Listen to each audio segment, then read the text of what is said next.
one. Hello, everybody, and welcome to the 2020 Drunksmiss edition of the Half Hour Happy Hour. I'm Allison Hayslip. I'm Maude Garrett. I'm Alex. I'm also here. And of course, we have our very own podcat Aristotle, and we're doing Drunksmiss 2020. It's not going to be the same as any Drunksmiss before, but what is in the year of 2020? Dude, this is the best way to kick out 2020, right? Like, yes. Just be like, screw it. We're also going to get drunk. Let us ride. Kick it out of the century of human history. Let's just get rid of 2020. And we're getting into a new decade, right? We got into a new decade? Yeah, this started off this decade. Great 2020 start. Just screwed everything. It was all out the gate, but you just got to keep on running. Yeah. So why don't we go through what this, we're doing a 3-hour live stream. Let's talk about what this 3-hour live stream is going to look like. Maude, why are we all here? So Drunksmas, as you guys know, is a little bit different this year because usually we'd all be in the same room. You guys would have sent us food. We would have had, I think, a 12-hour day ahead of us with a guest every single episode. But because of COVID, because of the last-minute nature of all of this, we decided to just switch it up a little bit. We are, of course, online, but we are adding a charity element to this. So whatever you would have spent on maybe sending food or presents or, aiding us in any particular way, we actually now ask that you donate to this wonderful cause called IGEA, which stands for Investing in Girls' Education in Africa. It's a nonprofit. And I met with the creator of this, and it means a lot to me because she let me know that in Africa, and especially Ghana, where they're focusing on this, when a girl goes to school, everything's fine until she actually starts menstruating. And then she's pulled from school and she doesn't go anymore. So the IGEA is actually trying to give 500 girls in rural African communities basically a sanitary kit so that they can actually go back to school and get an education. So what I love about this is that it's a little bit of a donation to make a lot of a good outcome for it. So as you can see here, we have the link, but if you're on Twitch, just do a exclamation mark. Would you say exclamation mark or exclamation point? Exclamation point. I think it's actually an exclamation mark. Is it? But I think either one works. Maude, I was not like the ATM machine. I know. It's like right out of the gate, Maude. What is it? We'll do a poll in the Twitch chat. Yeah. But if you do exclamation mark donate, you can actually see all of the donation information, so you can click through. I just want to quickly shout out the fact that a couple of donations that have already come through. Anonymous, thank you for 20. Nathan for the 100. Now this is a London, England-based charity, so everything is in pounds, but we are trying to get this little number here from 21% to 50%. So we would love your help in doing that. We've got 3 hours to make it happen. Spread the word, tweet out that link, get people over here. That's what we're going to be doing. So, but we still brought our own booze. So the Drunksmas part will be happening. It is not Drunksmas unless I pop a bottle of something bubbly on our first episode. So that is exactly what I'm about to do. Everyone needs to keep their fingers crossed because this was a non-refrigerated bottle about an hour ago, and I put it in the freezer for an hour. So let's just pray this doesn't explode on me as I'm opening this up. Dear Lord, please be with Allison as she embarks on her dietary adventure. All right, here we go. Merry Drunksmas 2020, Paul. Woo! Okay. Yay! We're good. And I made I'm drinking Aperol spritzes, and I pre-mixed so I could do this lovely pour on our live stream. Nice. For those listening at home, I'm just pouring myself a bubbly, wonderful drink. I am drinking. Let's go around the horn and see what everybody's drinking. Yeah. I am drinking a bottle of 2016 Cabernet Sauvignon from Sonoma Valley. Oh, you fancy. But you absolutely knew that. Maude? Oh, I have a bottle of Plonk. So this is a Sauvignon Blanc, but it's Oyster Bay, which is a New Zealand wine. It's my wife's favorite, Oyster Bay. Buy it all the time. It's really good. It's also like half, sometimes a third of the price over here than it is in Australia. So yay! Yay! A really big glass, and if I need to, I've got a bottle of rosé ready to go. Nice. And Aristotle. I made myself Oaxaca Old Fashioned, a drink that I've been making a bit in the last 2 weeks or so. Nice. I like it. What makes it the Oaxaca? Is it using tequila instead of whiskey? It's tequila and mezcal. Oh, nice. Wow. All right. I dig it. Hey. Hey. I'll take one, Allison. Here, this one's for you. And cheers, guys. Cheers, everybody. Merry Drunksmas. Chin, chin, chin, We're chin. here. We're doing Oh, it. wow. Oh, my God. Nice. Maude, if you're interested in New Zealand wine, there's a really good podcast called How I Built This. I don't know if you've ever heard that. And it's all about like entrepreneurs and them starting companies and how they start them. And there's an amazing, like crazy, amazing 2-parter about these sisters that started a wine import-export business and then a winery. I think they're called the Robinson Sisters. You have to look it up. But anyway, it's really amazing because the first part of the story, he's like, we're going to talk about the business in the second part. This first part is, you got to hear the story because they were half sisters that never knew the other existed. Oh, one of them, Oh, wow. one of them happened to grow up in Monterey, around the sort of Monterey, Napa, Sonoma wine industry, and the other one grew up in rural New Zealand. Wow. In the area during the time in which it changed to becoming less food and more wine. So they both grew up in wine areas, one in California and one in New Zealand, right at the time when the New Zealand stuff was happening. They reconnected and decided that they were going to go into the wine business because they both loved it so much. It's crazy awesome story. And it has to do with New Zealand wine coming to America and all that stuff. Anyway, I'll get off my soapbox. I love this. That was not a soapbox. Salud. And cheers. And cheers. Yeah. Cheers. Thanks, Zephyr. So we have a lot of Oh, really quickly, by the way, I'm so sorry, but this is important. fortify you all. Oh, Fortify. Meet the Ben, obviously a quadruple H fan. That was just a last year Drunksmiss thing, right? Yep. And it's yeah. It got so burned into my brain. It feels like in every Drunksmiss thing now. Yeah. I know. It was very successful. You know who was a real shit about it? I was gonna ask how this should be used in the chat and going forward. I mean, we can't do it every time they write it. We'll die. Yeah, exactly. That is true. Yeah. Hours. Yeah. Twitch chat likes to kill people. So let's be cool. I mean, 3 hours. We have no, Aristotle has the best pandemic hair I've ever seen. I'm just here. Honestly, my job is just to show Aristotle all the compliments that are in the chat. So Thank you. We have a lot of fun stuff lined up for these 3 hours. We obviously have guests coming on. We haven't announced any of them because we basically solidified them maybe 2 hours ago. Classic Drunksmiss. Yeah, but we have a lot of fun people coming on. And I got to thank Rakshay for saying my slothy Christmas. Oh, fluffy Christmas. Sloth wearing a guys, if ever a perfect metaphor for this Christmas, it's slothy Christmas. And a donation. Perfect. Yes. If you donate, that's the whole reason we're here, for you guys to donate. And if you do donate, please put a note in the donation that lets us know it is for this feed, for this, for our current live stream, so we know to thank you. And we do know, by the way, Maude figured. Oh my God! It already happened. amazing. Steven Summers wrote Fortify in his donation. That's amazing. Drink Did you up. wrote Fortify or did it say Fortify? Because it was 40 pounds. Probably said True. Fortify. Actually, very true. Let's do some shout outs here. Steven Summers was able to do the Fortify for his 40-fi donation. Yes. Brian, £100 from the half hour happy hour live stream. Thank you so much. Thank you. I was like, which Appreciate Brian? Yeah.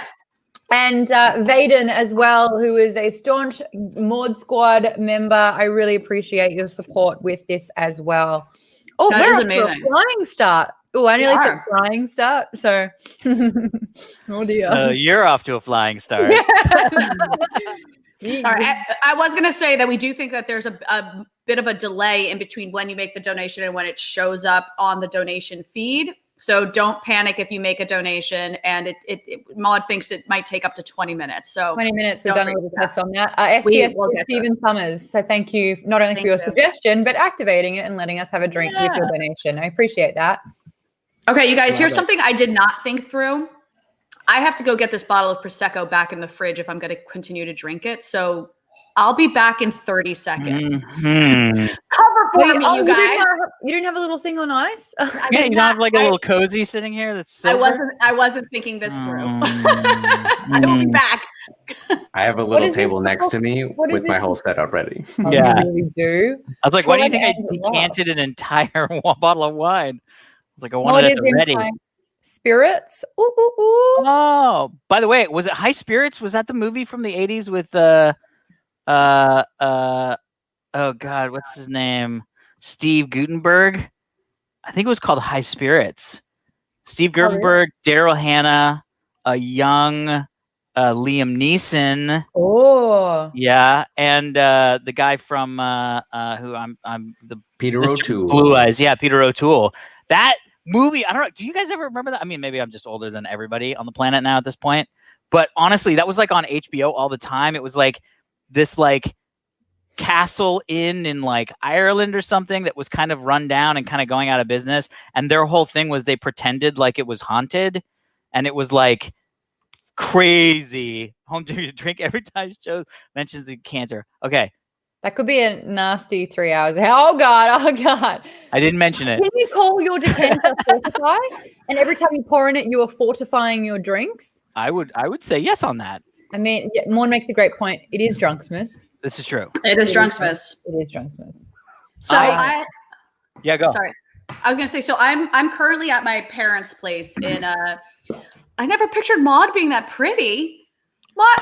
Mac Daddy 2021. What does my voice sound like? Does my voice sound ugly? That is amazing. Or is it the name? Is it because my name is Maude? Because I think that, I'll give you a pass if it's the name thing, because it's a pretty ugly name. I love it. Oh, Havoc 5. There you go. Amazing. Mom, you've always been gorgeous to me. I love comments. This is great. So I'm at my parents in Hilton Head, North Carolina. I flew out, God, I don't know, 2.5, 3 weeks ago, so I could fly and quarantine and get tested before I moved in with my folks. So I've been with them constantly these last few days, but my father is currently in the other room next door, and I just walked through to go put the bottle away, and I walked in and I'm like, Dad, you're watching poker on TV? He's like, there's no good television on tonight. And I'm like, so don't watch TV. Like, do something. That's amazing. What am I going to do? Read, Ellison? Get out of here. Close the door on the way out. Watch your daughter's live stream. Come on. That's the best. There's nothing on right now. We may have to address this a couple of times. You may have noticed that we are missing a member. Oh my gosh. Yes. Yeah, Tom has opted out of this particular half-hour happy hour. He's going to do his own Christmas and have the best time ever. And we supported that decision. So he just needed a year off. I think the liver needed to recover somewhat. High fives and hugs. Yeah. Also, we figured it's 2020. It's going to be the year of weirdness. So let's go with it. And he's not here, so we're going to do it for him as well. Tom, you mean the co-author of the #1 DC graphic novel on Amazon? Yes, we do. Our goals. If you guys don't know, Primer is his DC graphic novel, and my favorite thing that I've seen so far are girls dressing up as Primer for Halloween. It's an amazing graphic novel. It's a superhero. She uses body paint to get different powers, and if you don't know about it, check out DC's Primer to learn more. Well, and I love that she's 16. She's a high schooler. Yeah, and she's a foster kid in the system. Yeah, it's such a cool concept. It is such a cool concept. The book's amazing. I got to read it. I think Alex, you got to read it too, right? Mm-hmm. Also, if we've got a spot open, break it. There's no way. My father. This is what my father will do. He'll do this. 5 pops Hazelett. Amazing. That's about it. Oh, don't worry. Pop's Tayslip is still getting fortified. He's on drink number 2 or 3. He started earlier and was like, if Allie's drinking tonight, I got to start drinking. And I was like, Allie's not starting till 8 p.m. He's like, nah, it's fine. Oh, that's right, because you're on the East Coast. I'm on East Coast, yeah. I was like, what? I know the hurricane porch, Murphy 1D. Oh, you totally remember this. So when hurricane porch? This hurricane porch. When Hurricane Matthew hit Hilton Head, when was that? 4 years ago? 5 years ago now? Something like that. I mean, something like 100,000 trees got torn down on this island. And most of the homes, a lot of homes got completely destroyed or had some serious damage done to them. The entire island had to evacuate. So my parents did. And when they came back, they had no idea what they were coming back to. And they pulled into the driveway and the entire house was there and standing. And my parents were like, did we just become the luckiest people?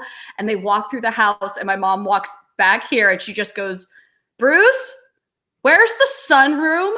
This entire room had gotten sheared off the house by a single tree. Now, thank God this room had been an addition to the house. So nothing about it was load bearing to the rest of the house. So it literally just knocked the whole room right off the house. It's the only thing they had to rebuild. I mean, a lot of their neighbors had to do much worse. So they counted themselves very lucky. But yes, I am in the new sunroom. I'm in the hurricane room. Sunroom 2.0. Yeah. I want to shout out call it Sunroom Matthew.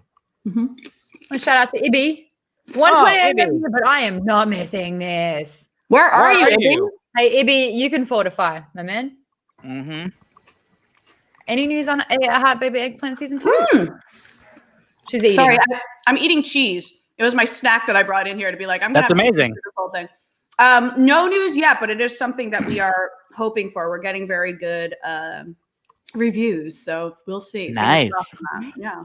I think it's the one guest star. It's definitely creeper number 2. 3? Are you the second one? 3? Creeper number 3? Yeah. That was a room full of creepers. That was fun. Yeah. My turn for a compliment. This video setup looks amazing. Thank you. You're welcome. Yeah, Maude, baby, Maude. I'm loving this entire broadcast. Yeah. I'm putting your comments up here. So if anything you want to say, if I don't like it, I won't be showing it. But if I do, you'll get a view. And I'm also responsible for these updates. Everyone. Oh, yes. Oh, Barb. So many. Oh my gosh, I love it. Daniel, 50 pounds. Happy Drunksmas from Poland to all. Yay! Wait, I have to give Daniel a quick shout out. I don't know if we ever thanked him for this, but I have a bottle of vodka from Poland that Daniel sent us, and I think it arrived, at some point when quarantine was about to happen or whatever. Anyway, I'm the one who received it. It's been sitting on my booze cart this whole time, and every time I see it, I'm like, that's from Poland, and that was from Daniel, and I gotta thank him. I vaguely remember this coming up, Yeah. I think, in one of the last episodes we did. Yes. Right? Yeah, and I think Daniel made its way to me, and I was always like, oh, I'll save this for when I see everyone again, and then we don't see each other in person anymore. 2020 was like, hey, Allison. I know. Let's head back and see what else we've got here. So Marb04, thank you so much for the 40 donation. Lewis Creech, all the best to everyone. Appreciate it. Wonderful. Akshay or Rokshay says Nice. shout out to Double H and Booyah! And then what's the next one? Lashes Lou left the first one anonymous, but had to come back and say, Oh, Yeah. he donated twice just to say that. That's Amazing. amazing. you earned that one, buddy. Thanks, Lou. You've been such a great addition to the Mod Squad as well. I really appreciate you. Oh, whoa. We got to distract them. So our first guest is going to be popping in about 8 minutes time. But I thought that leading up to that, if anyone had any questions, we already had some about Heart Baby Eggplant, etc. I'm going to switch us real quick because of headroom. Yay, Lashes Lou! Yay! Yeah, you got us all to drink. It's fairly easy. To the point of having to make myself a new drink already. Yeah. Oh, great, Aristotle. Great. Have you had dinner, Aristotle? Did I see you eating just before? I had a slice of pizza before, but not enough. Not enough. Oh, Holland vodka is amazing. Yeah, apparently. Okay. If I remember correctly, the vodka has a piece of buffalo grass in it that's supposed to like flavor it or something like that. You guys, at some point when I could see you all in person, we will have a shot of this Polish vodka together. I would love I that. love it. Ibby as well, Ibby 1506. I'm in Blackpool, England. Massive fan of all of you. Actually, the Sarah, who is the creator, she's the founder of the IGEA, the charity that I'm working alongside. She was supposed to come in and just say a few words about the charity. It's 1 a.m. But I think she's watching. And hey, Sarah, if you're watching and you want to do a 1 a.m. shout out, say the word. I'll shoot you in. We can shout. But yeah. So Maude, does she know we are doing this specifically right now, or is she going to wake up and be like, "What are all these 40-pound donations that say 45?" That say 45. She will still have that happen. I don't understand. It's like anyway, and that explains why it is in pounds. Yes. And also, just to toot Maude's horn, on twitch.tv, I'm trying to hit 7,000 followers by Christmas Day. We can do that. 33 followers away from 7. That's insane. So if you haven't, remember give her a follow, you all. Booze advice. I'm all in for this. Just make sure to chill to the point of freezing that bottle, Alison, or get ice-made shot glasses. Oh, okay. Ice-made shot glass. Oh, this is for the vodka. Got it. All right. Yeah. As soon as I get back to LA, whenever that may be, that bottle will go in my freezer. Ice-made shot glasses would be rad. Yeah. So Akshay, who's Rockshay here, who just donated and told us all to fortify. I met you all 3 years ago at LA Comic-Con, and I just moved to LA. Y'all must be good luck because I got my dream job a while after that. Wait, I totally remember you, Akshay, but also please tell us what your dream job is. Yeah. That's so amazing. Alex, do you remember him, right? He came and visited us at the booth when we did the show at yeah. We did Where were we at? Lionsgate, right? No. This was at LA Comic-Con. We were at, oh my gosh. I feel like Jess. Jess's company. Giant something. Yeah, thank you. Big giant. Something anyway. like that. But yes, totally, dude. Mm-hmm. That was so much. What was what's the dream job? Yeah, I want to hear. Because I remember talking about like I finally made it to LA. He works at Riot Games. That's amazing. Yeah, that's freaking amazing. You probably work with a lot of former G4 employees too. Yeah. Oh, Roche, thank you. And thank you for the donation. Honestly, that's so sweet. Yeah, that's really cool. And by the way, I heard that you guys are doing an MMO, and I'm very excited about it. Yeah, just got announced. Placentio is saying a 0.4% increase in followers in 5 days. Dream bigger, Maude. That'll happen tonight. All right, make it 10. Let's do it. Let's make it 10. Let's make it 10. Let's make it 10. Yep. Daniel, hi. Daniel, I don't know if it's Daniel, but I just thought, why not? Yeah. And Rockshay said, actually, Alex, I started playing WoW after Project Law. So yes, you know what? Blizzard needed to give me more money for that show. I'm just saying. we got the hooks in a lot of people. I think you hit 7K. Did you do it? I know. Did you do it? I'll check real quick. Okay, hold on. Let's give you the props. Live reaction. No. It's saying I'm on. No, I still need. I love that. Live reaction. No. No. 26. I still need 26. Okay. But that means you got, do math, Allison, 7 in the last 3 minutes. Statistically speaking, we're okay. It does. The screen does round up. Yeah. You're all right, Lou. You're all right. Who let Podcat get into the ice? I don't know if anyone saw that. I had the large cube ice. I was wondering. And I put it in the glass, thinking it would land on the spoon, but it just splashed straight up. Yep. That's what happened. So loud. I've already had a drink. So, I'm 1 drink in with half an hour. Why did I even bother wearing blush? I'm going to get flushed as on this. Oh, nice. Amazing. Someone did ask, because we're asking you to ask questions, and a lot of them are like, Cyberpunk. I've got this one. Where is it? Someone asked, yes, here it is. Hero Pat. What's everyone's power? I'm going to hold off on this one because our next guest had a lot to do with power. And I think we're going to spend that half an hour talking about that. So Great. on the P-dubs ours, okay? Mm-hmm. Mm-hmm. Ooh. Oh, Nice. yes. Yeah. Nice. Shout out for the Drunksmas edition, says Scary Barry. Scary Barry?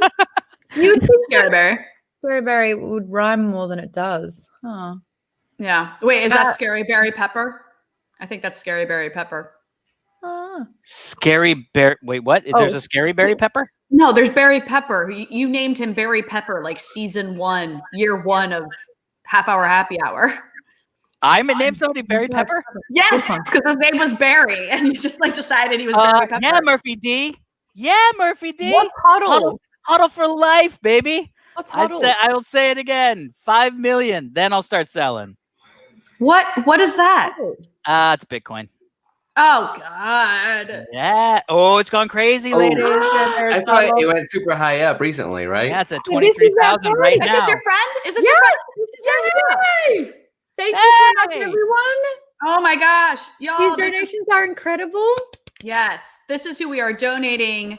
This is her campaign that we are donating to for IGEA. I love that we're doing this. Fantastic.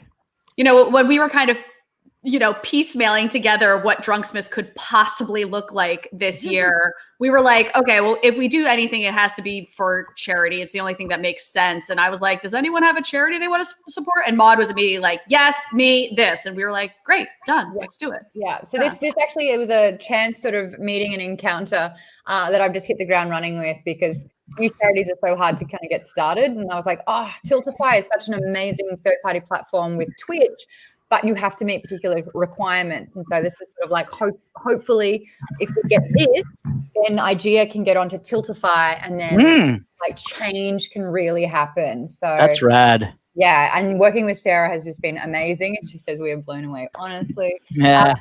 The offer's out there as well if you do want to jump on and say a quick hi, but I do understand it's 1 a.m. But hopefully I'll be doing a lot more of these as well. I love it. She's like rolled over in bed and looked at her phone and was like, oh! And she's texting. She's like, no, I am not. In saying that, we should probably check over again. So that was the last one. Let's do a little refresh here. Oh, here we go. Oh my goodness. Okay, so this was the last one. Yeah. 40 pounds donated by Anonymous. Artist Tim is here. Yes. On the Drunksmas stream, and in honor of our missing super volcano. Mortify. Oh. Lisa Hill, hello, my sweet. Lisa Hill is amazing. So you know how like people have reading challenges every year? Lisa read 225 books this year. What? That's not possible, right? I don't think none of them were the Wheel of Time series, because it takes me at least a solid 6 to 8 weeks to get through one of those books. Yeah, they're amazing. She says, what a great cause. Happy Drunksmas from Ohio. Fortify. Oh my gosh. Mm-hmm. Silent, 40 pounds, Fortify. I like that. 40 pounds to Fortify. I think that's cool. Yeah, that's a good theme. Mm-hmm. I'm glad that I have a full wine fridge. Yeah. I should have watered this down. Caleb says, thanks for the many years of spitting some news and drinking some booze. Yay! And Adam T, who is Geek Bomb's mod, says from the Geek Bomb Drunksmas stream, can't be there but happy to donate to a good cause. Merry He's Christmas. not even watching. That's so nice. Aww. 32%. That's pretty good.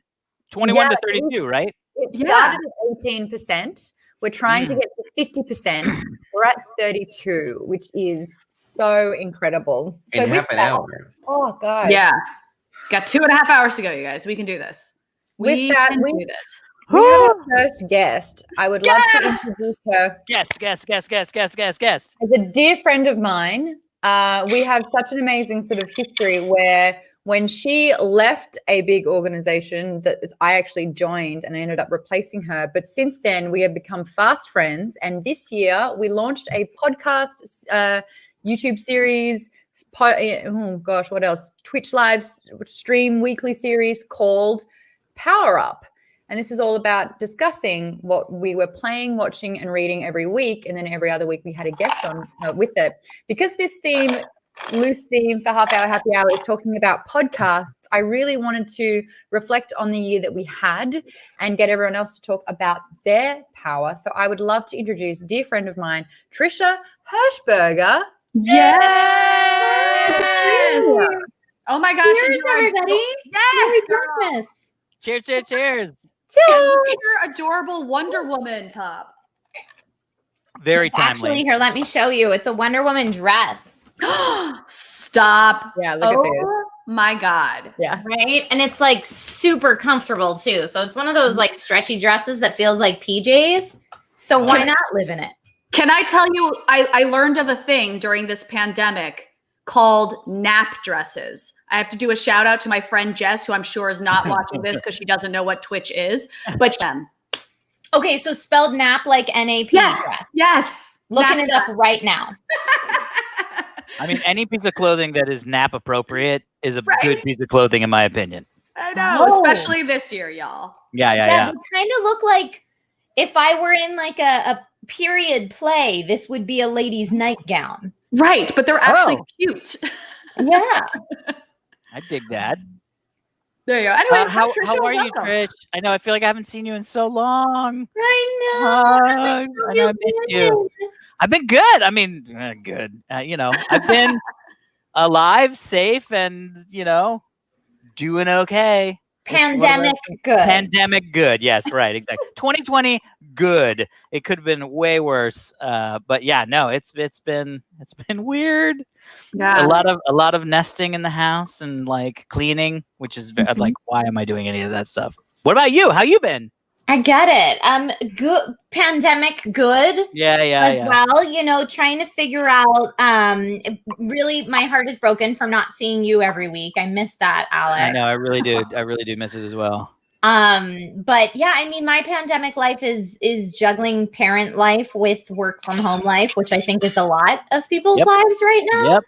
And it's pretty impossible to think that you're going to maintain the same level of productivity yet also have your child around all the time, especially because my little guy's only 3.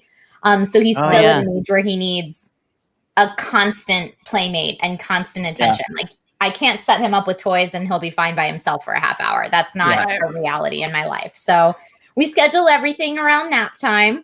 And about a month into pandemic, he phased out nap. Oh no! Oh, maybe He's like, needs a nap dress. Let's just do all day. Yeah, put him in a nap dress. Amazing. That's what I'll do. Yep, I'll put him in a nap dress. Thank you, Alice. As a non-parent, that is my 100% solid advice to you. You know what? Amazing. Try everything. Anything could work. You never know. But Maude has been such a lovely friend to me through all this, and doing Power Up and our after show Power Down through this has been so nice. It's like my connection to the outside world. Yeah. It's 2020 has been really tough. And like, honestly, thinking back, I was like, yeah. This has been a little hard. But then when you read comments like, where did it go? Hold on. I hope you timed that better. I hope Amazing. Segue. My favorite podcast, but that's amazing. Okay, so it says my 2 favorite podcasts both died this year, so to see them come together like this is awesome, and that's STS 2884. And I don't think we've quite said this clearly, but we are sort of making this Drunksmas a podcast theme. We have a lot of people who have current podcasts or have podcasts that maybe you haven't heard of before that we can offer you as a replacement for Half Hour Happy Hour ending this year. That's what we're thinking, let the good content keep rolling. Someone actually did ask earlier if there was any sort of like chance of the HHH revival, but the big milestones like our Drunksmisses, we actually did what did we do? A Thanksmas? Drunksgiving. Drunksgiving. We did a Drunksgiving. Which was so great because Allison kept trying to end it, and we were like, I know. This bitch just started, man. What are you doing? 1 hour. We said 1 hour, and like hour 2, I was like, okay, never mind. And then Maude and I played Among Us. Oh, that's right. You guys went right off into the. Oh my god, so great. Wait. I have not gotten to play Among Us. I don't think Allison with you yet. What is your Among Us style? just obsessively want to finish tasks. So I hate when I am an imposter because I'm like, no, what I want to do is finish tasks. So when I'm an imposter, what I do is make it look like I'm doing tasks because it's the only thing I want to be doing. And I get so excited when I get killed because then I can do tasks and not stress out about anything else. That's amazing. Relatable content here. Super relatable. Yeah, well, I was and doing also that. that's like a great imposter pro strat. I guess that you're doing tasks. That's perfect. I'm really bad at killing people when I'm the imposter. So normally the other imposter is doing all the killing. And if we win, it is solely because I was so good at making people think I'm not an imposter, but I don't actually do any of the killing. Yeah. I did a stat kill for the first time, and that's when like 5 of us were at the one spot doing a task. And then when you murder, no one knows who's actually doing it. Just all of a sudden someone's dead. And I did, so I killed in front of 5 people. And then I went, oh my gosh, whoever did that was so brave and so talented. That's a bold move. That is I felt awesome. so alive. It was awesome. Oh God. Since this is a bit of an end of year review, I'd really like to go around the room, I guess we could say. And I got away with it. Thank you, Nathan. Yeah. And got away with it. It was, guys, it was a good time to be alive. But with that, I want to ask, in reflection to the 31 episodes of Power that Trisha and I had done this year, which are all available as a podcast. If you look up Geek Bomb, there's one with parentheses archives. That's from like 2014, 2015 when I was doing Geek Bomb stuff. I set up a new one, and it's got all 31 episodes of Power, and it's actually just gotten Fungens and Flagons season 3 up as well. But you can go back and listen to all of those, because my favorite part is that it's kind of acting as this like recommendations database, you know? Mm-hmm. If it's like-minded geeks, we're really excited about these particular things, all can weigh in. So Trisha, since you're our guest of the half hour, literally for this half hour, what are you currently playing, watching, and reading? Oh man, I was not prepared for this. Let's see. I am currently playing Cyberpunk 2077. I'm playing it on PC, so I feel like I'm having a better experience than a lot of people. But still, it's so frustrating streaming a game where you spend 10 minutes trying to solve like one stupid thing where you're like, the HUD says I should be going this way, but there's no door over here and the guy's not moving, only to realize it was a glitch the entire time. And if you just like loaded a save, it would have been fine. So then that's been a little frustrating. Or cars that fall out of the sky and murder you, although sometimes that's funny. So that's what I've been playing. And I've been streaming it in cosplay, which is fun. That's amazing.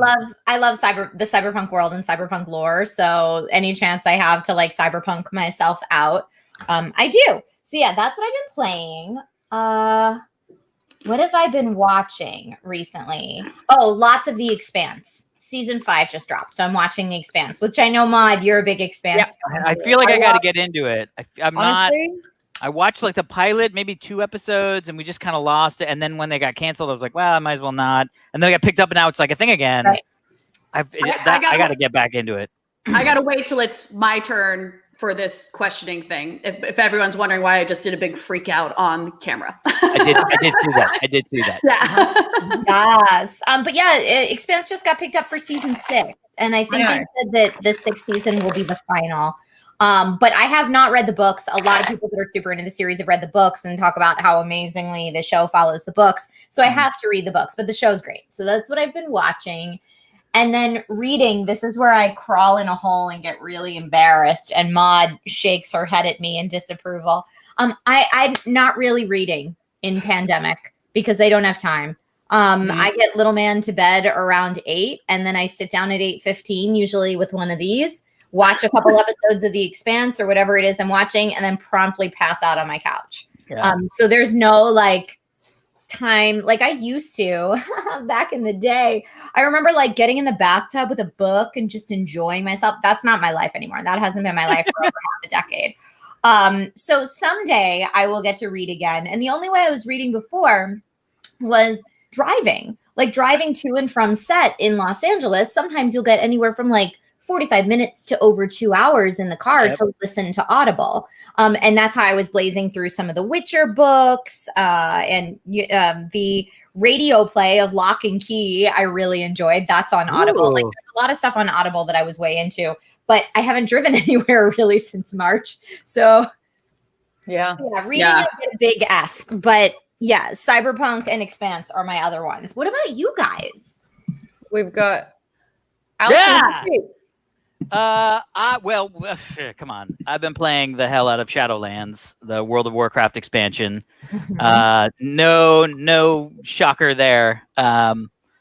Lots of hours. I've been watching so much cool stuff. I mean, I have to say, without getting too down into spoilery stuff, but the Mandalorian this season, I mean, it's just next level stuff. You know what I mean? Like, and I remember complaining. I think I was talking to I think it was Drunksmiss or whatever. Drunksmiss. Drunksgiving. Drunksgiving. It was Drunksgiving. Drunksmiss. Yes. Right?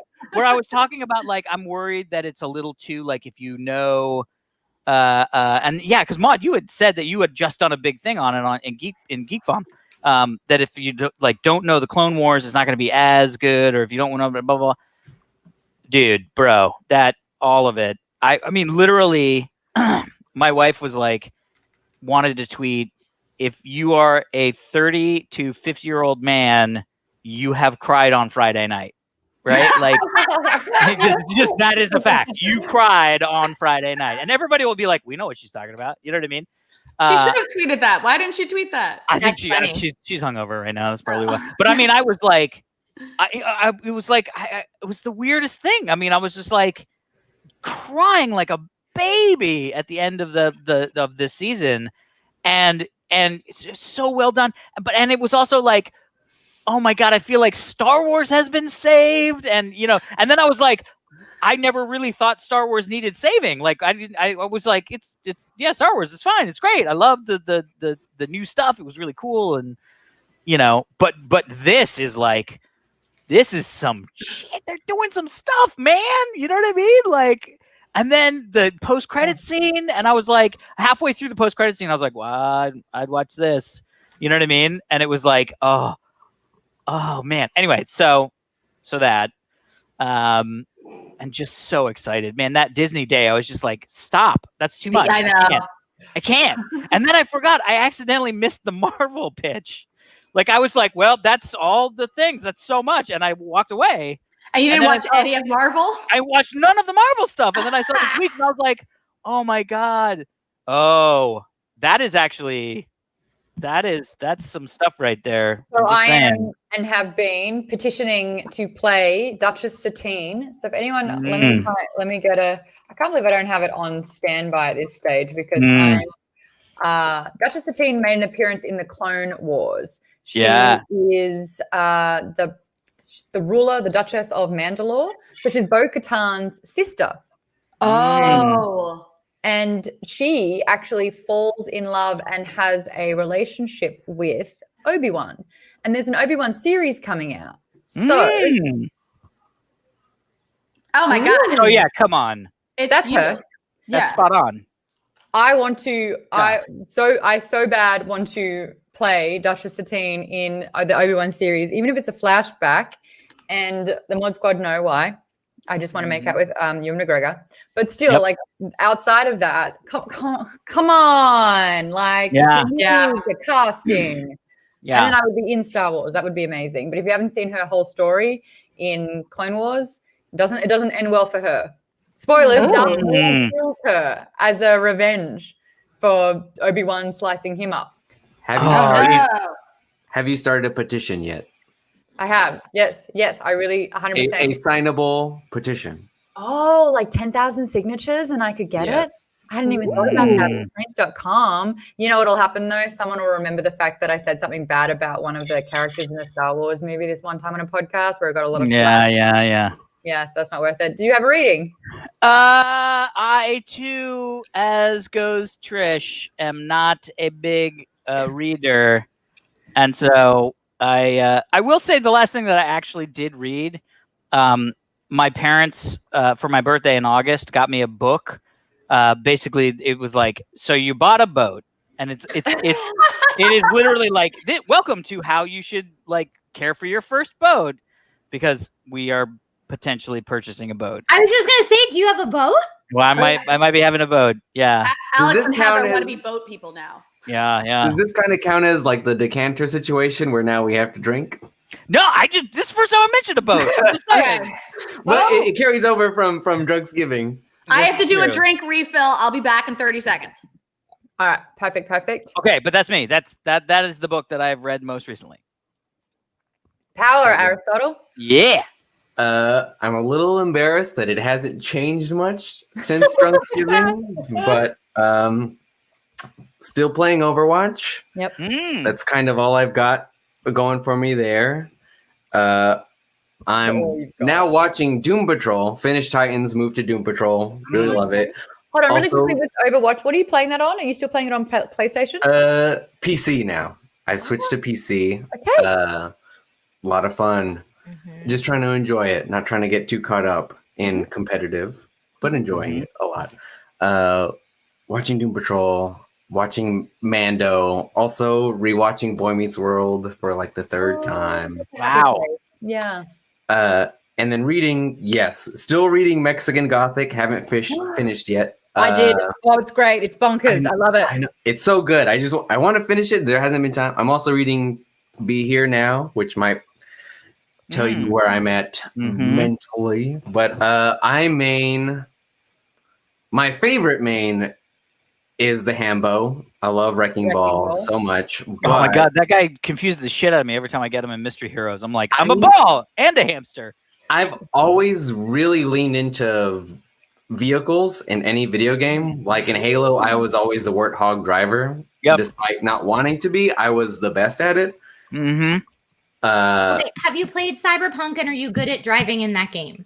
I haven't played Cyberpunk yet. I want to, but I still have a PS4, and so that's why I was like, well, I guess I should wait or get it for If you PC. ever stream it, please tell me because I want to see someone who's good at driving in that game.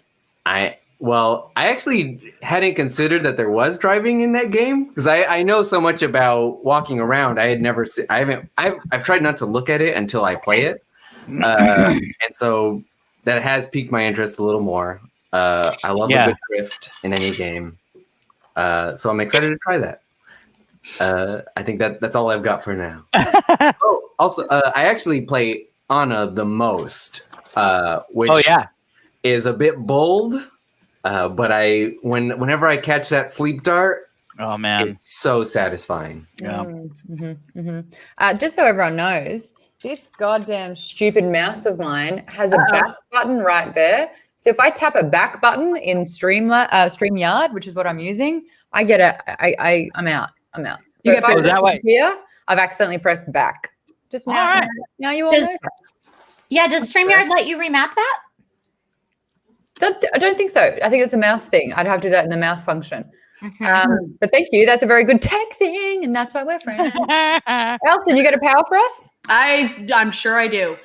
Okay. Hold on. Just don't tap it. Like, cool, Sam. Or just don't tap it. It's just that easy. Okay, so wait. Power. So P first, playing. I mean, quite frankly, Among Us is the only thing I've really been on lately. You know, Thursdays I'm doing squad streams. So if you want to play Among Us on Thursday evenings, book it out, okay? Yes, not this Thursday because it's Christmas Eve, but the following Thursday, count me in. Oh wait, that means it's New Year's Eve. Although, what else am I doing on New Year's Eve? Come on. You know what? First week of Jan, we'll ping each other. We'll make that happen. But yes, let's get I like that. Let's get sus. Let's get sus. Watching like Darkwing Dark. Let's get dangerous. Yeah, that's what I was thinking too. Yeah. Good. Let's get Why we're friends. dangerous. Yes. Darkwing Duck. Better watch out, you bad boys. Darkwing Duck. Yeah. You guys, I have not watched the new Animaniacs yet, and I need to. Oh, you haven't? No, I need to. That is definitely next on my list. I too finished season 2 of The Mandalorian. Lost my freaking mind. And this is why I freaked out about The Expanse. My mother has been talking about The Expanse for, I don't know, probably 2 years now. Your mom is so cool. She is. And it's just something that I was like, I'll get to it. I never did. And now that I'm at my parents' place till I don't know when I'm leaving, my mom, like a week ago, was like, so maybe we watch The Expanse together. And I'm like, you already watched it. She's like, I'll start it over with you. So every night my mother and I watch a couple episodes of The Expanse. And after the pilot, I was like, okay, Mom, you're right. I'm totally in. Let's watch this. Yeah. Oh, Yeah. Good show. I know. And and then reading. I mean, everyone who follows me on Instagram knows that I am still working on getting through the Wheel of Time series. I'm currently on book 12. Yeah, nice, Mama Hayslip. Space. Say it. Say it. Oh, space. Yeah. So book 12, the Wheel of Time series. I'm hoping I'll finish that maybe before. I have to throw the question out there. How many books are there? Because every time I see you post it, I think, wait, how many books Aristotle, are because there's 14 of them. Ooh, and wow. there's even a prequel book that you read after you finish the 14. So technically there's 15. And all of these books are at least 750 pages long, if not something like 1,200 pages long. Yikes. Wow. Yeah. Mind you, I finished a 7-book series this year. Loved it. It's the second listen through. In fact, I did the first book the third time for Nerdist.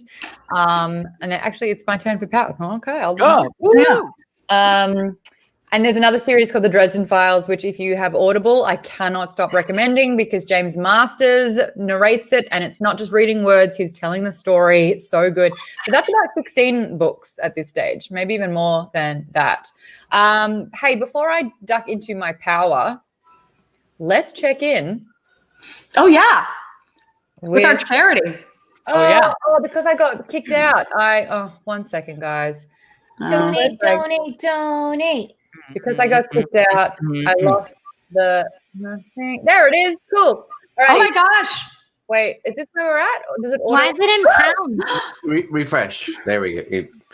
I was going to take a sip until I saw the donations. Yeah. It's in pounds because it's a London charity.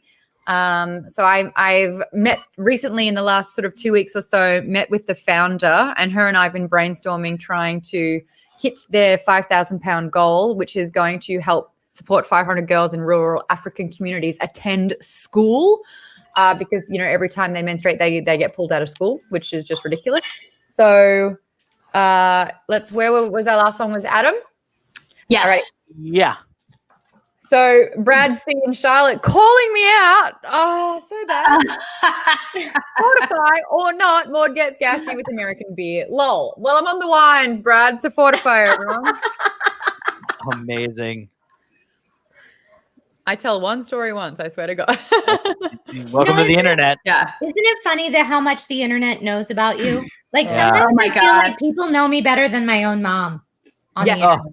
By the way, my mom literally went into my Wikipedia and tried to change my birth location. Oh, And yeah. they said no, and they asked her, "Why do you think you know? Like, why would you know this information?" And she goes, "I gave birth to him." And I bet you it still says Vienna, Virginia. I'll have to look. I was not born in Vienna, Virginia, but it was so great. My mom was like, "I don't know these Wikipedia people. They just don't even understand. I tried to edit your thing, and I'm your mother." Your mom is so funny. I was like, I don't know. Let's see what it says. Does it say that I was born in Virginia? Nope, it changed it. They actually fixed it. Okay. Oh, yay. My mom wins. You know what? And moving up, we got so that was Brad C with the £20. We got a sneaky 150 from Shane here. Yes. Listen to every episode of the half-hour happy hour. May your Teslas be full of space wolves and one-sentence stories, but no spiders. No spiders. Yeah. Chicago. I buy all of that. Nice. Shane, thank you so much for that massive, whopping yeah. donation. 150, baby. Thanks, Shane. That's amazing. And then Kyle Ibbotson. Oh, Kyle who's listening in from Bristol, I believe. Oh, it was. yeah. Yeah. No, Black something. Not Bristol. Was it? I It's like got the Black B Hood word. or Black something. Yeah. Yeah, you're right. My bad. Ibby, who is watching or was watching this time, who's shot us a little 20-pounder. Thank you so much for that. Aw, that's sweet. That's awesome. We're We're crushing doing it. good work. We're crushing You're it. doing good work. Way to We're go, doing it. guys. So we are, what was it? We're on 36%. We need 14% more to reach. Oh my gosh, we 15. can do this. We can do this. I love it. And the best part is if we hit 50%, then we're aiming for 60, you know, like Yep. that's love going it. to get closer to their overall goal. So that's really amazing. I mean, and we're just about to wrap up our first hour. Oh, we are. I'll be super Yes. with my power then. I'm currently playing Assassin's Creed Valhalla, but I suck at it, so I don't really want to do that as much anymore. Unless I make it super easy because it's just like hard to stream on that. Oh, Sarah, an update. She says, we've got this. Woo! Yeah. I'm surprised you're still up. That's amazing. So that's what I'm playing. Also Among Us. Also, I'm on Fall Guys. So if you want to get into Fall Guys, let me know as well. I'm actually rewatching Battlestar Galactica, and it's almost like a template to get back into The Expanse because I love a well-written, well-charactered sci-fi story. And guys, Battlestar is so good. Oh my God. It's such a good series. And I'm like, I think my last watch through was 2005. So it just feels good to be back again because I finished all of Buffy, and that was good. Nice. Amazing. I always think I was gonna say, I think the most amazing thing that Battlestar did was it's something similar to what The Office did, that people who started off as just extras and people in the background, but because this is an environment in which the people around you won't change, in Battlestar's instance, everyone's stuck on the same ship together. Yeah. Those people who are extras are major characters in season 4. It's like producers just went on and were like, oh, well, this person who we've seen, you know, on the bridge this entire time is clearly someone who matters. And so now they're getting a storyline. And that's what I love about it. That's so cool. Yeah. If they ever reboot the series, Maude could play number 6. What do you know? They're rebooting the series. Hashtag Maude for Cylon 6. I love The best part about it, start a not even an actor. petition that's signable. That's what podcast said. Not even an actor. Don't want to act, but like, fuck it, we'll do it. Oh God, that was really quick. Thank you. There you go. So that's what I'm playing, watching, and then reading. I am rereading that series that I was telling you about, the 7-parter. I've gone into the next series that this author, Sarah J. Maas, has written. It's called A Court of Rose and Thorns. Oh, I've heard about this. Yeah. It's kind of like a reimagining of Beauty and the Beast initially, and then it goes off into sort of like whatever world. But it's a little thirsty. It's very much YA. It's exactly what I like during quarantine when it's just Zell and I cuddling in bed. So that's what I'm reading, along with like so much Brene Brown. And this is like a real part of me that I have not shared and I don't really talk about, but 2020 has caused me to get into not necessarily like self-help, but like soul exploration, let's call it that. But I've been learning all about the power of vulnerability, daring to lead, what it takes to be a wholehearted person. And that is sort of like, conquering a vulnerability to just be super authentic in oneself. And it's really, really freaking cool. And apologies to all my Geek Bomb staff who gets a very motivated Maude every Monday. And I'm like, right, team, I'm going to be the best leader right now. Are we all ready? And they're like, yes. So there you go. But if you need that boost up the butt, Brene Brown is spectacular. She had the #1 TED Talk of all time called, I think, The Power of Vulnerability. And she also talks about shame. And it's just like super, super good to know. So there you go. That's my power. And with that, Trishy, the half hour of the happy hours has, I know, we got this was the happiest half hour ever. Thank you guys. Thank you for being our first guest on Drunksmas 2020. I know. Well, Maude and I talk about this a lot, but I always need the early slot because for me, like 5 to 8 is got to make dinner, bath time, bedtime. Like that's my chunk of family responsibilities time for the day. So I'm actually going to go and make ricotta and spinach pasta with toasted pine nuts. Yeah. Oh my God. Oh, yeah. This is my job tonight. So I'm going to go do that as soon as we're done. And I cook with wine, not necessarily in my food, but in my body. So I feel like I'm ready to go. Yep. Now, and just thank you guys. Thank you for having me on here. Thank you so much for doing this. This is a fantastic charity. Thank you to so much, like to everybody who's watching and who donated so far. You guys are all awesome. And I hope that everybody has a wonderful and safe holiday.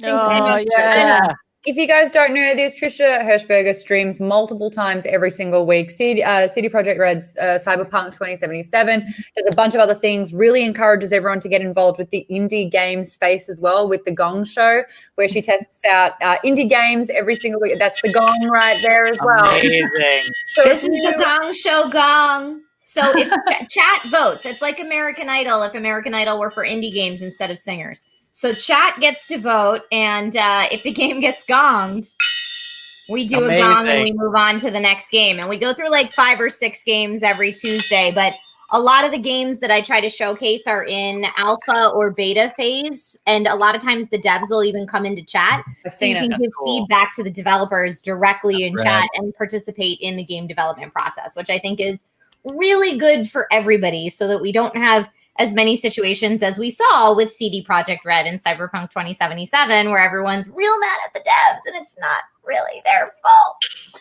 Yeah. I love it. It's a rough one. Thank you so much for joining us. Good luck with dinner, and we'll catch you very, very soon at the next one. Good seeing you, Trish. Yeah. Happy holidays, Trisha. Good to see you guys. Bye. So we now actually have time for our next guest. Allison, do you want to introduce them? I do. Are they both here? I don't see it. Like, okay, you're the one who has the power to know who's around. We got a John, we got a Jeff. Okay, fantastic. So for everyone watching, I'm super excited to introduce my good friends Joel Johnstone and Jeff Meacham, who they have a new podcast coming out in January. So this is perfect timing. Like I said, I wanted to give you guys more things to listen to since we no longer have our weekly podcast going, but they have a new podcast called Meeting Tom Cruise. And I'm going to let them explain what that is. But apparently Oprah has already approved this podcast and been like, this is one to listen to. So shall we bring them on? Yes, here they are. Oh, he is here. He is. Hey. I'm here. Hello, my friend. I'm here. I was cooking some chicken. No. I had that bet that he was late. Shit, I lost that money. All right. I was late. I got here like 30 seconds ago. I got in from a hike. I was like, I gotta go. I gotta talk to Hayslip. Yes. Wait, Joel, I have to ask you, why is your name House John Stone? I mean, I'm assuming it's because of your last name, but as far as I know, they're still casting the Game of Thrones prequel. So now, for anyone who's watching this live and you're looking at these two men going like, damn, they look familiar. I've seen these handsome faces before. I'm very excited to tell you that Jeff Meacham is on a little show called Blackish that you may have seen because it wins all of the Emmys, like all the time. And another wildly Emmy award-winning show, The Marvelous Mrs. Maisel, is something that Joel is on. So if you're wondering why these people look familiar, no, it's not because they're podcast famous. They're like actually network TV famous, or actually you're streaming TV famous, Joel. Yeah. But I don't know which is more important now. It seems like there was a little bit of a dynamic shift. It doesn't matter. They've both been on shows that have won a lot of Emmys. That's all that matters. Let's be clear. There you go. So Joel and Jeff, please tell us. I mean, I've known you guys for like a decade now, and I know that you are both huge Tom Cruise fans. So what is this podcast, and is it actually about Tom Cruise? Jeff. Yeah, it's totally about Tom Cruise. You crazy? Are you crazy? Yeah. He's the greatest movie star of all time. Yeah. Yeah.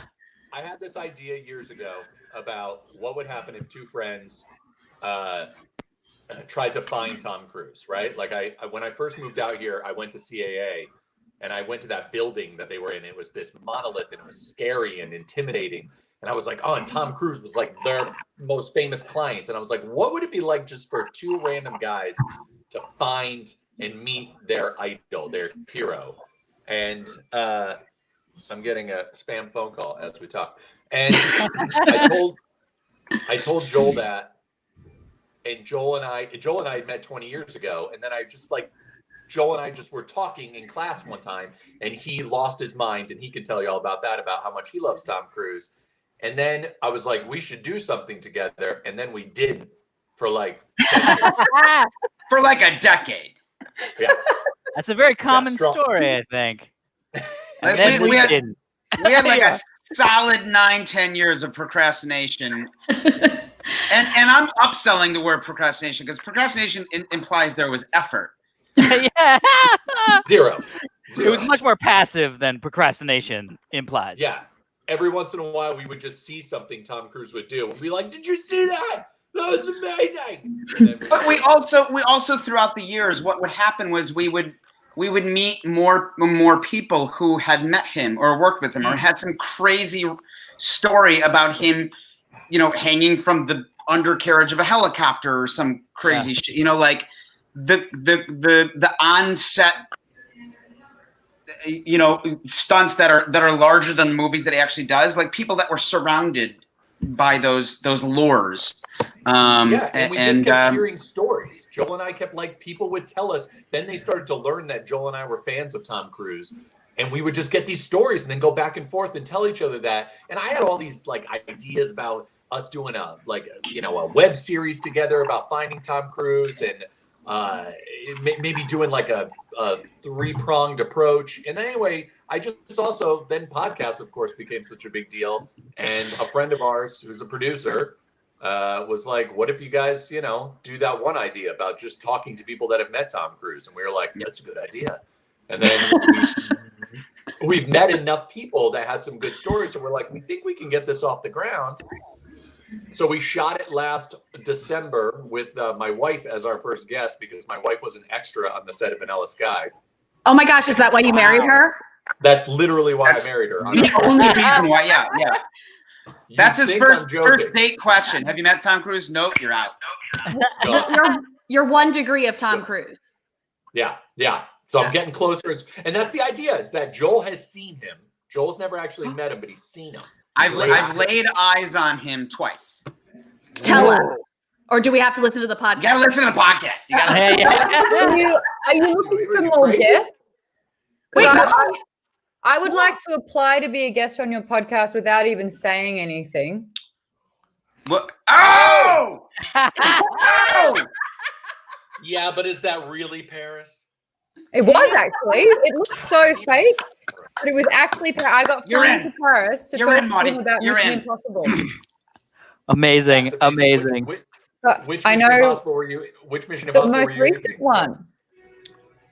Not the one that's filming right now, but the last one that was released. Yes. Yeah, that's awesome. He's pretty impressive. God, that's literally the only picture that could get these guys to be like, I don't even know. I thought we were just talking about a podcast. I didn't know. It's like the white whale just showed up. We're freaking out. And I bet you have an epic story to tell, don't you? I do. You got one. Because I didn't want to like him. I thought that he was, with the whole Scientology kind of deal. I was like, this guy, he's got too much influence to go down that sort of dark path. Should I tell us, or is this? You know what? Come on the podcast. It sounds like he charmed. Teaser? It sounds like he charmed his way into your bias. This man knows how to win a room over instantly. There you go. He's so professional, and he knows exactly what to do and how to do it. The interview was spectacular. It felt like I was getting genuine sort of insight. He was so friendly. I'm 5'11", and he didn't seem short. So that's the only thing that I took away from it where I'm like, that was weird. That was weird for me. That's what we hear. And anybody that, and this is dead serious, everybody that we hear judgments about Tom Cruise are just people that have never met him before. And you are a perfect example. It's so funny because Jeff is 6'1", and people usually meet him and walk away and think he's 5'3". That's very strange. Very strange. Is he a hobbit? That's how Jeff comes off in person. Yeah, very different. The opposite. Are these the kind of quips we can expect on meeting Tom Cruise? Very much so. So wait, you recorded this? You recorded this all the way back in December? Last December was our first. We just recorded a pilot last December. Oh, I see. And so during pandemic times is when you did all the rest? Yeah, that's when it got sold, during the pandemic. We have some producers that are just excellent all around. They're total go-getters. The first meeting I had with the agency that sold our podcast, one of the two agents that I met with got COVID like a week later. It was like, remember that like March 5th to like 10th period of time where you're like, are we supposed to be outside? No, we're fine. And then it just started picking people up. Yeah, one of the guys I met, they were like, he loves the podcast, but he might die. Oh Jesus! That was when it was like So it we're was all like- about hand washing. We no Yes. masks. We hadn't talked about masks, but it was all like hand washing. Yeah. And like yeah. we got in our And don't sound touch stage, your we got- face. yeah, and we got a bunch of like antiseptic like hand gel, and then we were like, oh, that's coming in. We're gonna have stations all over, and it was like, okay. Totally. And then Totally. then it was There like, nothing please about go masks. home. That was, Yeah, I was like Cloroxing groceries down at the Yeah. end of the week. Yeah. Yes. So, how many episodes do you have? Is this like a season 1 that's coming out in January? We have 5 in the can right now, and Nice. we're gonna wait until we now air, and then we get a lot of heat, and then Brad Pitt's gonna be like, "I want to be on your podcast," and that's how it's gonna work. I know Tom Cruise. Let's go. And then Brad Pitt. I will have my own podcast called Meeting Brad Pitt, and Jeff will be my first 2 guests. I got a story on that. It's on the podcast. That's Oh, exactly right. I know your story about meeting Brad Pitt. You have to tell it now because it's so great. Well, it's in the podcast. Can I tell it? Oh, to it you? is? Yeah. Yeah, Sure. yeah. Yeah. This is a teaser. No, just real quick. I was with Michelle. Allison and I have the same manager. We do. That was like the craziest night ever. But that particular moment, we were filing out of the SAG Awards, and I was walking down this tunnel into the reception, and it like the whole thing bottlenecks. Like you have 2,000 people all like huddling into this little tunnel, and I had it was a big night. We won. I had a statue in my hand, and all of a sudden, like these paparazzi are like snapping photos left and right of me. And I'm like, yeah, I got one of these. They want my picture. And little did I know that Mr. Pitt is right over my shoulder. Right over my shoulder. They didn't give a shit about me at all. And like I feel this body brush past me, and he turns around and just so coolly identifies my delusional thinking that I thought for a second that thunder was for me, and sees how mortified I am, and was so gracious and amazing and cool to turn around and just went, dude, man, I am so sorry. And I am crying, weeping in like eternal tears and laughing at the same time. And I was like, no, man, I'm sorry. And we both had a laugh, and I got over the table, and one of the people at our table said, he was like, you got to go pay one of those paparazzi like $100 to get that photo. And I was like, no, whatever. Like 10 hours later, I'm waking up. I had to take care of Austin all day because I think the next day was President's Day.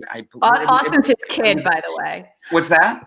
You say I'm explaining that Austin's your child. Austin's my child. I had to take care of him all day, and he was home from school, and I wake up like 7 a.m. and Michelle is blowing my phone up, and those pictures are all over. And Jeff has them. Jeff's seen them. They're It's the greatest picture you've ever I've seen. seen them. Yeah. and it's just funny, like how photos of Brad Pitt like go around. Michelle told me this happened, like go around the globe in seconds, and how people react and come up with stories of whatever's happening in his life. Because like one of them was like, pal Joel Johnson catches up with Brad at the after party, and I'm like, yeah, that's exactly. Yeah, we were texting. I was like, where will I see you, Broheim?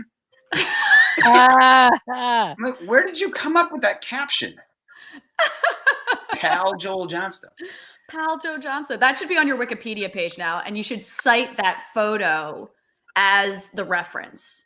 Right. Like, It's the best picture you've Oh my ever God, I've I got the just picture Googled it. here. It's You want to have a fantastic. look at it? We got Yes, we please. got there. Oh, sorry. Oh, Marty, there we go. There There it we is. go. that's the one. Listen, There we go. Joel, Joel, you look like his his pal. You look like his pal there. Oh, we lost. What's Oh, that? there he What is. did you say, Allison? I said you look like your pals there. I would believe that you are pal Joel Johnstone in that Pal, photo. yeah. We were texting. I was like, oh, there you are, man. No, not at all.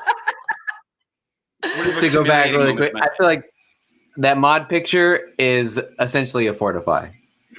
That's Okay, a Joel. Fortify decanter level. You got to drink. Answer level. Joel and Is- Jeff, is- that's when we drink. Is that? Oh shit. Who knew? I You are told right, you guys Aristotle. that this was a drinking thing. You're I know. 100% I right. love it. It was like, but also you don't have to drink. This is not. I was like, you we're don't not gonna force people.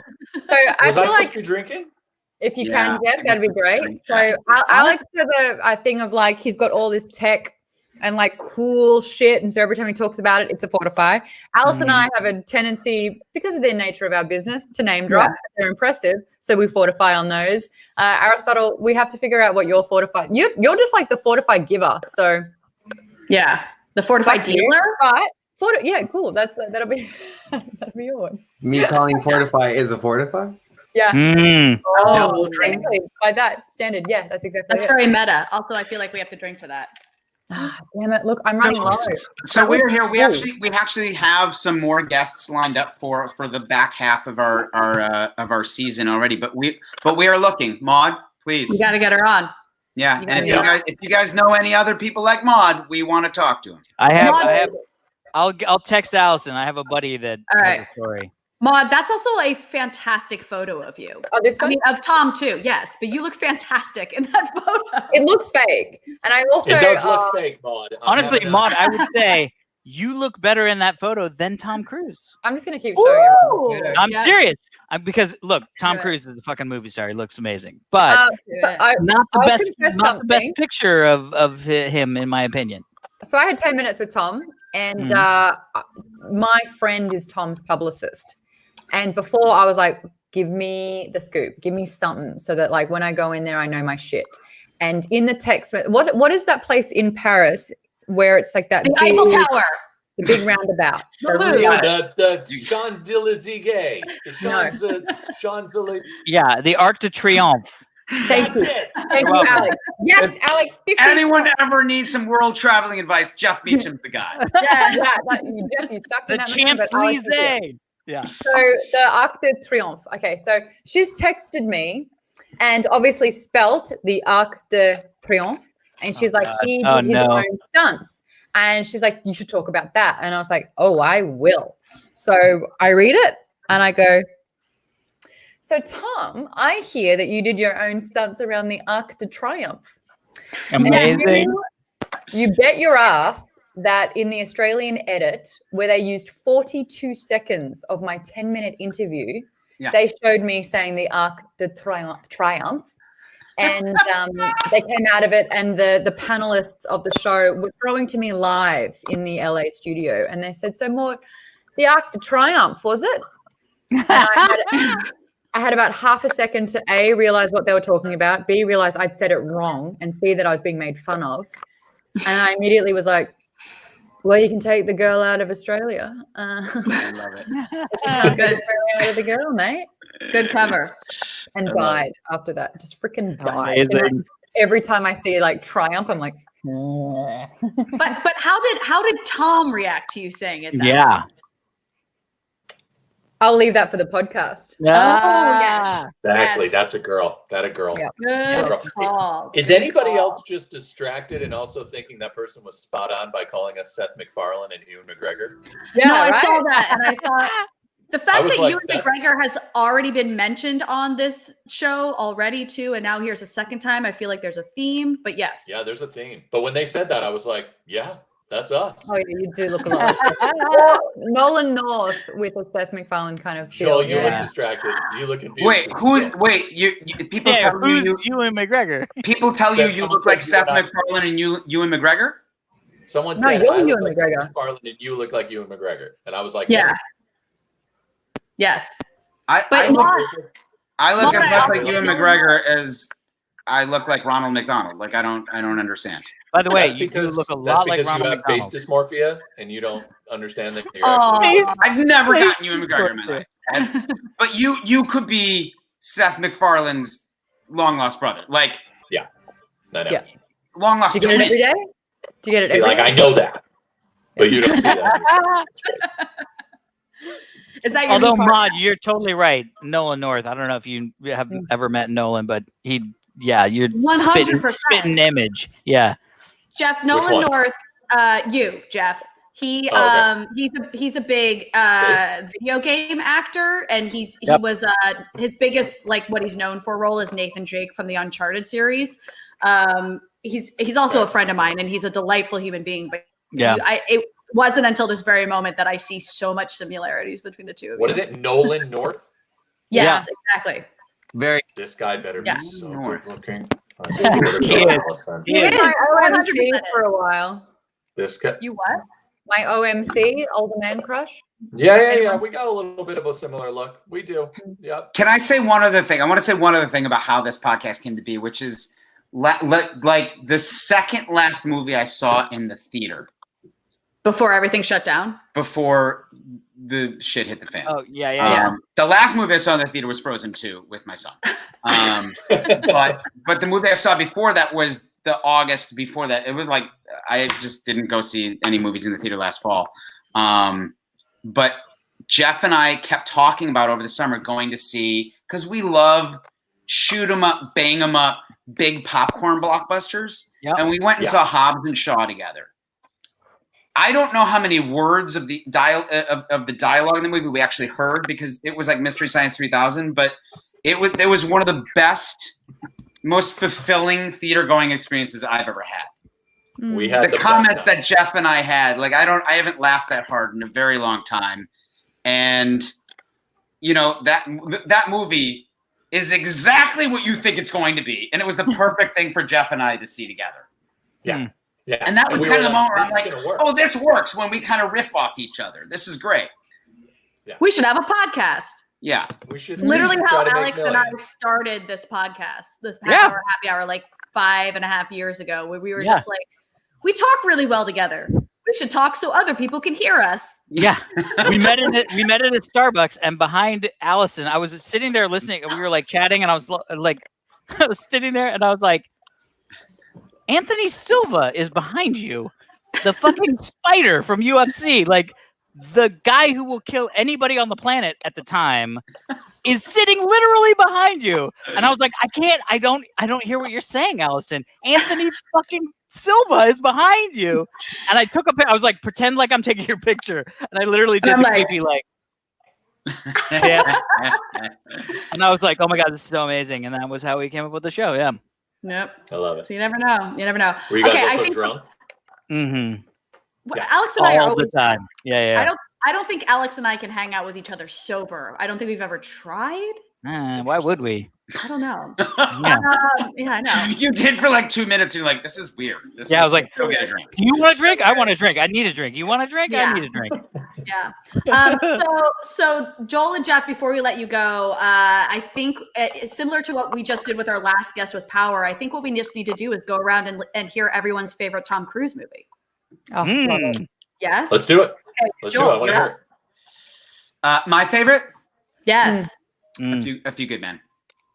A Few Good Men, because there's few movies I've seen where there was about a solid year where there was not a day that went by that I didn't see that, and I played Kathy in high school, and that was like the first time I was like, I think I kind of want to do this. All right, we're going around. I'll drag. Oh, it's me. Minority Report. What a well-written sci-fi movie that should have gotten a lot more love and attention than it did, and it is predicting the future at an exponential rate in marketing.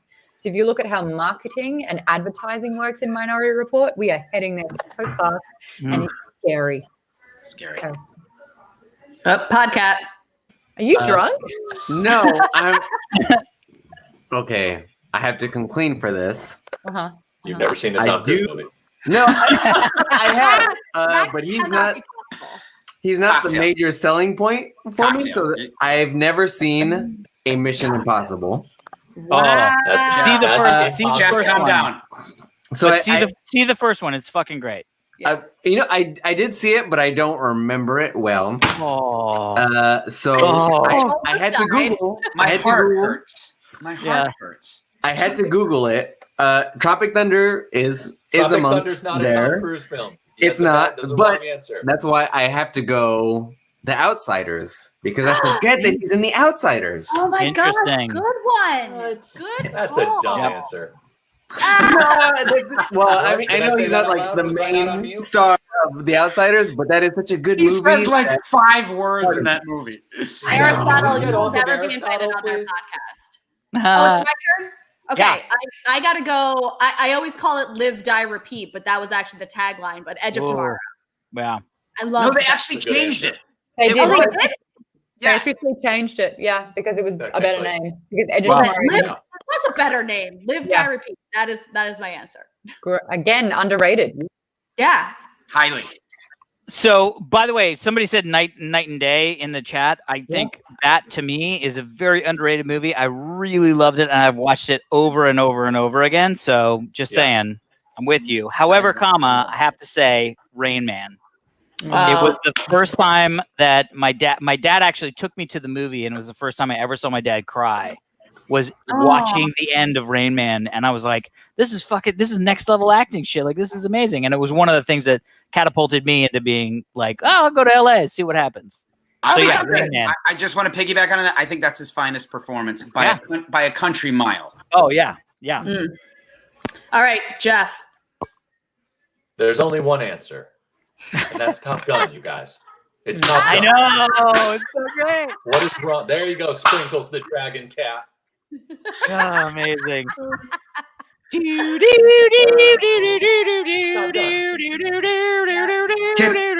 I just say, Jeff and I both have like a dollop of ADD, and we spent an entire episode talking about Top Gun, and we had to re-record that episode. How many times now, Jeff? 4? 4. We had to re-record it 4 times. 4 times because we got sidetracked so many times. We meandered for hours. We just couldn't keep it straight. Couldn't keep it straight. There's so much to talk about. Well, you know what I got? I got the need. The need for speed. Alex was the only one, really? Guys, I set that up. We know it. We know. We know. Come on. But like, she wants you to hit the softball. We know, Maude. There's no crying in. Don't make me do it. Badminton? Cricket. Yeah. No cry, look at that photo. I love it. All right, Joel and Jeff, tell everyone, can they find Meeting Tom Cruise at any podcast ever? Like, do people have to search for it? Where can they find it? We are part of the iHeartRadio Dan Patrick Show network that's going to be coming out January 26th. For now, sign up on Instagram. Sign up. Go to Instagram, find us at Meeting Cruise. You can find me at Jeff Meacham. Joel, where can they find you, buddy?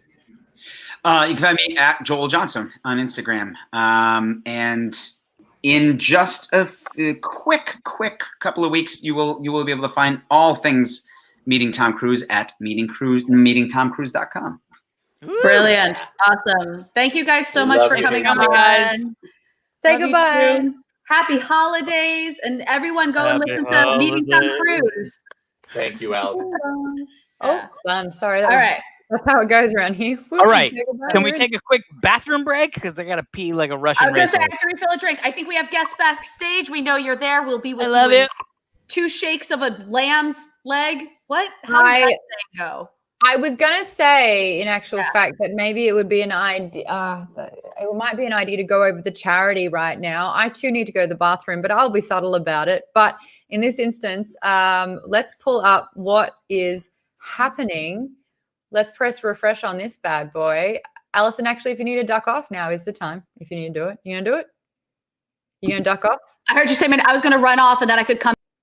Everyone's running off. Go pee. Go pee. I'll save you. It's okay. I'll save you. My bladder. I mean, like, that was so full. That's so full. But I'll handle this. Alrighty. Holy shit, we pressed refresh. Look at that. Is that really 43%? We're trying to get to 50% here. We're on 43%. Let's count how fucked they are when they get back. The last one that we had here was Kyle Ibbotson. The Dragon Riders came in with a £100 donation. Thank you so much. That is Trisha Hirschberger's audience, the collective sort of noun for Trisha's fans. What do we call the community? Nate Dykman came in with another massive donation following that one as well. That's so great. They matched each other. That's so great. Anonymous, 4 to 5 from Costa Rica. Been listening to Half Hour Happy Hour on and off over the years. Thank you so much. Chad, I was going to donate the math with my Aquarian buddy Allison with month math, and that is 1 times 26, 2 times 6, but it was too close to 40, and I didn't want to think about that, so I just doubled it. I love that. And then Greg from the Half Hour Happy Hour stream, looking forward to Legos and science. Question mark. We are super, super close to that. When everyone gets back, we got a lot of fortifying to do. But in the interim, I guess I will be holding down the fort in the interim. If you haven't noticed, we have a bit of a theme with tonight's Drunksmas, and that is talking about podcasts that have either happened throughout 2020 or are soon to be launching. We just heard about meeting Tom Cruise, which is pretty impressive, especially with the picture. No bigs, no bigs.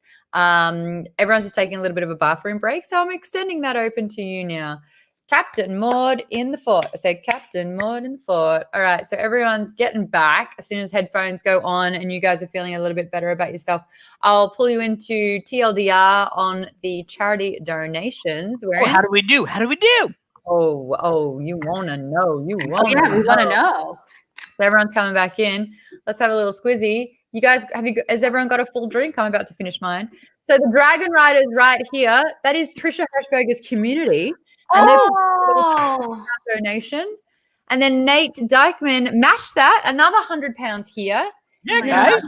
Anonymous has said, Fortify from Costa Rica. I've been listening to Half Hour Happy Hour on and off over the years with a 20. Yes. And then Chad says, I was going to donate the math with my Aquarian buddy Allison with month math, which is 1 times 26 plus 2 by 6. But it was too close to 40, and I didn't want to think about that, so I doubled it.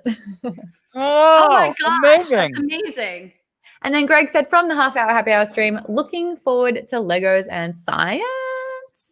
Yes. So we've got all those happening. There was one Fortify in there, but some massive donations. So bottoms up, bitches. Let's do this. Cheers.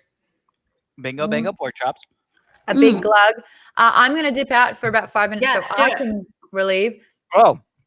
But I believe we've got... Should we bring on our guests? And then? Yes, I do clickers for this one. So, Allison, if you want to do some hype.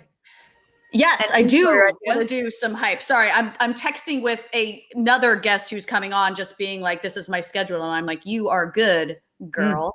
Okay, so coming up next is another podcast that I listened to during this pandemic time period. I thought it was a great podcast. The host of this podcast is also a friend of mine. I found it highly entertaining. So I'm very excited to introduce. Oh, wait, Maude left, so she can't actually bring them in yet. Yes, I can. I think she's doing it. Sorry.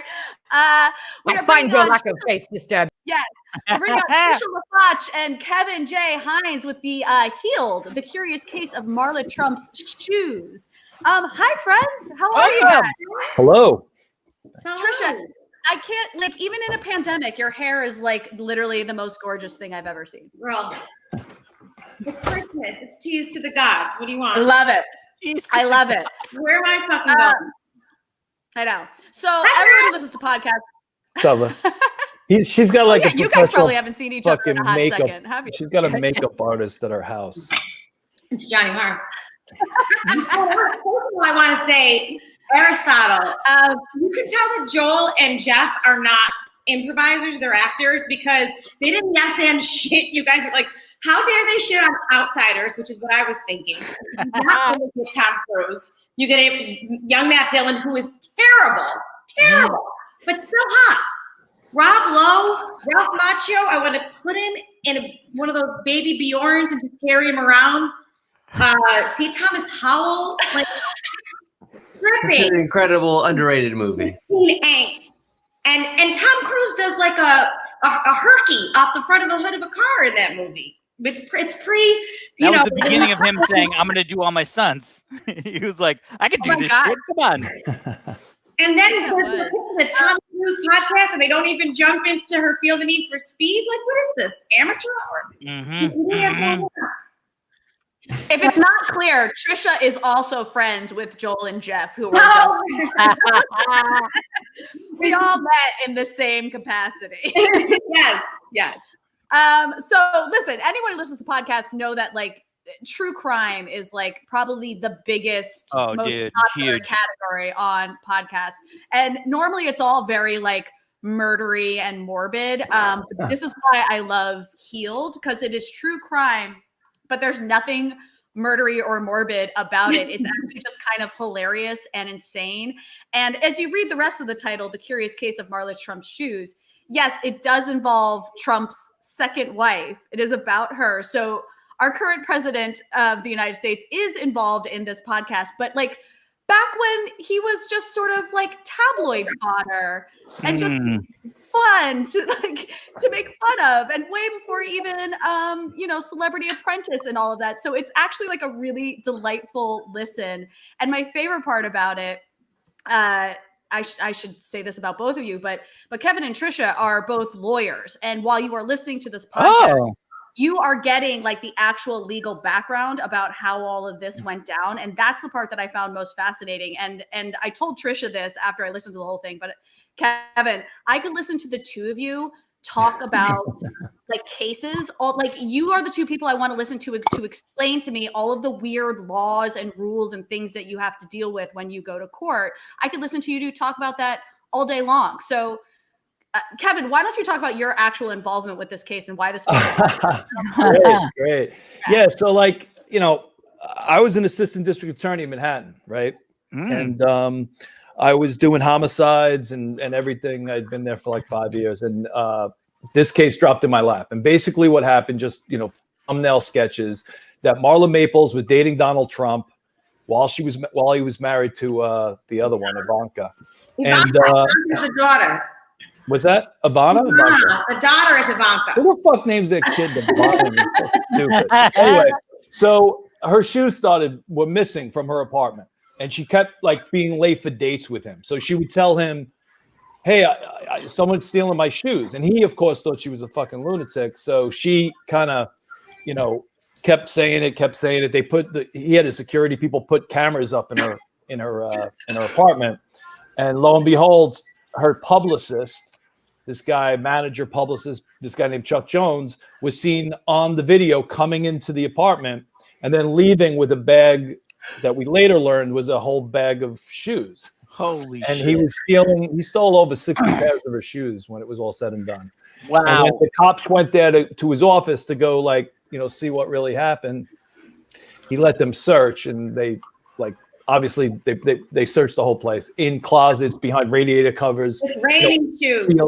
In the ceiling tiles, fucking shoes just came pouring out. And because it was a burglary, it was a felony, and the stupid case gets dumped in my lap. And the podcast is all about, my involvement and how my career almost went down the tubes because I had to try this stupid case.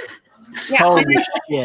the office they found 3 handguns. So there's a lot of issue about, do the shoes matter? Does this much to do about nothing? But then you can't really disregard weapons at the same time. So and Chuck, he was a publicist, so he ran his own criminal trial like he was representing himself, and just was on the phone with the Daily News and the New York Post every day, and you just get these crazy headlines like Marla's soul man, please forgive me, or God, there's so many of them that are really good. Was he gonna sell them? Like, what was the upside? Oh no! He was He a not guy? selling the no.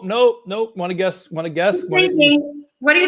Keep going. What do you think he was doing? Man. I mean, the only thing I can think of is foot fetish, but that doesn't make sense for all that kind of stuff. Yeah. What? This is spoiler alert. We did find certain fluids, Oh no! dried fluids, on the inside of the shoes. Oh my God! And that happened one night when we were preparing for trial, a trial I never wanted to do. I never wanted to be involved with this. Like I said, this is like front page of the paper shit. And me and two goofy New York City police officers are going through the shoes, matching them up. Trisha left; she quit. I'm ready for it. And at one point, one of the cops said, "Uh-oh, what's this?" And I was like, "What's going on?" And he goes, "He's there with his partner. They're laughing, and inside, the shoes was like a map of Hawaii, right?" Oh And God! I was like, "Oh, fuck." So we had to send those shoes to serology, and came back positive for semen, which is the real word. The nautical term, yes. We call it splooge. And then we did blood typing on it back in the day. They didn't have DNA like they have today, but we did blood typing. Came back to his type, and Chuck was splooging in the shoes. So this is in 1990. He was convicted in 94, right? But he was arrested in 92. So this went on. Of course. And so, as Allison's saying in the podcast, we talk a lot about New York City at the time and how crime was out of control. And yet they're spending hundreds of thousands, or at least under maybe $200,000 to prosecute, the shoe guy. And The shoe bandit. The shoe bandit. Yeah. Make it work. I mean, it's just an amazing podcast to listen to. And if you can't tell from listening to both Kevin and Trisha talk for the last, 7 minutes, that they are both very New York and therefore very my people. And like that is actually, I feel, a personality trait of this podcast, is like listening to New Yorkers talk about New York during this time period and this case that really, let's be honest, would only happen in New York City. Like, hell yeah. It's such a great listen. It's what, 7 episodes? 7 episodes, yeah. But we were two trapped, two New Yorkers trapped in LA. Yeah. But I truly think the two of you need to take on other cases and just analyze them the way you do this one. I know you clearly had a lot of insider information, but listening to the way you guys describe law and legal action in this podcast makes me, a complete layman, go, oh, I get it now. Like, now I understand. Because you can watch Law and Order just so much before you're like, I still don't really get what that means, Absolutely. On that note, I have seen every single episode of Law and Order SVU, apart from this newest season, which they took a little bit of time getting to, and I, had to get back into it because 17 seasons in about 3 months was a lot. But I will say that when I went to New York for the very first time, when I was still living in Australia, I was going around Central Park, and I was like, 182 plus episodes, 360 episodes under my belt. I was like, statistically, I'm going to find a DB. DB? I was like, dead body. Like, I just know it's going to be in that bush, it's going to be that jogger, and it's going to be that motive. And I was like, I know how this goes.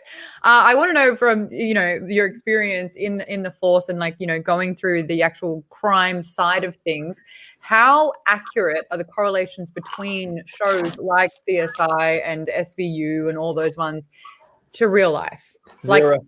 Because I feel like I could understand I could be a DA.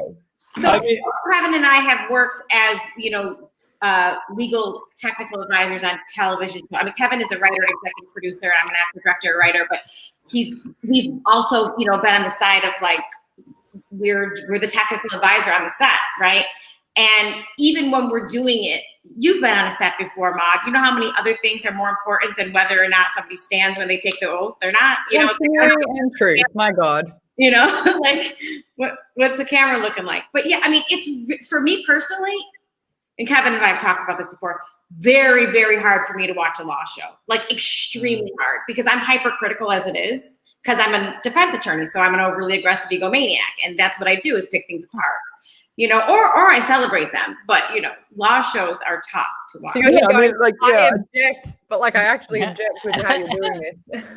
I think look, I've been writing TV now for 10 years, and like every show that I've written on that has legal stuff in it or courtroom stuff in it, I try really hard to make it as authentic as possible.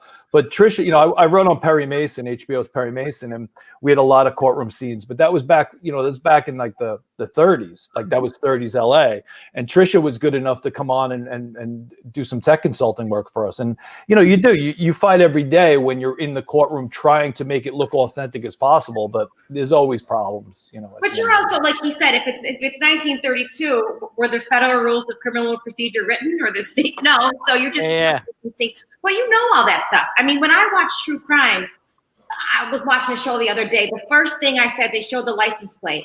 And I was like, well, it was a car rental. So why don't they check to see if all of the rest, if like every license plate began with, VWA at that enterprise, because they didn't have the second half of the plate. And they figured it out 20 years later that every white Bronco at Enterprise had the beginning letters of that license plate. And I was like, it's the first thing I would have thought about as a defense attorney. Now it's hard. Kevin is a lot nicer than me, because I kind of am more willing to attack the way defense attorneys or prosecutors handle a case. And he's kind of giving people the benefit of the doubt more often than I am. But I mean, I watch so much wrongful conviction shit, and I'm like, it's so obvious. The first thing I would have thought of, the very first thing. Like I was watching that IMF fucker who raped the girl at the Sofitel, and he went right to the airport right after it happened. And I was like, well, did he book the flight in advance? Like, was that a previously scheduled ticket, or did he have it, did he buy it that day? Because that's evidence of flight.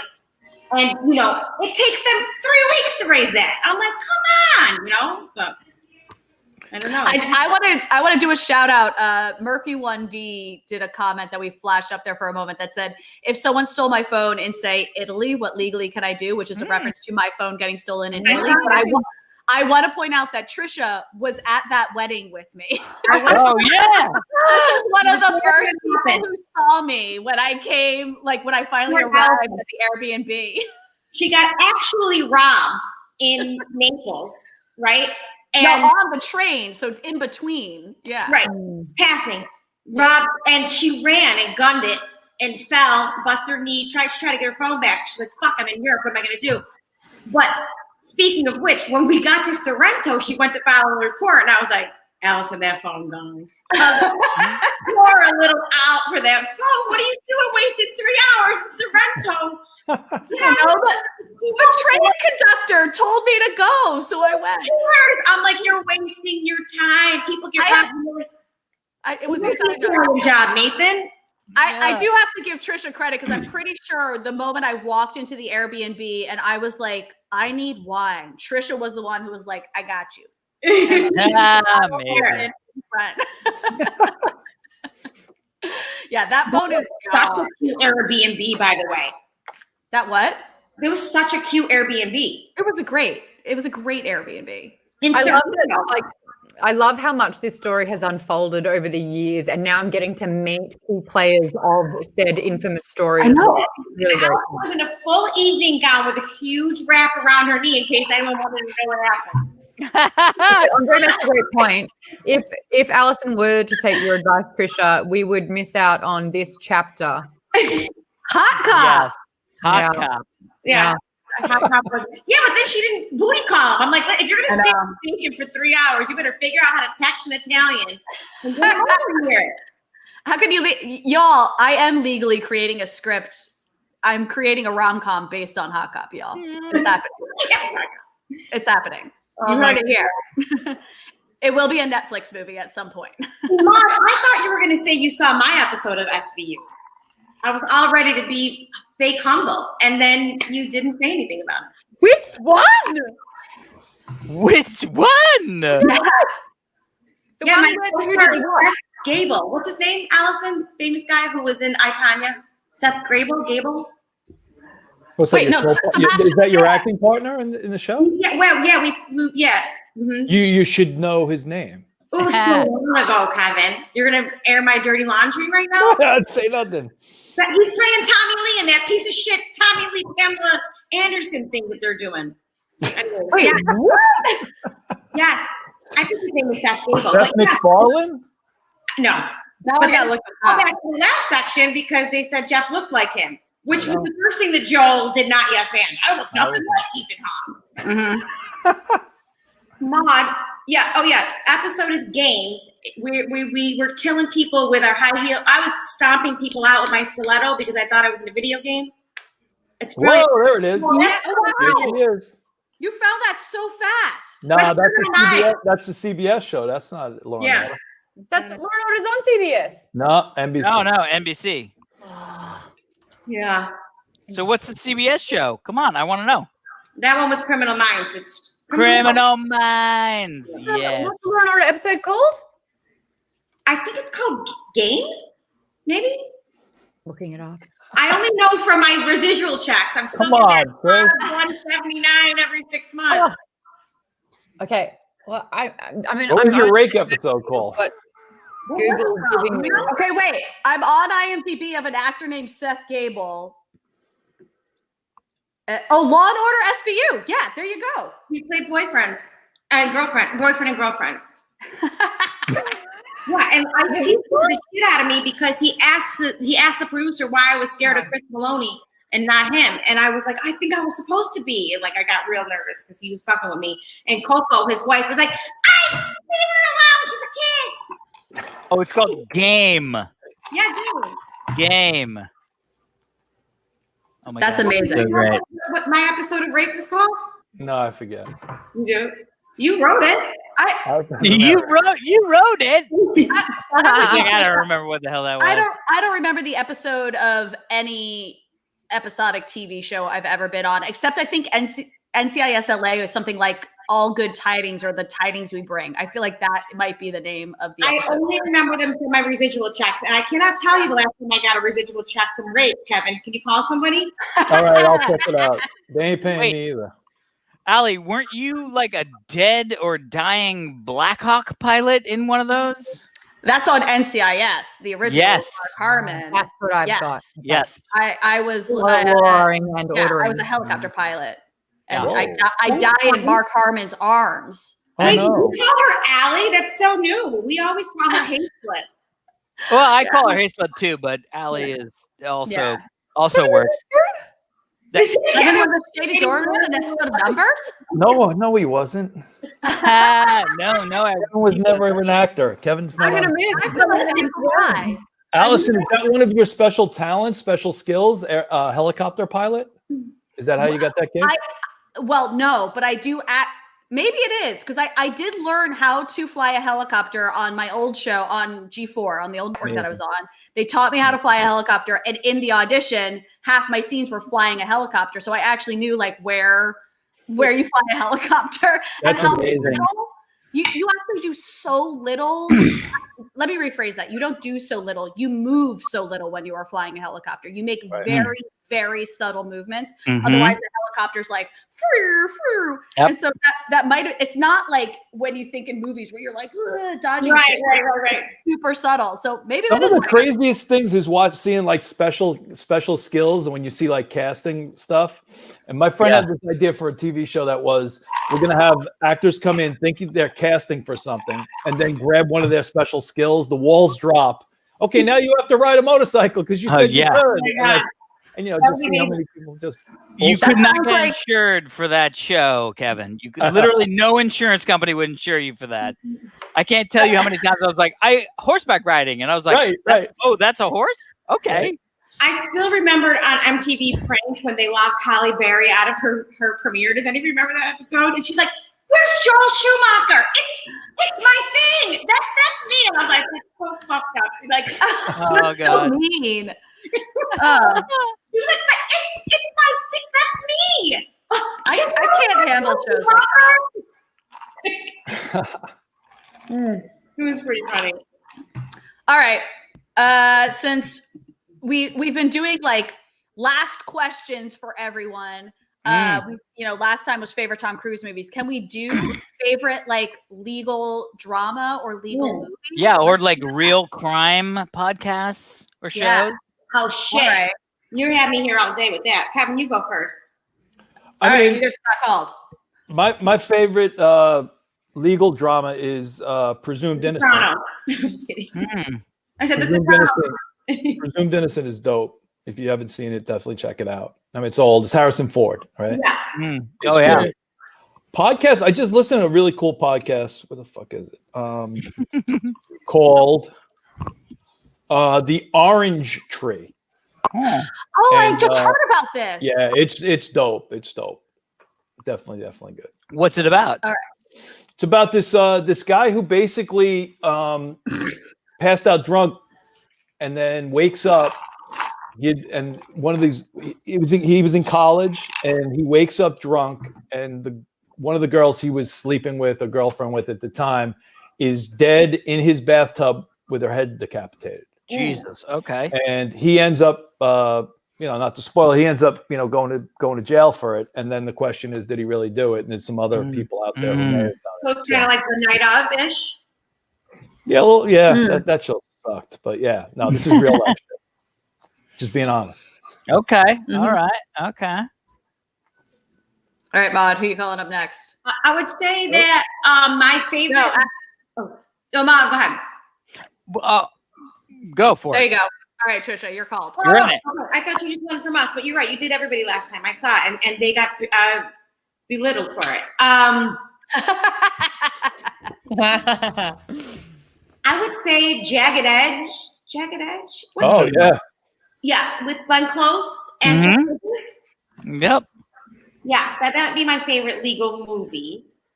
Just because growing up, I was obsessed with Glenn Close and everything she did, and that was one of like the Fatal Attraction, Dangerous Liaisons, Triumvirate, which Dangerous Liaisons in retrospect is extremely rapey. As a child, I did not at all notice how rapey it was. I would say so. Oh my God, I watch everything true crime right now. I would say one of the best produced ones is Trial 4 on Netflix. The guy who's convicted and his Irish Italian defense attorney who fought like tooth and nail, Rosemary Sharpetta, something like that. Really, really good. But the one that fucked with me hard was The Murder Next Door, because it's all live footage. They only use Facebook Live, Instagram posts, police body cam, and surveillance. So you're Oh wow. That was because that stuck with me, and that guy is a sicko. But yeah, I would say that. I really don't like a lot of legal shows, but I love reality. I'll watch any wrongful conviction or true crime, because as an actor studying, people really imaging and really, how they react is so much more fascinating to me than watching actors do it. I don't, but yeah. Nice. All right. And I watch so much true crime that I actually, between Trial 4 and this other one,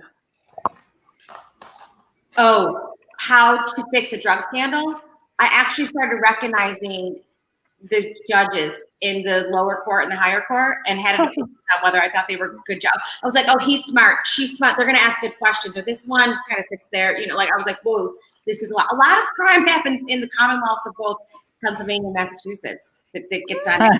Oh shit. Yeah. Good to know. Damn. All right. Okay. If I'm gonna go like true crime, I just listened to the podcast Chameleon, the Hollywood Con Queen, which starts off super strong, kind of takes a dip, but then ends like real strong. And maybe I like it a lot because it also involves my industry, our industry. Right. It's sort of What'd you say? How many episodes was it? 8 or 9, I think, something like that. I listened to it on my road trip a couple weeks ago to get to my parents' place. It's a great listen to if you're just like road tripping somewhere. And then in terms of like fictional crime drama, my mother and I, besides watching The Expanse, are also watching Your Honor right now, which is on Showtime. Yes. And I like it, but at the same time, I'm able to I'm able to call what's going to happen, which makes me think that like maybe it isn't super legally accurate, because I feel like if I can call what's happening, it's not right. But it's an intense watch. It's one of these shows you're watching and you're like, no one's going to end up with a happy ending. Also, Trisha has one of our friends, Amy Landecker, in it. Oh, Amy's in it? Amy's in it. She's got a great role in it. Oh, God bless. Yeah. That's awesome. I think I have Showtime. I will say true crimey stuff. I just watched The Ripper, which is about the Yorkshire Ripper in the late 70s, early 80s, which was really good. I think it was on Netflix. Super, super fun. I love murdery stuff. And then podcast. What was that podcast? I listened to a podcast. I'm not even going to remember it. It was after the Serial, like Serial started sort of like the all like, true crime podcast. You know what? I think it was actually the one that they turned into a TV series. Dirty John. TNT. Dirty John. Yes. Kevin was a producer on that. Yeah. I wrote on it. And a writer, yeah. Oh my God. The podcast of that is fantastic. I've yet to see the TNT or TBS. TNT. First one it was Bravo first season, second season it was on USA. So so neither of those things. Yeah. They're both great. But the Dirty John podcast is like, how is this even a thing? Like, what is going on with this thing? We love true crime. My wife is like true crime addict. And she's the one that's like, I just listened to the thing. It's about a guy get murdered. Because I want to hear what you think. Say what? You have to have her listen to our podcast then. I will. Are you kidding me? It's on the list. She's gonna love it, by the way. 1,000%. I think Heather will adore their podcast. Oh, of course. Yeah, of course. She lived in New York for a year and is like, New York is the best. It is. Love you, Heather.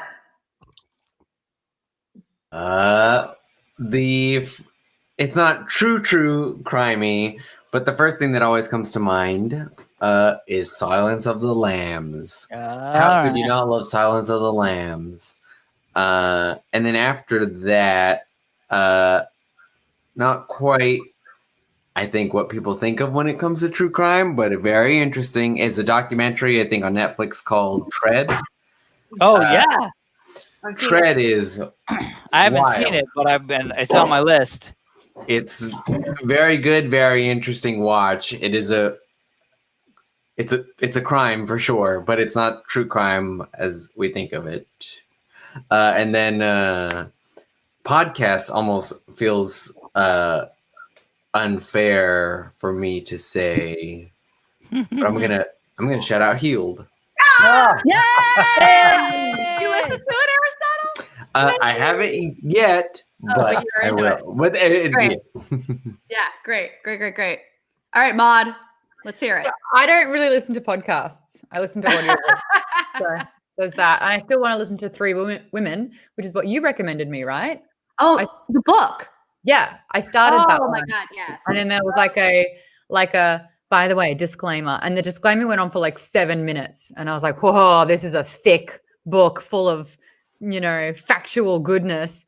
Mm-hmm. And then I was like, I need to be in a headspace for this. Yes. But the night of was mentioned really quickly by Trisha, and Kevin, you said something about it. What did you say about the night of? Did you diss it? I was very disappointed in it, extremely disappointed. I think that anyone who believes that female defense attorney would have went into the back room and had sex with him and shoved drugs up her coochie. I mean, it's just, to me, it just went off the rails there. It did. But I will say, because I watched it on a flight, the whole season, on a flight back from Australia to LA, and I couldn't sleep. And then by the time I got off the plane, it had affected me in such a way which I think only good television can do. And that was just feel so sort of torn up and disappointed in the judicial system. And I think we're so used to having hope at the end of a lot of any kind of storytelling, like we need, and we are kind of, my God, we're designed to need hope, and that didn't give it. Then and don't start watching Your Honor, because I have a feeling this does not end well. Okay, but I will say it really made me think, and I really appreciated Riz Ahmed's range as an actor. I thought that was really great. And it's honestly, Maude, he's a great actor. Honestly, Maude, if you haven't seen The Sound of Metal, you have to see The Sound of Metal. Oh, it is crushingly good. I can't honestly, how good he is. Like, and I just stumbled upon it with my wife because she's a musician, and we were like, I was like looking through things, and I was like, I guess The Sound of Metal. I don't know. We watched the trailer and we stopped because we were both crying, and we were like, we have to watch this now. It is fantastic. He is so good in this. I mean, everybody's so good, but you gotta, I'm serious, like Sound of Metal, it has nothing to do with true crime, but it is just go watch it. Riz Ahmed, like the night of and the Sound of Metal, like when Riz Ahmed talks regularly, like in his British accent, I'm like, oh, he's kind of boppy, like he's just whatever. But then when he plays like a thug American, I'm like, oh my God, this is not him. Yeah. Like all of a sudden he's like poor and he has an American accent. I'm like, how'd you do that? Yeah. Awesome. So good. Well, Trisha and Kevin, thank you so much for joining us. Where can everyone find Healed, and where can everyone find you? And will you please do another podcast in which you teach me about legal stuff? Yes. yes, and yes. Right, Kev? Yeah, 100%. No, you go, Trish. Oh, a Healed podcast. You can find it on Apple and Spotify and I think other sites, but mostly everywhere. No, find it on Apple. And you can find us on IG at heal.podcast. And mine is just my name, Trisha LaFoch. And Kevin, tell them your handle. Kevin at Village. That's his real handle because he's, I got 140. I got 140 followers. Yeah, nice, crushing it. I hope after this podcast you have at least 142. Yeah. Kevin, it's not zero. It's not zero. It could have been zero. Stuff. Yeah. You guys, thank you so much for having us. This is so fun. Thank you for this. Thank you for coming. Happy holidays. And here's some more lawyering in the future. Yes. Thank you, guys. Great. Bye, All right, guys. Thank you very much. Thanks. Bye. All right. Oh, Maude, I can't hear you. What? That's because I was muting because I type. I love that, like, the more that those two spoke, the more that everyone was like, I'm in. This is great. I love it. Yeah. I'm telling you, that is part of the appeal of this podcast, is not what you learn and not the story, but these two and their personalities and their, like, New Yorkness is like it's a trait of the podcast, and it's great. Yeah. So before we get to our next guest in just a second, I thought it would be really cool to check in. Yes. How we're going. So we did hit 7,000 followers for Geek Bombs Twitch. Like 4 days before the goal. So, I'm shaking my slothy Christmas for you. This is just making you a sloppy Christmas. Sloppy. Sloppy. I am sloppy. Yeah, let's be honest. It's We're all like sloppy Christmas. Oh, thank you. So sloppy and sloppy. Take it. But let's quickly have a squiz at what is going. Please, our charity. 48. Wait. Refresh. No, dude, we're. We did it. So the last one was from Greg right here. We had Michael Bowman come in with a 75 pounder. Michael Thank Bowman. you so much, Michael. Spiceman here says, long-time listener, first-time donator. You guys and the podcast were at my side for 5 years, and I want to wish you all a Merry Christmas, and it's wonderful to be a part of the live stream. Yeah. Thank you, Spiceman. Like, Michael, thank you. Brad, Fortify! Oh, man. Oh, God, I have to do a drink refill. From long-time WHWH listener, Brad from Wukonda, which is like Wakanda. Oh, Wakanda forever. Yes. Wakanda forever. I think we brought that up before. Brad, hi, thanks. Order just came in and said Fortify and 7K. So, Booyah. Fortify. This is a very oaky rose. I like that. I like Tell us about your palette, Maude. I tell you what, this is really enriched and quite mature. Next up, we have Russ, who says, long-time WHWH listener and missed the Monday morning listens on the way to work. I miss going on the way to work. Glad everyone is doing well. Happy holidays. And then Powder James says, glad to help out a worthy cause. Been a fan of it since the start. Fortify. The 50%, y'all. That's amazing. We got 50. We did it. Look, can we get to 55 by the end of the hour? Easily. I'm into it. I'm into it. Easily. Come on. All right. I'm going to make a 10-second run to the fridge and just get the bottle and bring it back because I'm at the point where I don't care I'm going if to do it's that. warm anymore. Yes. I also am out of wine, but I'm going to get a bottle. Bap! Alrighty, I'll tell you guys about the chocolate that I brought over. Because I'm going to snacky snack so hard. This right here, coconut white chocolate. Yes, it's great. It's as good as it sounds, and it's delicious. Nathan says 5% in an hour. It's doable. I just don't want to say 60% and us not get 60%, and then it's like soup's embarrassing. But for the mo, I'll just say 55, and if we get to 60, we get to 60. Is it I love flavored chocolate? What? A coconut flavored chocolate, or So it's white chocolate with coconut in it, with delicate coconut flakes. It's good. whatever you are describing, I'm fucking into it. Should we bring on our next guest? Do we want an Alex back, or we don't care? Start the intro, Allison. I'm starting the intro. I feel like Alex will be back by the time I'm done with the intro. Real quick though, does Alex going to get more wine count as a decant mention? Oh my God, Podcat, you're like Machiavellian You're an right enabler. now. Fine. This is from Sarah from IGEA Enterprise, and she says, tears coming right now. Thank you so much, all. We did it. We did it. If we can get it to 55, if we can get it to 60% by the end of the show, I'll be thrilled. I want to get 100% by like the end of January, but I've got other things that I've got in store for that. But yeah, this is a cause that we can totally hit. Thank you everyone for donating. Oh, there she is, just seeing this with you all. I love it. I love it. Ooh. Oh, thanks, Sarah. Alrighty, intro. All right. In the third segment of Allison's friends who do amazing podcasts that I want you to listen to. This next podcast is unlike the others in the sense that it is scripted. It is a scripted podcast called Star Tripper, and I'm very excited to introduce my friend Ian McEwen to the stage. Oh yes, coming in hot. Guys, we made 50%. This is unbelievable. Yay! Cheers. Spectacular. I love it. So before we even get into the podcast, I have to take a sip.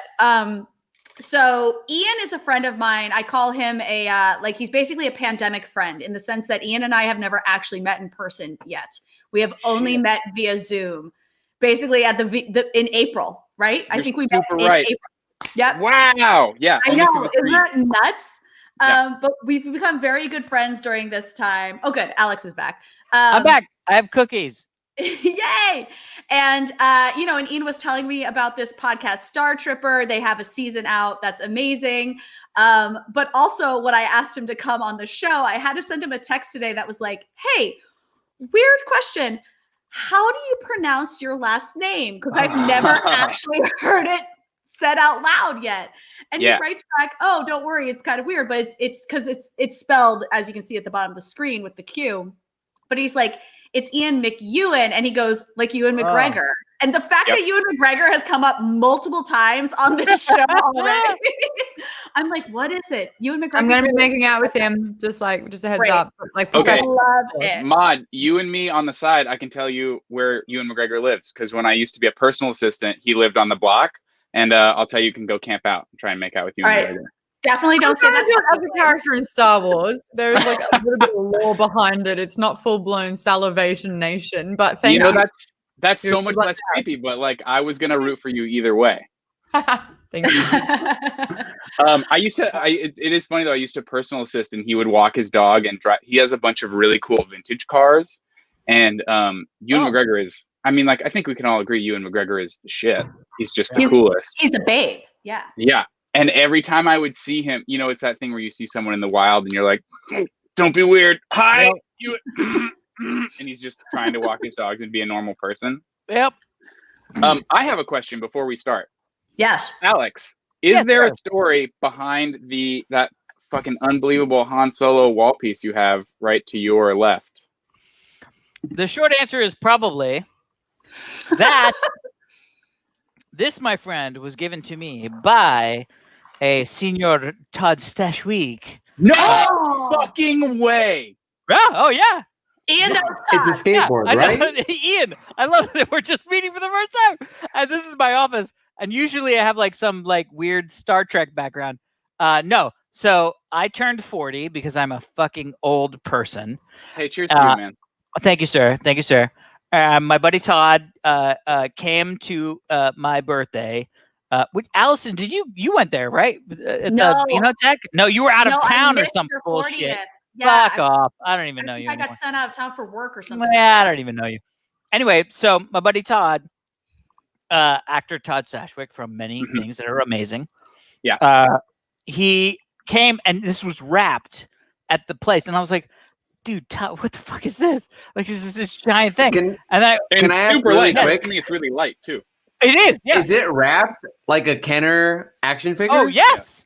Yes. And by the way, this is fucking 3-dimensional.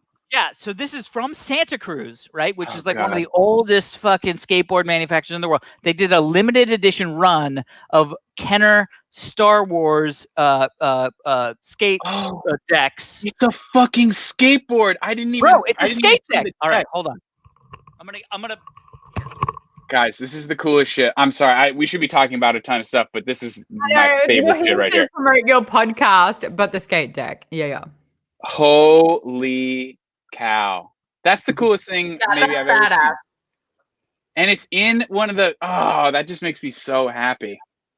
That plastic clamshell. It's in the fucking thing. And he gave it to me, and I was, as I said, because I'm over 40, I grew up in the 80s as a skateboarder and skateboarded the fuck out of everything. And It's called the 80s. I literally was like, oh my God, dude, this is the most amazing thing that I've ever seen in my life. And he was like, there's 4 boards. They did limited edition runs. And I was like, well, what am I going to open this up and make it a fucking skateboard? Like, no, I'm not an idiot. No, And you're not. I was like, I'm just going to fucking put 2 nails in my office. I'm going to hang it. That's it. And it has been there ever since. And by the way, if you're a Star Wars fan, this is so one thing, and then we'll get back to work, because this is my favorite thing. So I used to ride motorcycles until I realized that they were just dangerous machines that were built to kill you, and I didn't really like them. But one of the things that I always said, I made the motorcycle that I had, I made it into a Star Wars bike.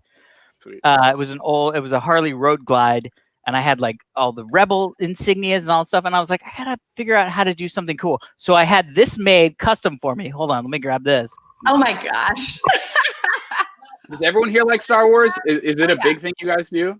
We're all Star Wars people, right? Yes. Great. Okay. Fantastic. Look at Aristotle's the Millennium Falcon tattooed on his arm. Oh my God. Yes. You guys are my people. This is amazing. Yeah. And that's the coolest fucking helmet I've ever seen. Yeah. Can you hear us? I don't think that works. The helmet that I had custom made, right? Luke's Wow. X-Wing fighter pilot helmet. Yeah. And I had it. This was my bobber helmet. I had it custom painted for me, and I sent the guy who did it. I sent him the at the time Lucasfilm had online the 3D renderings of the actual props from the movie. Oh my God. And I just sent the person the guy, and it was like, I can't remember how much it was. It wasn't even that much. And I was like, I sent him the bobber helmet, and I said, make me this Luke Skywalker pilot helmet. And he sent this back, and I was like, this is the most amazing thing I've ever seen. But the crazy thing is that I never did this, but this is the thing I wanted to do, which is, so with the visors in motorcycles, you can do these things where you paint the visor, but you keep these dots like empty, so you can't see. So it looks like a plain thing. You can see, like, if you Google like Venom helmet or like Stormtrooper helmet, it looks like the visor is, it looks like the visor is solid, but you can see through it as the rider. And I was like, I want somebody to make me the blast shield. 100%. So it looks like the blast shield sounds so I'm fucking motorcycle riding with the Force. Yes. Anyway, I never did it. I sold all my motorcycles, whatever. I just on Reddit literally today, I saw a picture this guy posted of his dad in the 70s. Fucking amazing, Maude. Yes. And P.S. now they're real. We live in the world where lightsabers are real. Yeah. You know, sometimes there's no worse time to be alive, but other times there's no better time. Anyway. Nathan in chat just asked me to up my game. I have to announce that I am at my parents' place, not my place, but give me 15 seconds. Ian, tell them about your podcast, and I will be back in 15 seconds. Okay. So my podcast, I have one little motorcycle coda that I'll tell you at the end, but my podcast is called Star Tripper. It's a narrative podcast, so it's a really fun, like, comedy sci-fi adventure show, because I love sci-fi. I can tell that we all love sci-fi. And Star Tripper is sort of like SpongeBob in space. This guy, Festin Pixis, who is an alien called he's a Lorvian from planet Lorvin, where they do all of the galaxy's taxes. They're like the accountants of the entire galaxy, and they're all very organized. And he also loves sci-fi and movies. And so he gets bored of his life, and he sells all of his memorabilia and buys a spaceship and starts recording a podcast, a travel show on his. It's essentially like he bought the Millennium Falcon, right? He buys this really famous spaceship and is now traveling through the galaxy on it, doing a travel show. And every episode, we go to a new spot where Festin and the gang like get into ridiculous, crazy hijinks. And it's like meta. It's very sci-fi referential rather, and super fun. And it comes out at about 1 million. I think Allison might do some season 2 with us. Allison might be on season 2 if I can get her to come on season 2. Oh, Allison will commit to season 2 right at this very moment. I mean, I'm pretty sure I already did via email, but now I'm committing publicly. I will be on season 2. It's going to be great. Also, real quick, I just want to say what I upped my game with. If anyone follows me on social media, you know that I am now an aunt, and I'm at my parents' place, and my brother and sister-in-law and my nephew are nearby. So what we have at my parents' place is Baby Yoda's coat. Oh for no! my nephew, and it's the Stop cutest thing in the world. Was that an Etsy buy? Is that like people? Yeah. That's the best. There's also a hat, but the hat is not in this house right now. It's at a different house.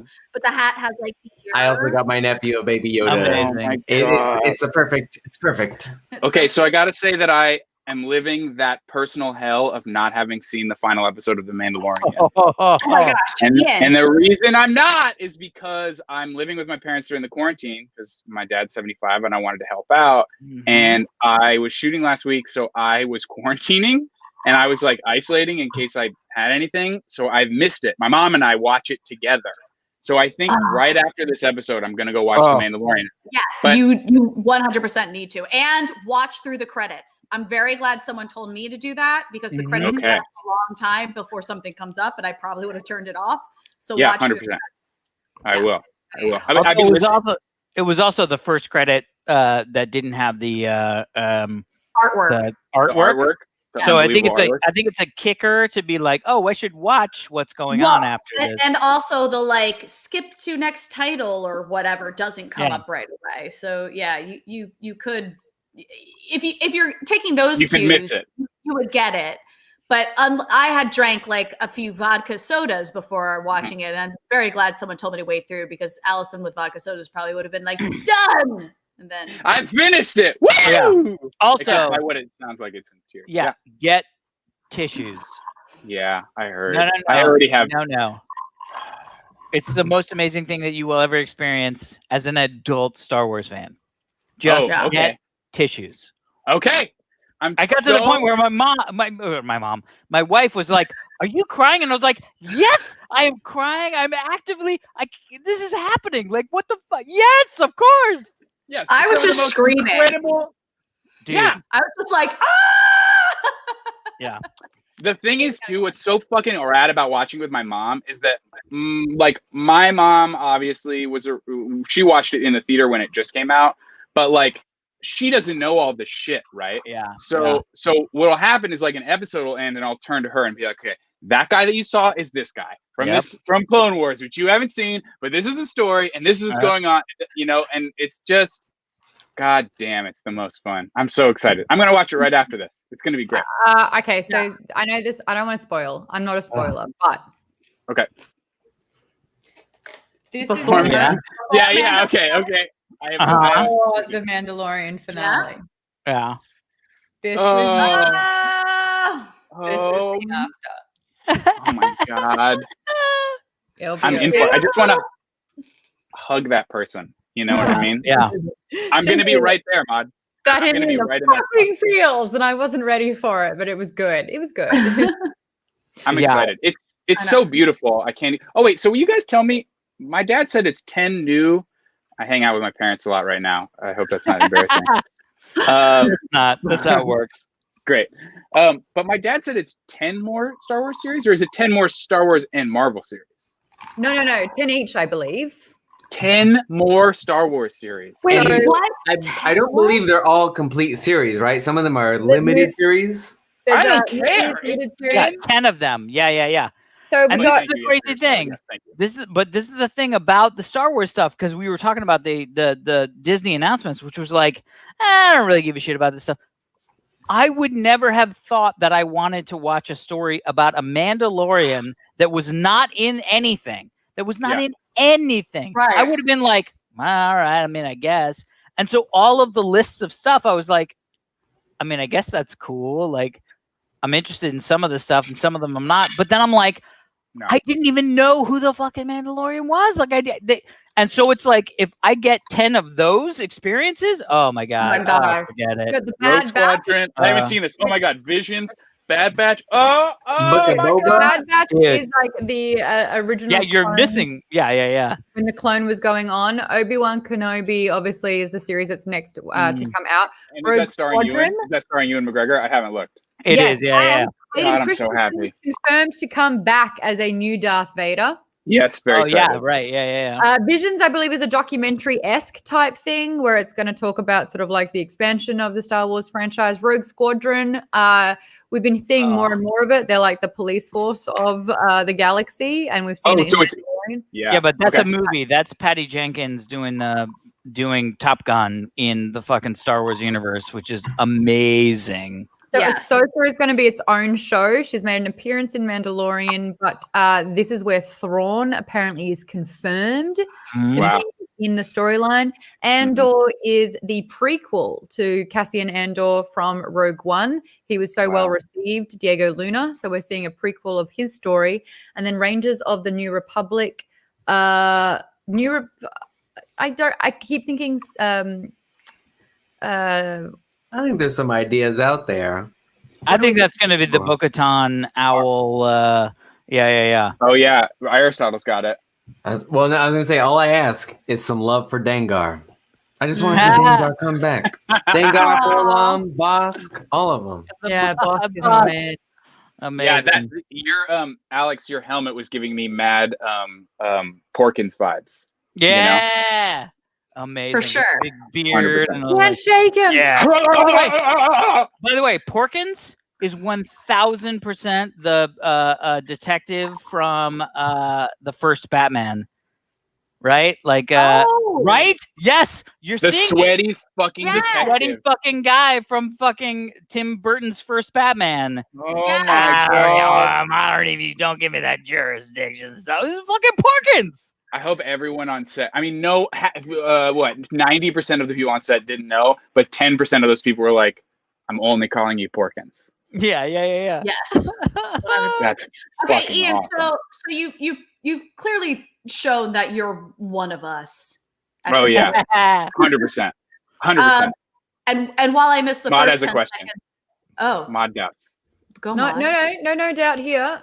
Where Oh. was the comment? Someone had a was it about Maude has a picture with Luke Skywalker? I thought you were going to say Ian being in a safe space. You have that. Oh wait, remove the comment. There we go. Fucking awesome. How was meeting Mark Hamill? Was it the coolest? Coolest. I know I have so many questions. I have a photo with him too. I ended up Adam Driver, not good. Really? Mark Hamill, amazing. Yeah. I met Mark Hamill backstage Where? at something, and I just remember being like, I can't not get a photo with him. And because I almost never do the weird, like, can I just take a picture? Yeah. And yes, Luscious Lou understands Ian is one of us. But I was like, I have to do it with Mark. And I walked up to him and I was like, I hate to ask, but I can't leave here. And he's like, no, let's do it. And I was like, thank you so much. And I gave the phone to my friend, and he like took multiple photos with me. And I was like, thank you, Mark Hamill. You're amazing.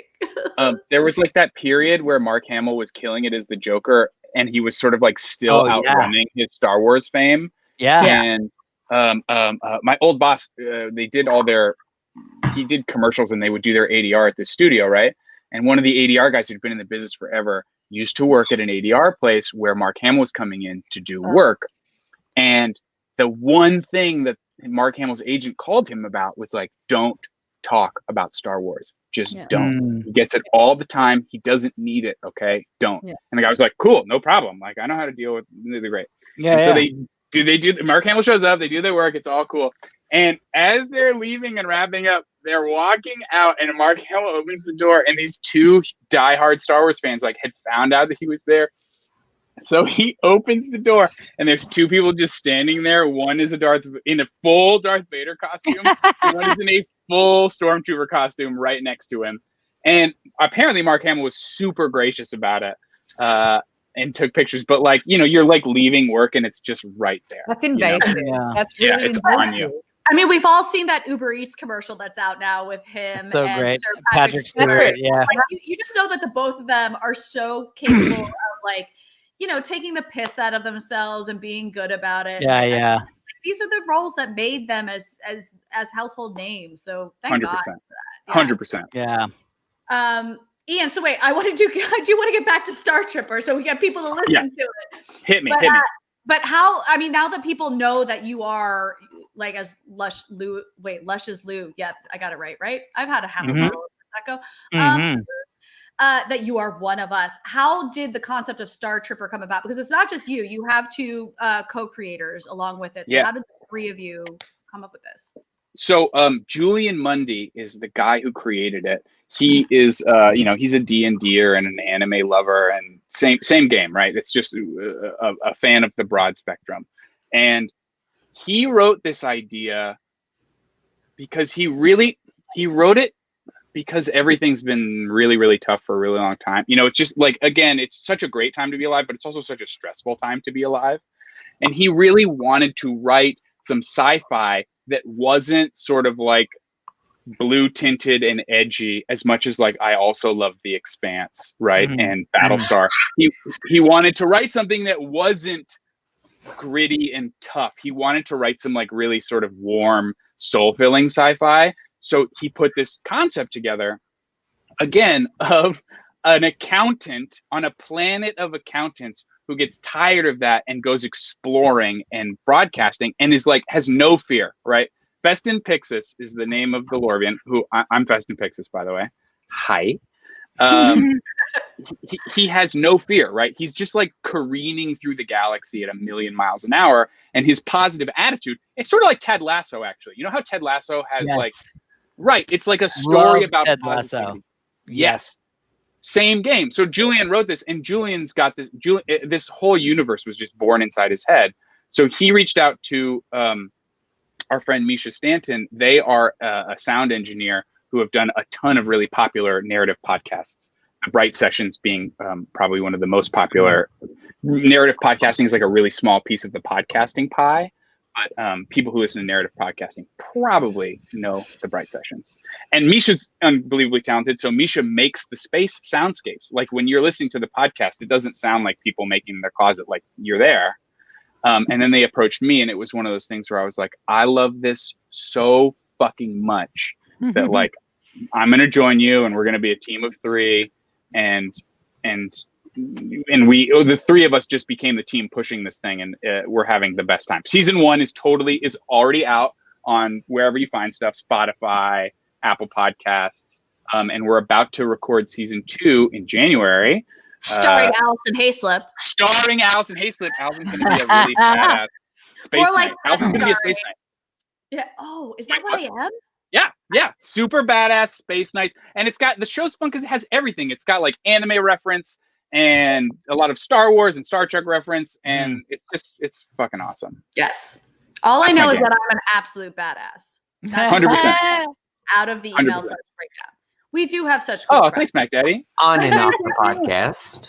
On and off the podcast, yeah. All right, well, real quick, we've been wrapping everything up with everyone's favorite something, and I feel like for this segment, it would be real good to do our favorite sci-fi, right? Whether it's a film or a TV show. Let's do our favorite. Star Wars character. I'm sorry, what? What was it? Favorite Star Wars character? Oh, you want to make it that more Favorite Star Wars character? All right. Yeah. I'm in. Let's do it. Let's do it. Can I not go first? Who's Can I not not go go first? No! Oh, Ian doesn't want to go first. He's the guest. Don't make him go first. Yes. All right, Aristotle. Yeah, you just got good. busted. So I'm gonna go ahead and do both. My favorite Star Wars character is Bosk, only because it's a giant lizard man. What a fun character! In the same way that people love to say like Boba Fett didn't do anything, Bosk didn't do anything, but what a cool mystery we get to see. Favorite sci-fi. I'm not favorite sci-fi, but favorite sci-fi author is Arthur C. Clarke. can't go wrong. 2001. What an amazing movie, Brilliant. book, Good choice. everything he's ever written. Love it. So that's me. Great. Okay, I'm ready. I got it. Oh. My favorite Star Wars character, shockingly, is General Grievous. Oh, what? Oh, wow. 100%. Anyway, Not just to be clear, like I wish there was so much more General Grievous in the prequels. Like General Grievous makes so much more of a dent in the Clone Wars series, and I like wanted so much more. But the concept for that character, like I would watch a General Grievous series. I wouldn't because it'd be so hard because he's such a bastard, but you know, it'd be really fun. That design and shit, God, he's so good. I have to ask, have you watched the Genji Tartakovsky Clone Wars before the CGI Clone Wars? Ooh. Are you talking about the Clone Wars shorts? The shorts, yes, because I love that Grievous so much. I think that's why I love that Grievous, actually. Yes, 100%. That Grievous is what made me like Grievous for the rest of time, and I want to see more Grievous all the time. Okay, so basically Aristotle and Ian are going to be best friends. This is great. This is perfect. Guys, I'm so glad to meet you all. So here he is. I'll do a really good General Grievous impersonation. Please. Do you want me to do it? You got one? Skywalker. 100%. 100%. The question for you, Maude, is why is what did General Grievous breathe in to make General Grievous cough so much? That's what I want to know. He's just a bit flamboyant. Oh, that's it. He's got way too much energy. I buy that. No, flamboyant. Flamboyant. Cheers to you. Thank Cheers. you. Buoyant.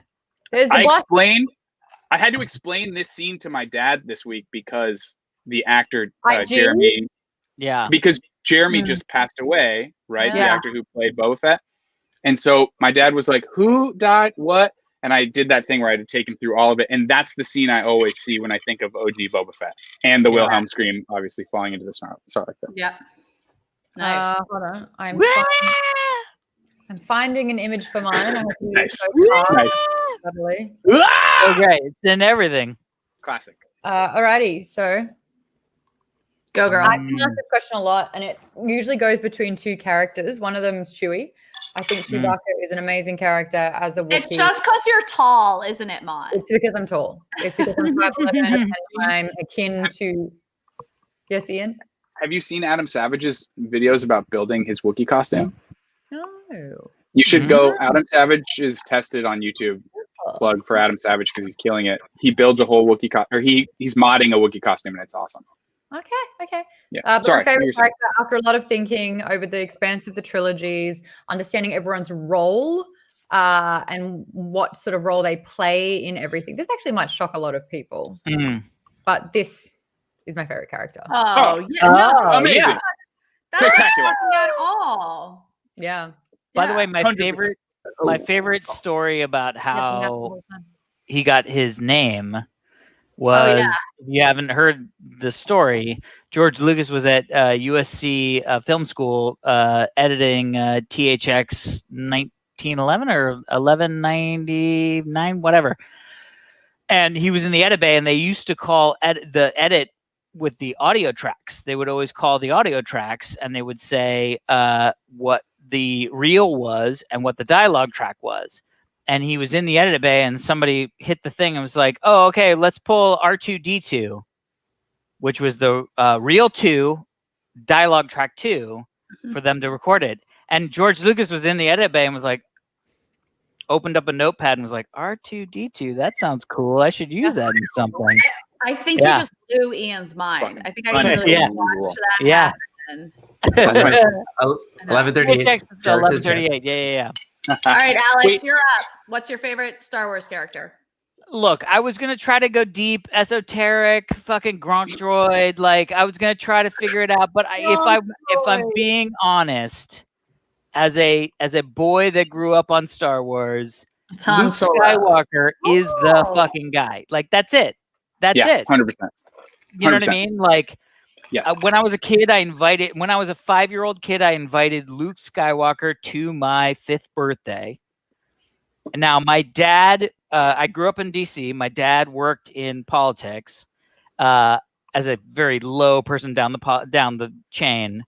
and I did write an invite to Luke Skywalker to my 5th birthday. And on my 5th birthday, I got a telegram. I got a Western Union telegram. I still have it to this day. And it was from Luke Skywalker, care of 20th Century Fox. In California. And it literally says, Alex, sorry I'm out fighting for the rebellion. All the Force wishes you a happy birthday, Luke Skywalker. Alex, you got an old school cameo. Yeah, I literally got an old school cameo from fucking Luke Skywalker when I was 5 in fucking 70, whatever the fuck, or 81 or whatever the fuck. So as much as I would like go, there's so many characters I could go like, oh God, it's the fucking whatever, the Grimoire Guards or whatever. Honestly, to me, it's got to be Luke Skywalker. Like soup to nuts, that's the guy. I'm with you in my soul of souls. When I was 8, my mom helped me dress up as New Hope Luke Skywalker for I was about to say Thanksgiving, but you don't do that. Halloween. And we you can, it's just a little bit weird. Yeah, that'd be super weird. We wrapped Ace bandage around like band slip-ons all the way up. Yes. And then wore a karate gi, and you got a fucking perfect 90s Luke Skywalker costume. Yeah. We have to wrap this up because we are nearly hitting the time, but I'll listen. Okay, real quick. Listen, I was already thinking this, but Alex, you kind of stole the words out of my mouth that I'm going to be a bit stereotypical. And I was already thinking Princess Leia and mainly because I didn't realize what she meant to me until Carrie Fisher passed. And the day that Carrie Fisher passed, I was beyond a disaster. I was so upset about her passing, and I had to like sit down and really kind of reason out why. And I realized it's because Princess Leia was the first empowered female I saw on screen as a child. And I didn't understand what impact that had on me at the time. Like at the time, it's like, you're watching a fantasy movie, whatever, you know, and you grow up and you don't like really analyze the things that you have watched as a child. But actually, because of Wonder Woman, when I saw Wonder Woman and I sobbed like a child watching Gal Gadot run across no man's land, that was the moment where I was like, oh, that's 8-year-old Allison crying right now. And I realized that this is important to me. That gave me the reasoning for like realizing how much Carrie Fisher, aka Princess Leia, had meant to me as a little girl. So it's Princess Leia. Yeah. Spectacular. Good choice. Well, Ian, thank you so much for joining us. Where can people find Star Tripper, and where can people find you, and when is season 2 expected out? Tell us all the things. I'm Ian McSomething on social media because my last name's impossible to say. And Star Tripper's everywhere. Spotify, Apple Podcasts, all the things. And y'all, thank you for having me, and thank you for doing this. I'm so excited to see where we got to. What's up? Yeah. Am I a clone? McQuone? Oh, yeah, McEwen, like the actor. Mary Queen of Scots was like murdering people in Scotland 400 years ago or something, and they changed it. I don't know. All right. Yeah, it's crazy. Thank you. Yep. Well, nice meeting you, Ian. Yeah, Yo, Ian, such a pleasure. So much fun. Absolute pleasure. Thank Bye, you, guys. So let's quickly check in to see how we're going. I did one last shout out for what this chestnut looks like. We're still pretty at Fitty. Still sitting pretty at Fitty, but I did do one last call out because we would love to be able to shout you out. Apparently it takes about 20 minutes for this to go through. We did get in one from Random who says, cheers to everyone and the many adventures to come. And did we have Powder James last time? No, I don't think we did. No, all right. Powder James says, glad to help out a worthy cause. Been a fan of HHH since the start. Fortify. Yeah. So yes, we do have another amazing guest, but let's get those donations in. Try and get it to 55. We can do it. 55 and 25. All right, Alex, can you intro our next guest because I have to pee so badly right now. Yes. Go.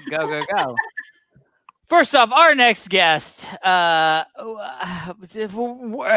she's just the best, right? Like I've worked with her so many times. She's the sweetest of all sweets.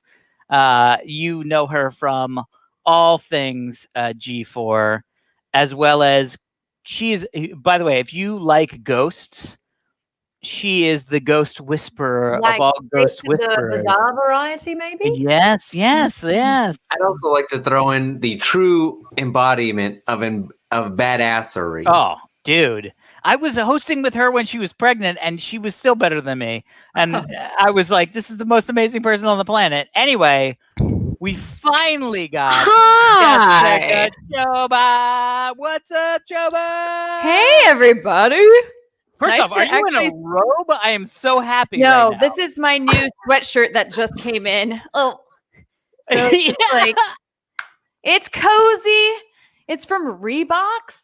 Honestly, you look like Leia from New Hope right now. Like just headset buns, white robe. Like it's just the most amazing thing ever. It was unintentional casual cosplay. I like it. Thank you. It's very cozy. I highly recommend this sweatshirt if you guys get a chance.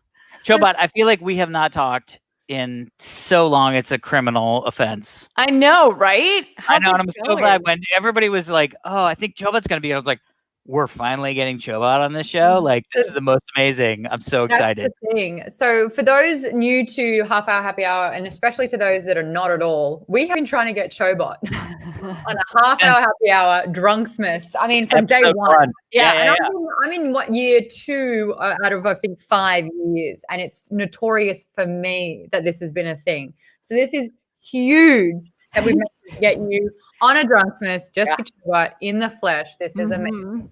And it's almost and even this year we almost didn't happen because I had made an eye doctor's appointment right before Allison texted me.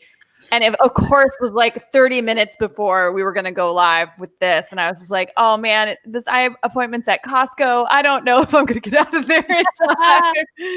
I mean, I literally texted her and was like, are you free Monday night? We're doing this like live stream of Drunksmas. We'd love to finally have you on a guest. These are the hours. And her response back was, I just scheduled an eye appointment at 5:30. Yeah. But it worked out. It's all good. We're How here. are your eyes? Yep. And yes, I do. I go to the eye doctor at Costco, y'all. Like that's how I do that. That's great. Save money, man. I don't care how rich you are. Saving money, saving All money. right. You know, I'm not cheap. I've been erotically I've had glasses since I was in 6th grade, whatever age that is. So I've just been someone who I'm like, every year I go to the eye doctor. Every year I have an eye exam, whatever. And this year, you know, pandemic hit and I was like, I think I normally go to the eye doctor in May. Like that's the month that sticks in my head is every year. And, you know, by July, I was like, oh, I never got my letter that's like, hey, you're due for an appointment, but COVID, I get it, whatever. So I finally like proactively called my eye doctors and was like, hey, I think I might be due for my yearly checkup. And their response was like, the doctor isn't coming into the office right now. So unless it's an emergency, he'll just see you next year. And I'm like, wow. Okay. Yeah. And they're like, is everything okay? I'm like, yeah, everything's fine. Nothing's changed. It just like freaks me out that I'm not having my yearly eye checkup. Yeah. I never used to do it. And then I finally needed glasses because I was getting really bad headaches. And then now I'm just kind of like trying to stay on top of it. And of course, I'm on that downward slope of like my font size on my phone has been enlarged a few times. And interesting. they just upgraded my prescription today. And yeah, I've got those over 40 eyes. So Dude, my wife's font on her phone is fucking comical. I swear to God. We were driving the other day and she was texting and I looked over and I was like, what the fuck is that? Like what? That is like giant children's kindergarten letters font. And she's like, I don't know. It feels good for my eyes. And I was like, look, I totally appreciate it. And now she has like glasses strewn around the house. Yeah. Like they're just like reading glasses all over the house. And by the way, I'm like, dude, if you need reading glasses, fucking wear reading glasses. But she's the one that's like, oh, I don't need reading glasses. Let me just grab these things that are on the counter. And I'm like, there's 7 of those all over the fucking house. Yeah, it's crazy. But I'm starting to get into that too because I'm like, oh, that's weird. Yeah. I'll hold it really far. And I'm like, why am I holding it really far? Yeah, but I was always that way. I never had glasses as a kid. I had, what are they? Oh, God, I can't remember. I had good eyesight as a kid. and it was when I was in college. I think it was my junior year in college, and I remember driving on the highway in DC, and I couldn't read the street sign to get the exit until it was so close that I felt like I was doing like a race car exit. Oh, and shit. I went, that's not great. I should go see somebody. And I've had glasses ever since. Yeah. When your eyesight's crap at 12, you get used to that. Just earlier we were talking about favorite Star Wars characters. I'm interested to know what yours is. Do I have one? I would say my favorite is Han Solo. For strictly thirst purposes, you know. Yeah. I'm not even gonna try and hide it. I love Han Solo. The OG. Although I actually didn't think that the Han Solo movie, while not great, was not that, like, I enjoyed it. I had fun with it. It was entertaining. It was entertaining. I was entertained. I thought they did a good enough job of capturing, you know, Harrison Ford's essence in it to, like, okay, I could believe it for a couple hours. But yeah, I like Harrison Ford. Okay, so basically it boils down to I like Harrison Ford, and thus Indy. Yeah. I like Indy, Han Solo. Han Solo makes his way into the mix. Yeah. You're like, these are all great characters. These are fantastic. In any movie. Yeah. Apologies for interrupting, but I just want to quickly get this charity thing happening. We need $219 left for the donations to get to 55%. Oh, somebody do it. Donations. Come on, everyone. Use ! Donate, and all the details will come up. Click through. We would love to be able to hit that amount by the end of the show, which is soon. Please, we're very excited about this. Jess, I did catch a comment in the chat. I think it was from Elu. I'm sorry if I'm getting the name wrong, but the person did ask, when is the last time I got locked in your bathroom? You know, we still haven't put the screen back up. Amazing. It's down permanently now. I'm like, forget it. Just leave it down. It's like in my Hayslip got locked in that bathroom, and that window was her only escape. Like, what we happened there? So we had like I had a bunch of people over for drinks and hanging out, like, what, 4 or 5 years ago? When's that going to happen again? We're all thirsty. Yeah. By a bunch of people, it was like 6 or 7 women, and we were all drinking wine in Jess's kitchen. And so this house, we had just moved in, and it had we've fixed it up piecemeal over the years.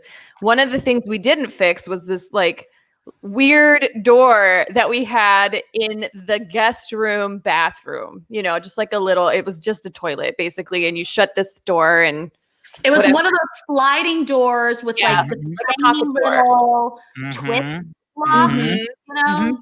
It's been there since 1960 something, you know, and of course Allison used the bathroom and it broke while she was in there.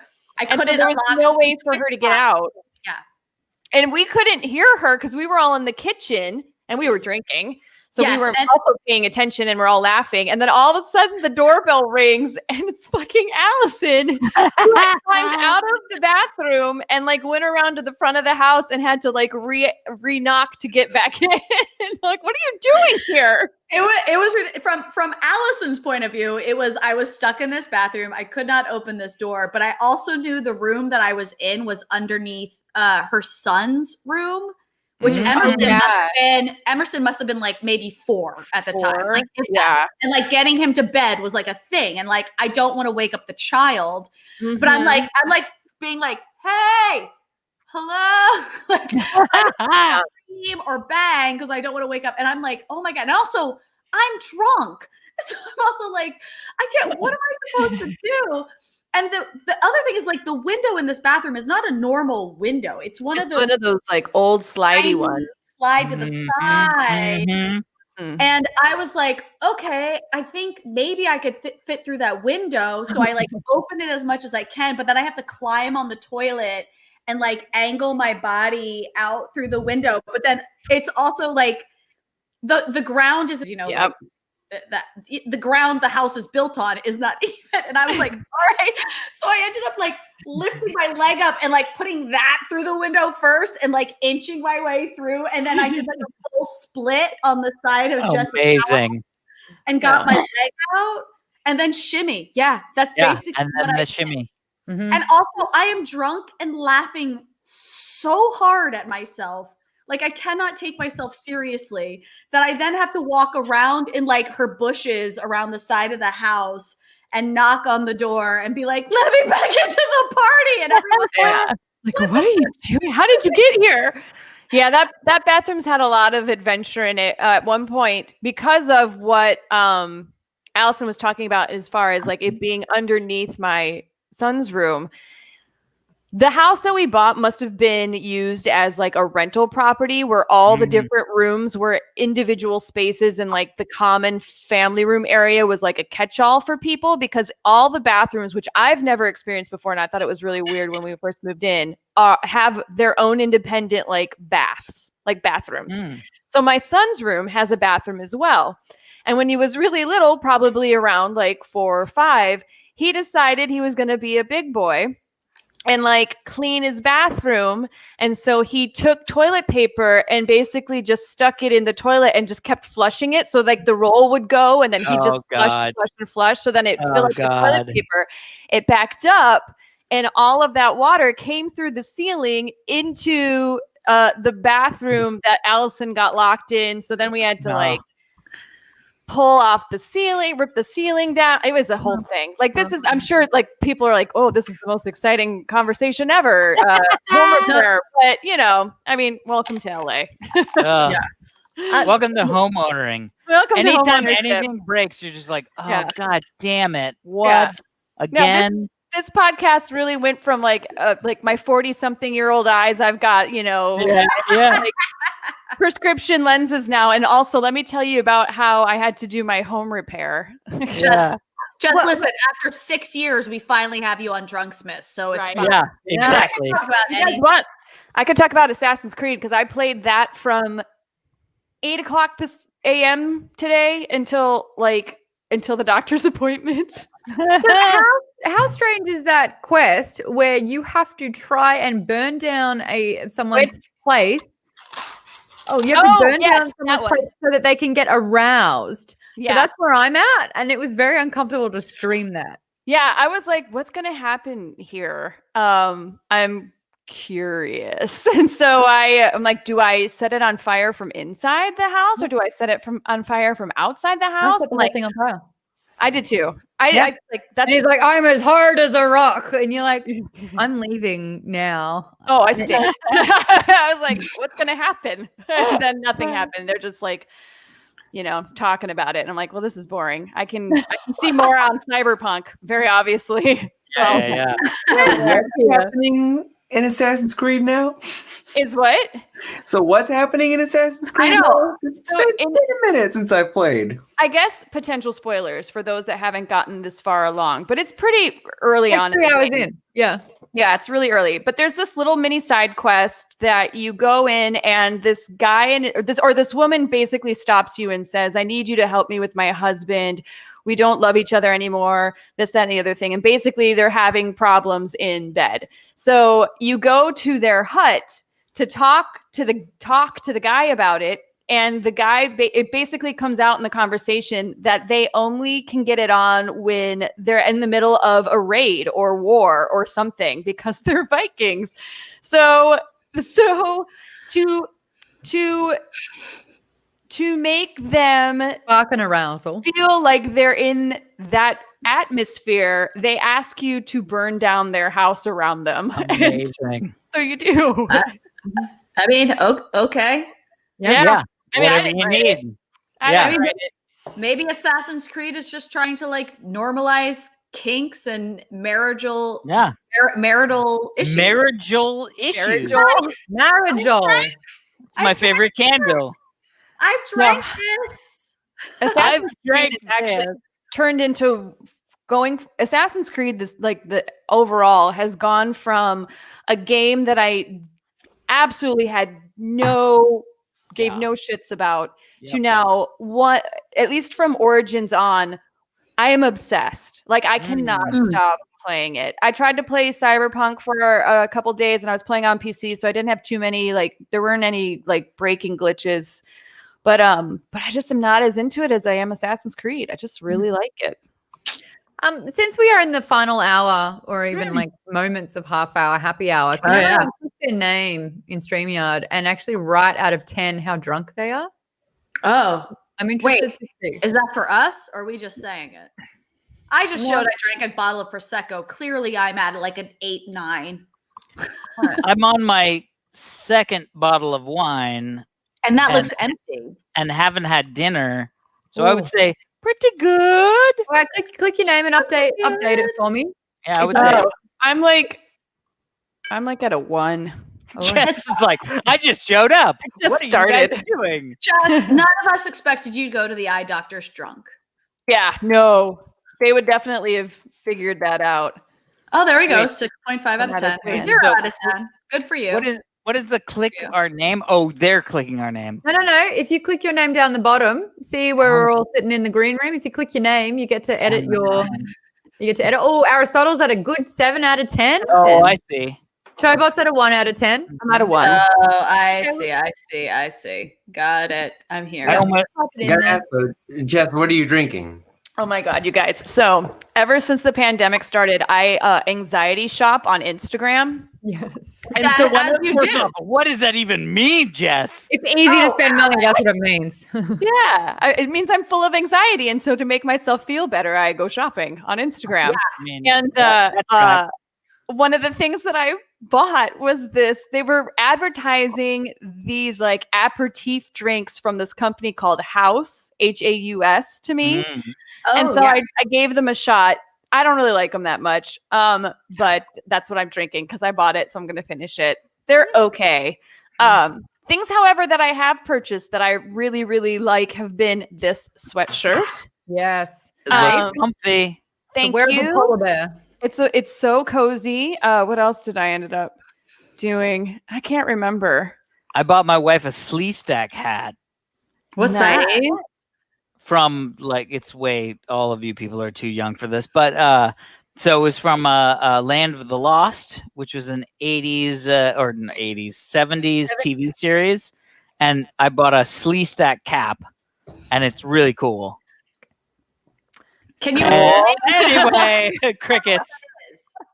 Sounds good. Slee Stack was one of the creatures in. Yeah, thank you, Go.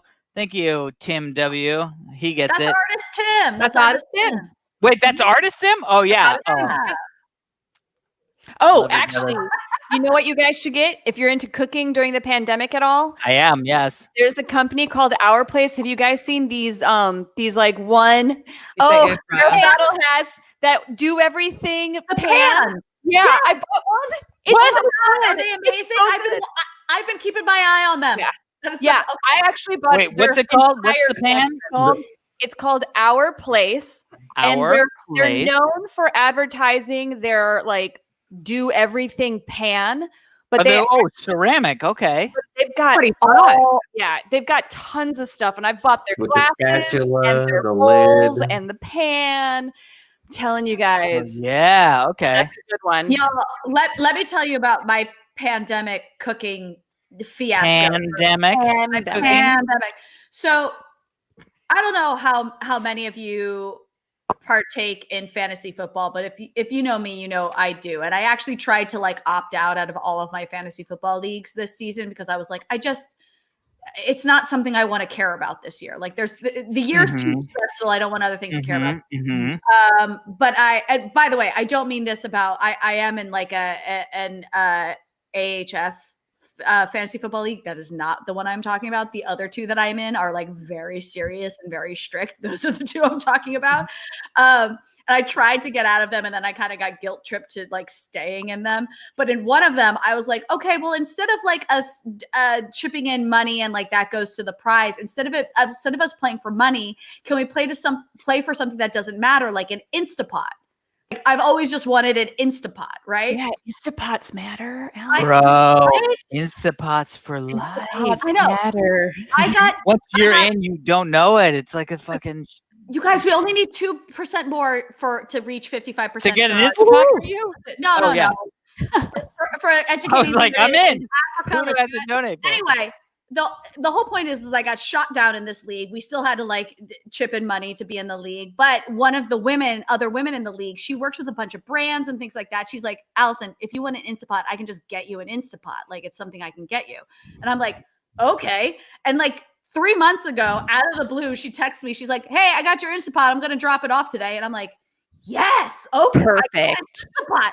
Great. So she drops off this Instapot and I am stoked. And like the next time I go shopping, because I don't know about you guys, but like I go grocery shopping like once a month and I stock up so I don't have to be in a grocery store for a long period of time. Like I just get everything, whatever. So I literally planned like 5 or 6 recipes to make in this Instapot. And I bring all the ingredients home. And the first thing I'm going to make is this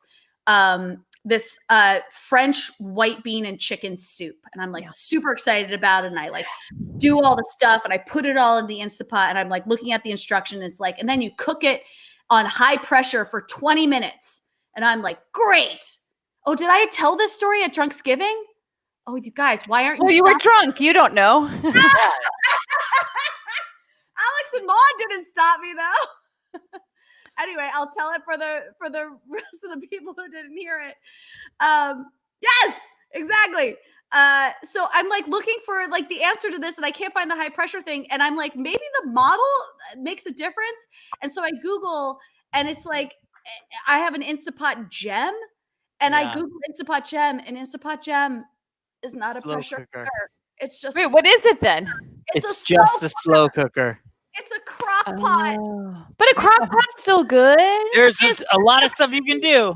Yeah. 2.5 hours to cook the soup instead of 20 minutes. Oh, wow. Oh my God. Thank you to everyone who already heard that story. I had already told it. I'm embarrassed that Alex did not stop me. Alex, this is your fault. Well, I didn't hear it. So this was I was like, this is for guests. Yeah. It was Showbot, I want to hear about your year because you've had a spectacular year doing some really interesting expeditions. Oh, yeah. About that. Can you tell us about it? So, so we're on our 2nd season of Expedition X. You guys can catch it on Discovery Channel every Wednesday at 9 p.m. Eastern Time, which actually it's 9 p.m. all the time, which threw me off last week because I was like 9 p.m. Eastern Time. So people on Twitter, since I'm on the West Coast, were seeing it at my 6 p.m. Yeah. But then even though they were showing it at 9 p.m. Eastern Time, they still only show it at 9 p.m. Pacific Time. Does that make sense? Yep. It threw me off completely. Anyway, so it's on 9 p.m. Wednesdays on Discovery Channel. We're on our 2nd season. We just wrapped it up. We've got 2 more episodes to shoot. So it's actually airing as we're still shooting it. But obviously because of the pandemic and everything, we laid low for a while and we hadn't greenlit anything until LA came out with their COVID protocols for shooting. And so that then allowed us to be in a bubble. And so we just traveled. Like we basically rented cars and we just like road tripped everywhere. And honestly, the series is fun. I got to see a lot of places I've always been really interested in going and checking out. I'm talking like bucket list items from when I was a kid reading like time life mystery books, So like Saratoga Lights we saw. We went and did a thing. I think last week we just aired the episode where we went to Lake Champlain up in Vermont to look for Champy. We tried to find Champ. We went. We did Jersey Devil. Can I tell a brief story about that? Yeah. So while I was quarantining in a hotel room by myself here in Hilton Head, South Carolina, I get a text from my aunt one Wednesday while I'm there, and she's like, "Allison, you have to watch this show on Discovery. They're going to look for the Jersey Devil." And amazing. My entire family is from New Jersey. So I'm like, okay. And I flip on the show and I'm like, And it's Jess's show. Amazing. I took a picture of it with Jess on the screen, and I texted her. I was like, "Hello from my hotel room in New Jersey," and she's like, "What? What are you doing? How are you seeing this?" It was so amazing to watch too. I texted her multiple times, and I was like, "Jess, you're insane.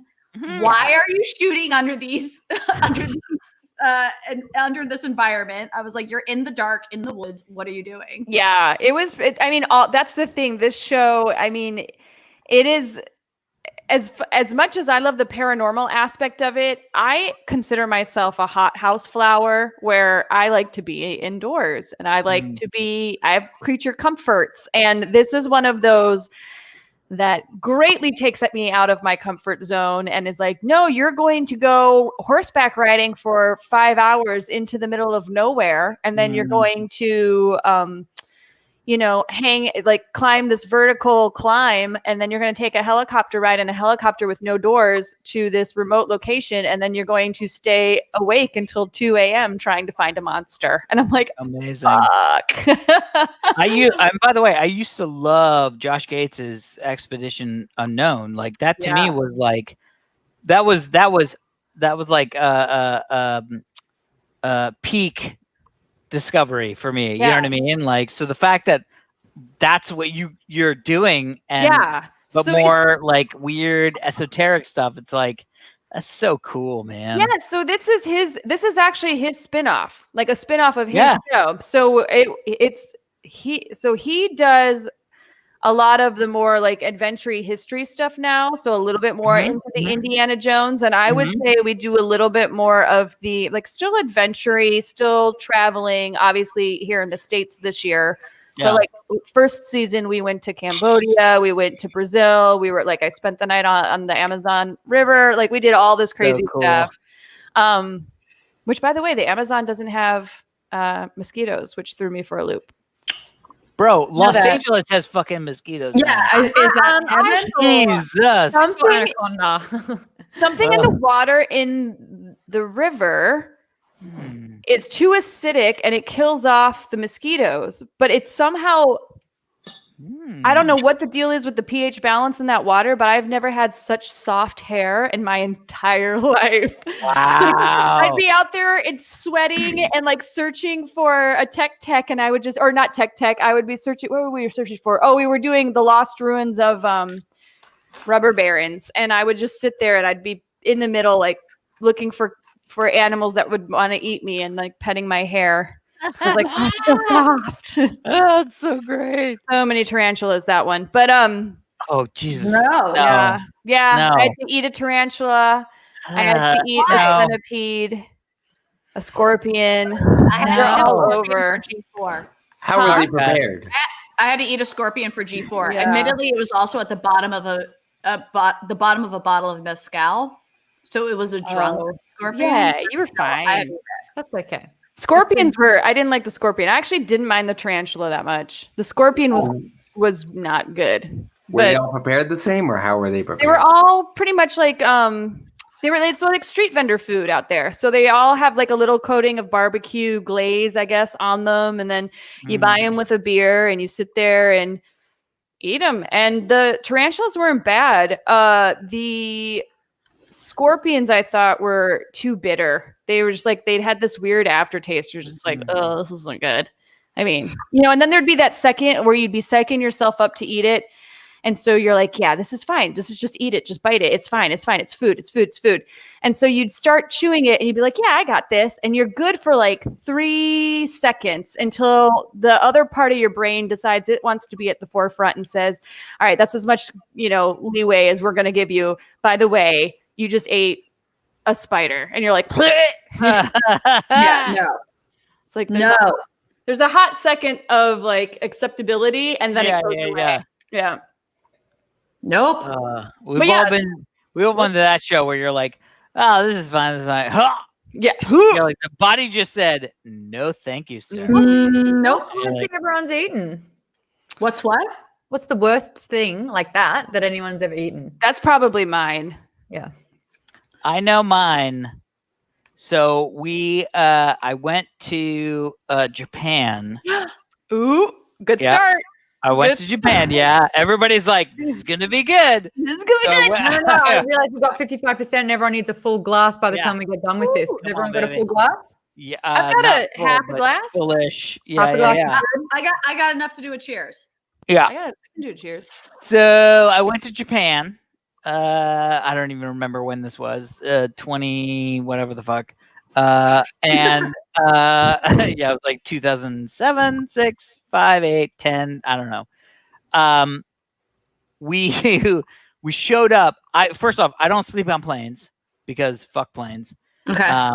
And by the way, I almost got my pilot's license, so I understand not to fuck planes. But I was just like, I can't sleep on planes. No. So I flew from Los Angeles to Tokyo, no sleep. And then the guy who was sort of putting us up picked us up and was like, "Hey, the Americans, let's do it." We all got into this van, and they had beers for us because they were like, "You're Americans, you like beers." And so I was like, "Okay, I guess we're gonna drink beers." Yes, this was with Kevin Rose. And so we're drunk, we're like tired. We start drinking, and then they were like, "Well, what do you want to eat anything before you go to the hotel?" And we were like, "Yeah, fucking sushi. Yeah, let's fucking do sushi." And they were like American sushi, and we were like, "No, we like fucking sushi. Let's do fucking Japanese sushi." So we go to this place that is in a hotel. And we are literally our table is on a fake barge that is surrounded. Yeah, it's surrounded by water. We're in a hotel, so it's like fake water, lots of fish, and they give us fishing poles. You sure this wasn't Vegas? No, I know. It feels like Vegas, but it was Japan. And they were like, if you get the fish, it's 50% off. Holy so shit. Basically, it's like, I was like, oh, okay. So we're like drunk, or like tired, fucking don't know what we're doing. And the person that we were with was like, we'll order sushi. So orders a bunch of sushi. I don't even know what they ordered. By the way, the salmon and the tuna was like the best fish we'd ever eaten in our lives. Yes. We were like, yeah, fucking yeah, we're Americans, but we eat Japanese sushi. Then the other stuff started coming. I pulled the fish out and I was like, we got a fish. Oh my God, this is so great. They were like, do you want it deep fried or sashimi? And we were like, well, we don't want deep. You pull out a real fish? Yeah. You were fishing for real fish? No. We are literally, there's like a pool of fish. And I thought this was like fake magnetic fish. No, if you pull out the fish, you're like, here's the alive fish. It's now half off that fish. And so we go, we'll take the sashimi because I was like, I don't want deep fried fish. Who wants deep fried fish in Japan? So they bring this fish out, and I swear to God, it is a fish that is like speared through the thing, which is all fine, still alive, no, mouth open, gasping for air. Yeah. All of the flesh has been severed from the fish. No, I know. We were all like, and it is all flayed out in front of us as sashimi style, and it is still like gasping for air. And we were just like, what the fuck are we doing, guys? We are way out of our comfort zone. And so we have it, and I'm like, it's chewy, it's gummy, it's like fucking weird. And I'm like, this isn't sushi. Yeah. I don't like any of this. I want to go home, right? Yeah. It's like, we just got there. I want to go home. And then they bring out fugu, which is the Japanese puffer fish, which is poison if they don't do it right. And I was like, okay, I guess we're eating fugu. And we are like, dip, one little piece. And I swear to God, my lips went numb, tingling, and you're just like, oh, I hope I don't die. Oh my God, I hope I don't die. It was the worst fucking. And then they brought raw conch, which is just like eating knuckles. Like there is nothing enjoyable about it. It's just, and we were just like, by the end, we were just like, can we go to the hotel? You win. This is horrible. We'd like to do a McDonald's drive-through, please. Oh my God, it's literally the only thing we did for breakfast. Because breakfast in Japan is just Japanese food. Yeah. Like when you wake up in the morning, they're like, here, tofu soup and raw fish, and you're like, it's breakfast. Where are the eggs? And they're like, we don't. That's not a thing. As a person who hates breakfast food, I appreciate having actual food for all my meals. Like, I hate eggs. I think I'm actually allergic, honestly. But thank you. See, Jess is the only other person who does not eat eggs like I do. Get it. You don't eat eggs? Maude doesn't either. See, yeah. So all breakfast foods are like null and void for me because there's nothing offered here in the US that doesn't have a fucking bullshit egg in it. So Interesting. Yeah. So I always like, when I go to Japan, I always like to, I actually like the breakfasts because I'm like, oh, I can eat this, but I do carve a day out no matter what to go to McDonald's. Because McDonald's there are so good. Like, they're so fresh. They have like cafes, like wonderful places to sit. They have their own TV show. And I'm just like, this is the best. McDonald's anywhere else but the United States is better.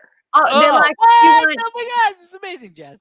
Every breakfast is like, would you like them scrambled? No? Do you want them poached? No? Omelet? We got an omelet then. And you're like, they're all fucking egg. I don't want any egg. Shout out J period in the comments for the Georgia coffee. What's Georgia coffee? Yeah, Jay knows. AKA Brian. The canned coffee, right?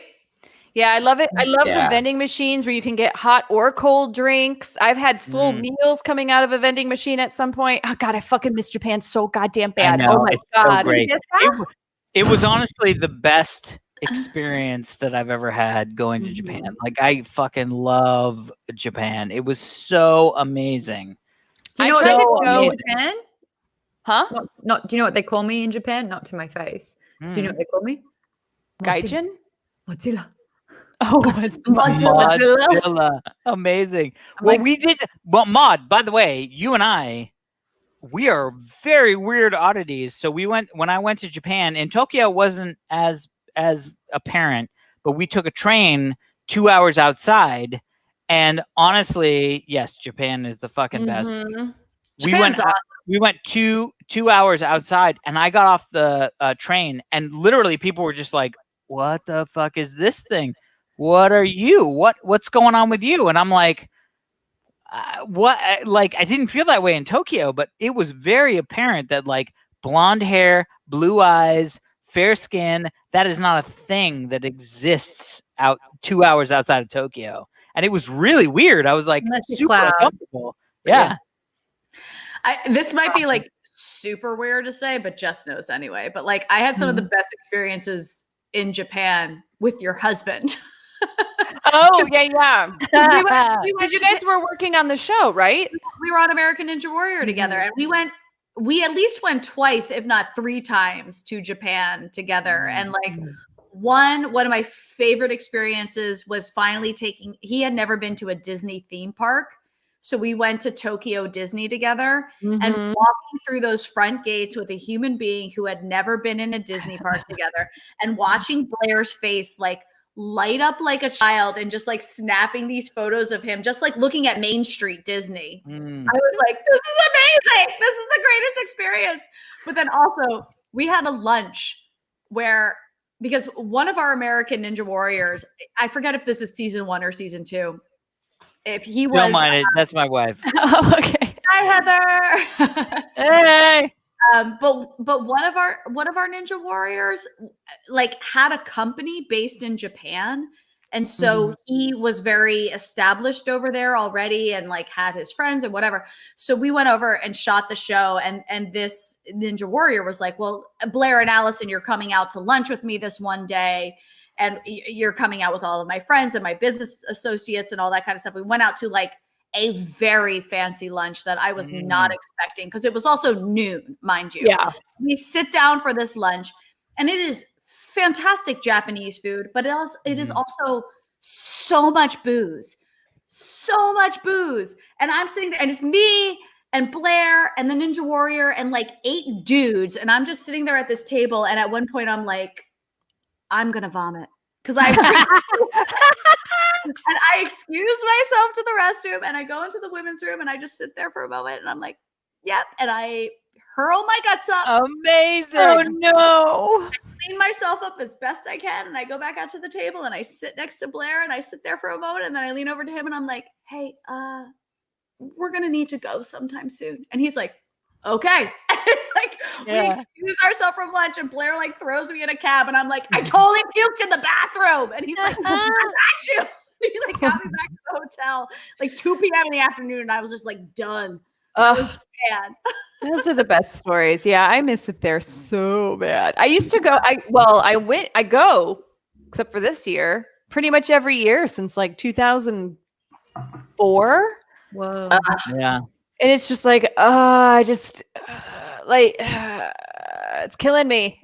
I need to go back. I want to go back. The best shopping, the best walking around, best shopping. So Heather went before my wife. Heather went before I met her, and she was like, I don't know. And I was like, no. I went, and I was like, we got to go back. It's amazing. And she went with her like mom and dad on a cruise, and it was like, I get why you didn't. No, I know. I was like, I get why you didn't experience it.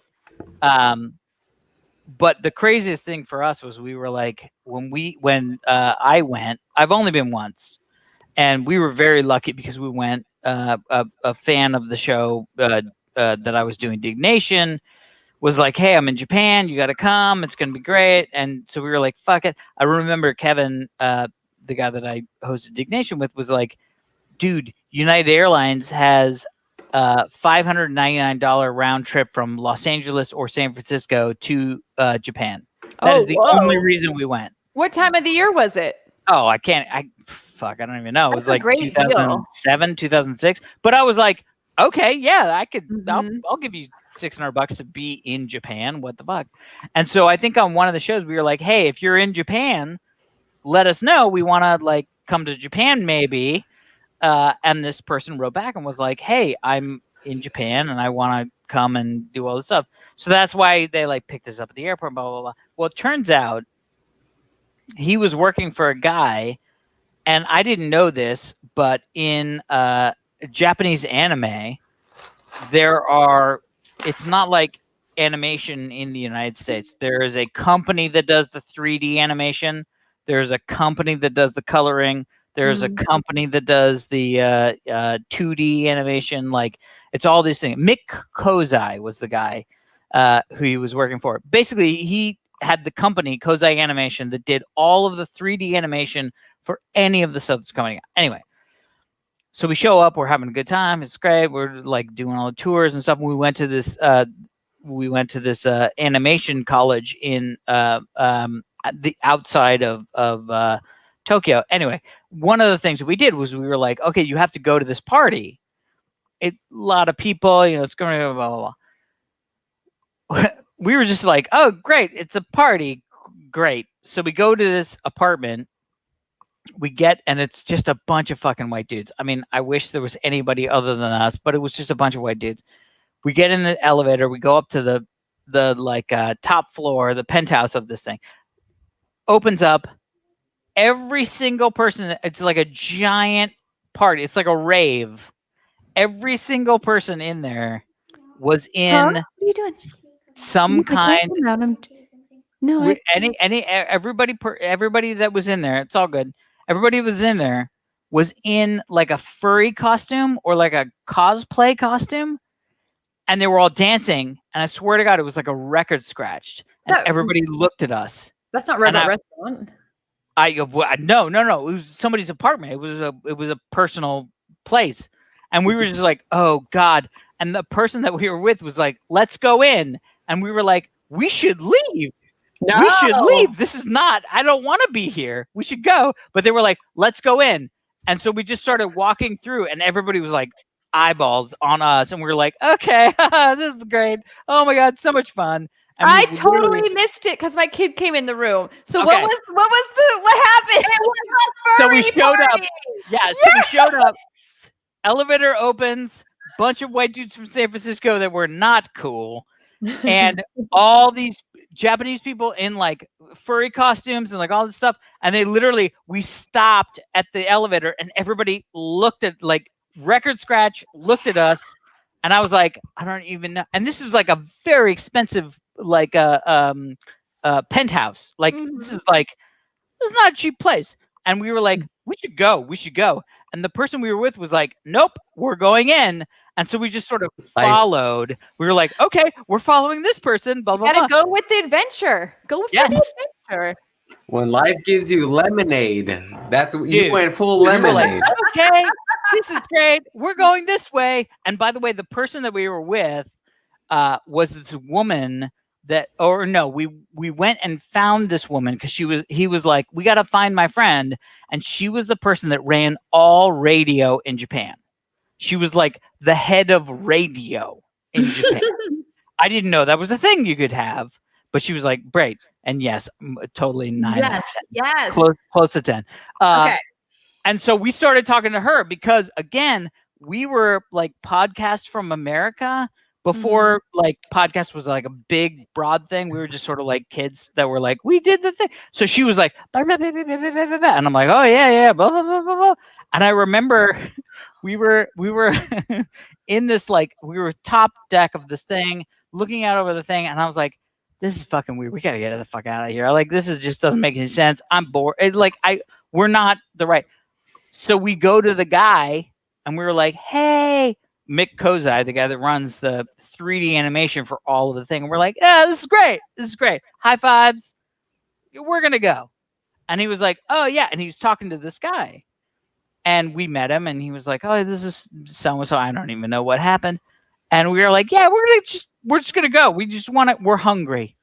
We're hungry. We're going to go around we need that McDonald's. We're just going to get a little, this is awesome. Whatever's happening here is awesome. Is this how you gestured it? You're like, I was like, we're gonna get, we need in the thing.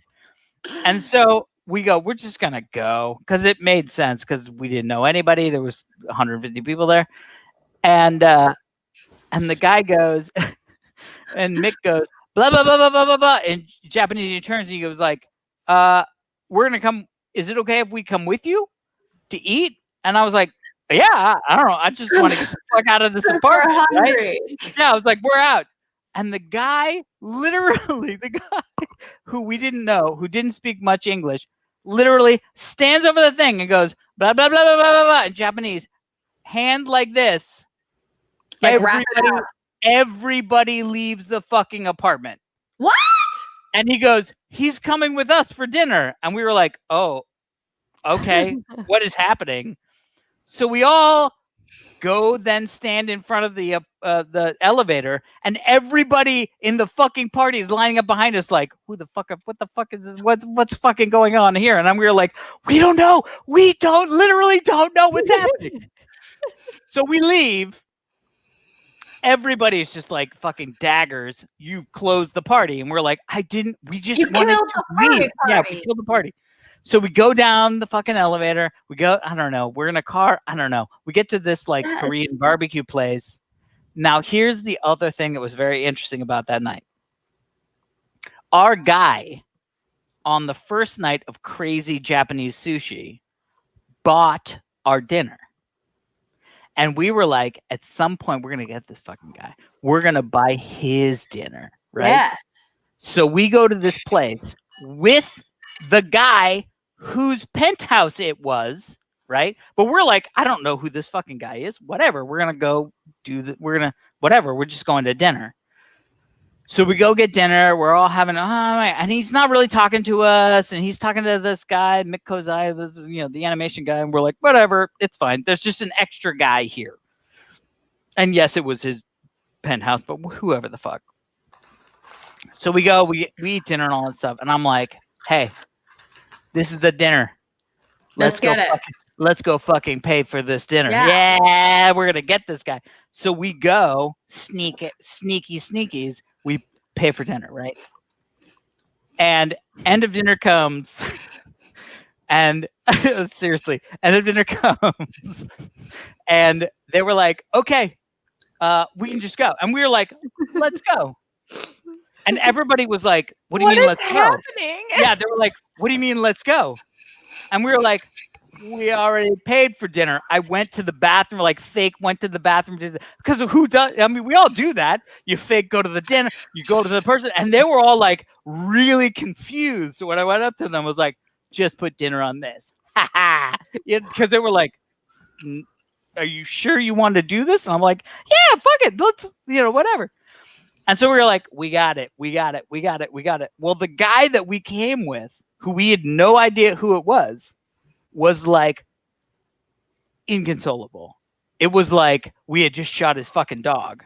And I was like, I don't know what's happening, but I also don't know who that person is because I don't know that person. I'm doing this because, or we are doing this because that person, like, we know the other person. Yeah, we were like, he's done this 1,000 times. So we were like, let's all go. And the guy was just like, I don't know. He was like, I don't know, blah, blah, blah, blah. And it got very serious. Oh no. And then there was a lot of bowing. There was a lot of handshakes. And we were just like happy that we got to do this thing. Alex, you fucked it up.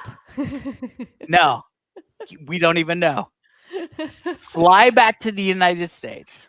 Oh right? my God, this is so much longer. Yeah, no idea what has happened. And I start recounting this story to somebody that understands, that knows Japanese politics and all this stuff. And he goes, wait, where were you? And I was like, well, it was sort of like this like thing. And there was like a Chanel store at the bottom, blah, blah, blah. And we got into this elevator. And he goes, okay. And he goes, which side of the elevator were you on? What? Yeah. And I go, oh, it was the left side of the elevator. And he goes, okay. You remembered that? Yeah, because I was like, it just happened. And I was like, where are we? Because we walk up and we're like, why are we going anywhere that's near a Chanel store? What the fuck are we doing? I mean, I wouldn't question it, but. Yeah. And he goes, and you're sure it was the penthouse?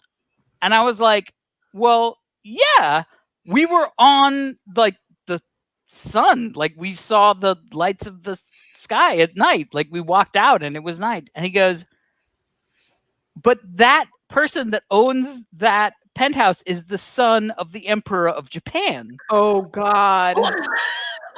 We bought dinner for the son of the Emperor of fucking Japan. And we were like, we're going to go eat. And he was like, we're closing it down. We're closing down. I'm the son of the Emperor of Japan. We're closing it down. I'm going to eat with these guys. And we were like, this is the one we're going to buy. Not knowing at all that the fucking guy who was with us was the son of the Emperor of Japan. Alex. Yeah. And we were like, okay. That happened. For people who are currently watching this, I need everyone to understand that these are the actual reactions that I have whenever Alex tells a story, but this is the most Alex story I've ever heard. And the fact that Alex, that I have known you for like 8+ years at this point, and I've never heard this story is insane. Yeah. It was super fun. That was a good one. I thought you were going to say something like it ended up like you did the version and dinner ended up being like $4,000 or something like that. But no. I mean, it wasn't cheap. It wasn't 4,000, but it wasn't cheap. Yeah. Oh, yeah. But literally it was like we Harry carried this guy and I was like, I don't even know who you are. I'm doing this for the guy who like invented us to Japan. Oh God. Should we check in with Charity? We should. Should we let Jess go and then check in with Charity? Oh my God. Yeah, sure. Yeah. Jess, why don't Jess, we love you. We do. Thanks, guys. Thank Thanks you for so having much me on the show. I'm so glad I could finally make it. For finally being on Drunksmas. Thank you so much. Where My can pleasure. people find you? Where can they watch the crazy show where you find the Drunksmas? Yes. So Expedition Unknown, right? That's the name of my show. Expedition No. X. Expedition X is the name of my show. Expedition X. I tricked you. No, All right, maybe, you know what? I should move that up to a 2. Expedition X is on at Wednesdays at 9 p.m. no matter where you are, apparently. Anywhere on the planet. Anywhere on the planet, 9 p.m. Definitely check it out. I don't know what the next one's going to be yet, but they are doing reruns of season 1 as well as the other episodes that we've already shown up to this point. And we still have 2 more episodes to shoot. So more content is coming there, but that's on Discovery Channel, 9 p.m. on Wednesdays. And then Bowser and I basically have their states as the Untold Hour. Yes. As our podcast. Untold Hour, which shoots, or we're recording it tomorrow, and then it goes live on Wednesdays as well. So it's like big adventure paranormal day for me, content-wise. So that's up first thing in the morning on Wednesdays, because Aristotle does our podcast as well and does a great job. And right now we're doing Merry Murdered Mistresses Month. So because Bowser and I are not very organized, we have decided to make it easier for ourselves by coming up with the theme every month. And so this theme for December was Murdered Mistresses. I don't know how I came up with that, but I did. And so we haven't decided on the next theme yet, but we're going to have a theme every month. And so catch the end of Merry Murdered Mistress Month on Wednesday. And then for me, it's like I kind of pop up wherever. Sometimes I do live streaming for playing games. I try to do Cyberpunk, got bored. Not doing that right now, but doing stuff on there. Basically, I have a Discord, which if you just go to my Instagram page in a link tree, it'll take you to the Discord. And the Discord pretty much tells you everything that's going on. It's the like one-stop shop for all the shit that I'm doing. All things Chobot. All things Chobot. Go to Jessica Chobot Discord, and you should be able to find the link on my Insta. Yeah. Woo! Yeah, we got Vogue Leader out there, which is all my, all that anxiety buying. Lifestyle, fashion, beauty. Hey guys. Let me just toss 2 things that I found that I want to really badly purchase that I was going to post on Vogue Leader, but I haven't yet. But you guys might think that they're cool anyway. One of them, I think you can only pick up on eBay right now because, of course, it was a collab. And so all of the people sitting on them snagged them right away. But they're not selling them for too much more above the original price. So I consider it somewhat acceptable. But Puma came out with these amazing NES Puma sneakers that are just phenomenally gorgeous. They're just NES enough while still being like fashionable. Freaking love them. I've seen them on sale on eBay for around like $1 to $150. It kind of runs $179. Yeah, there's some that go a little higher. Well. Yeah, there's like a couple places you might get lucky. Those were great, but there's another thing called Ruggable. So I just bought we have a brand new puppy at the start of the pandemic. And of course our house, yes. Oh God, they're gorgeous. I love them. Yeah, those are nice. So we've got Margot, and Margot, now we've got 2 dogs and a cat and a kid and Blair and myself.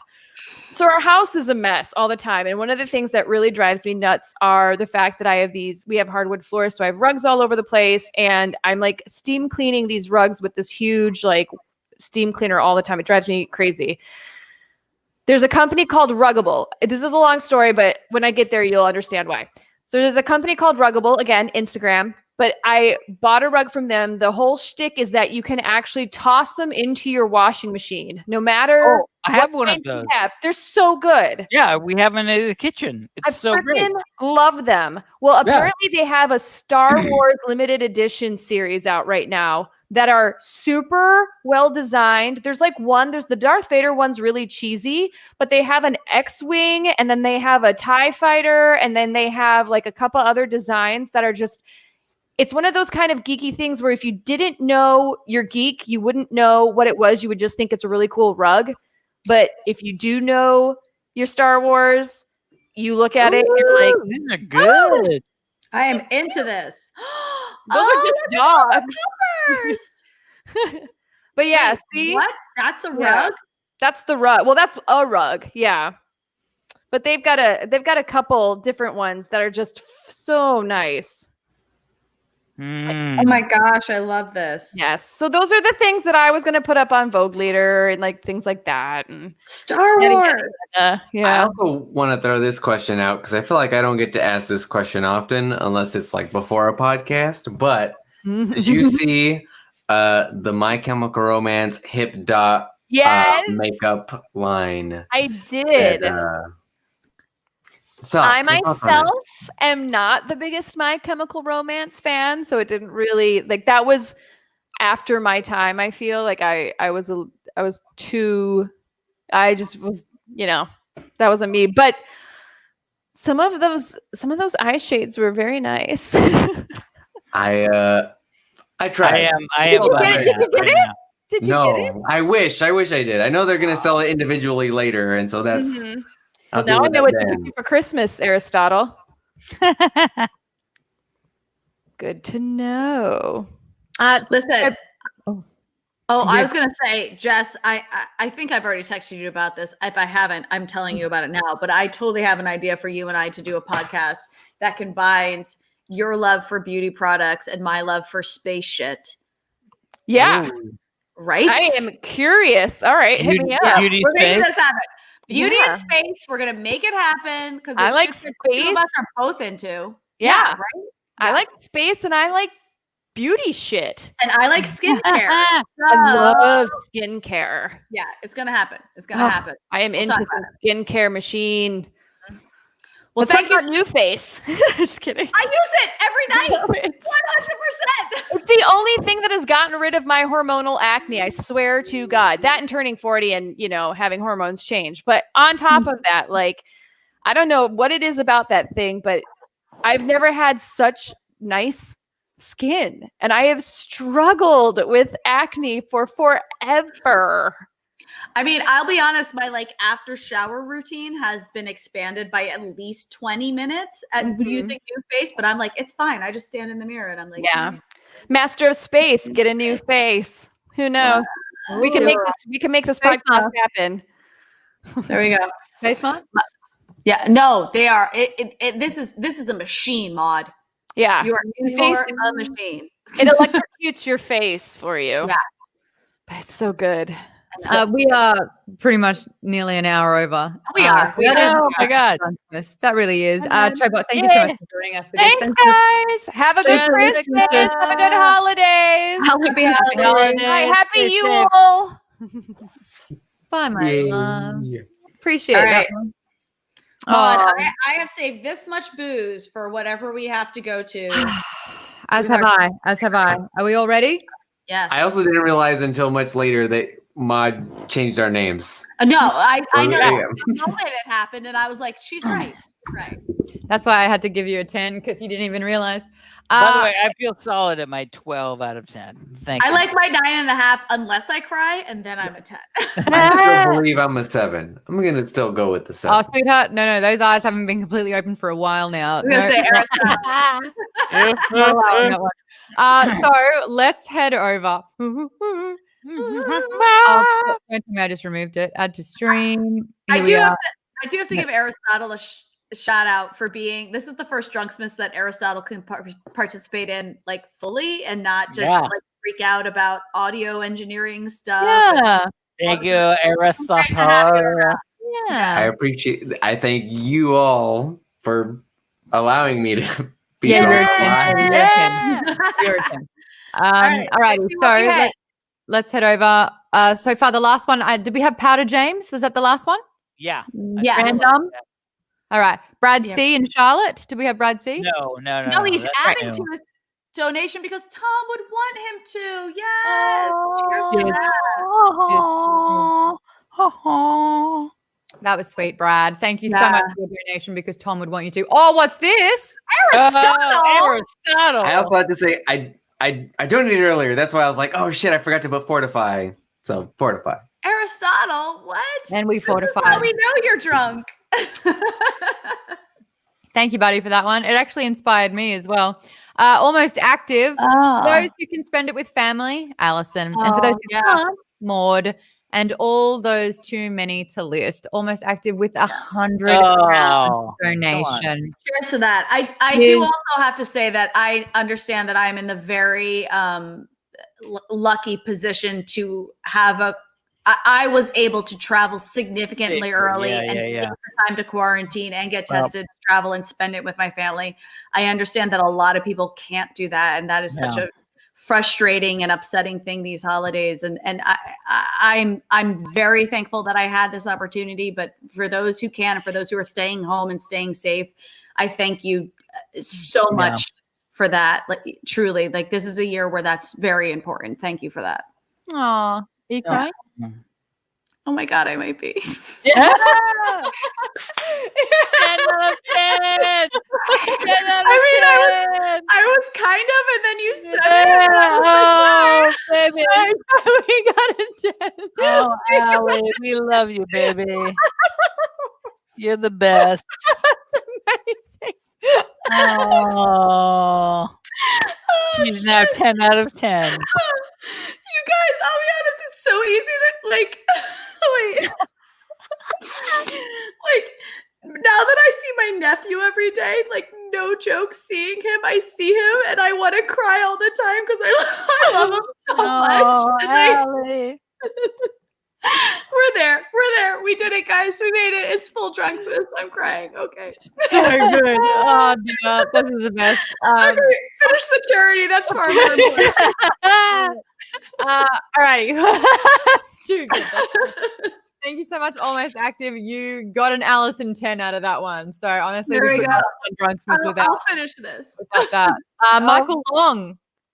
Merry Drunksmas to all, and to all a good night. Much love to all of the HHH crew, fans, and family here at the end of this year. Thank you so much for your £40 donation. That's amazing. Yeah. Lord G. Oh, will there this you get up to 55%? Fortify. Yeah, Yay! It did get us to 55%, by the way, everyone. But then F8 Photo snuck in with a really missed HHH every Monday, 20-pounder. I haven't pressed refresh yet. You guys, wait, I love that our supporters are currently 69%. That Nice. feels appropriate. By the way, we're way over 55.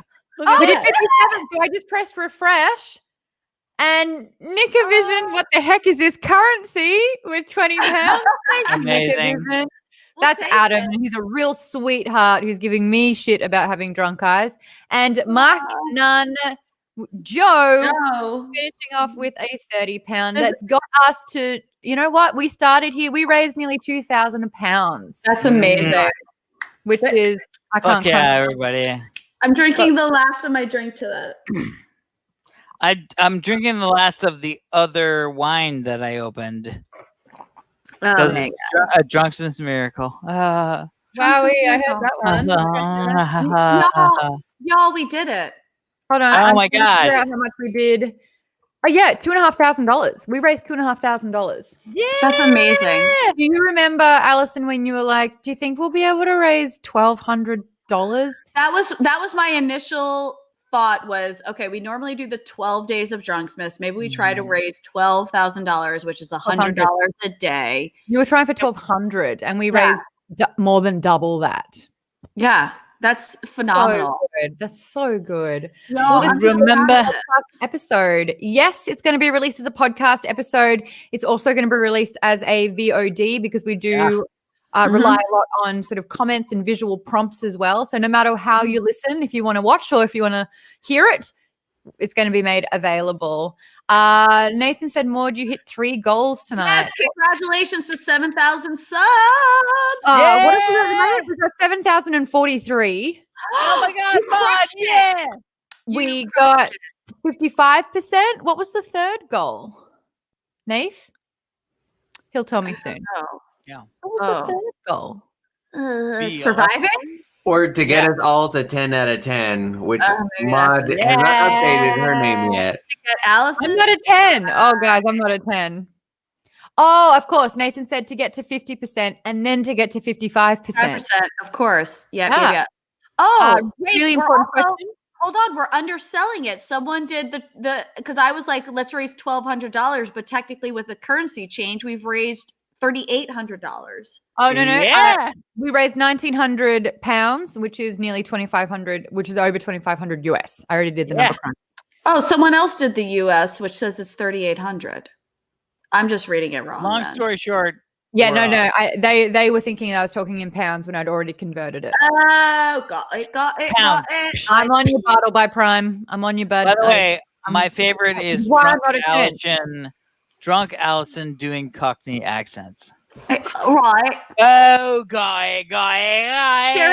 Cheerio, my friends. Allison, I've been drinking. I have. You know what? To be fair, people are saying that another milestone that we reached was Allison tears. That's true. You guys. So yeah, I didn't think it was going to happen. Honestly, I don't think you've ever cried on the show. Period. Full stop. What are you talking about, Alex? I've cried in front of you multiple times. You've cried in front of me. Oh. I don't know if you've cried in front of on the show. No, yeah, 100%. I cried when you were leaving, Alex. You're just too. Oh, well, that's different. Yeah. Devin, I remember that. That was fun. Devin, if you head to Geek Bomb on YouTube, Drunksgiving is available to watch there. It's also on the podcast as well, where you listened to it before.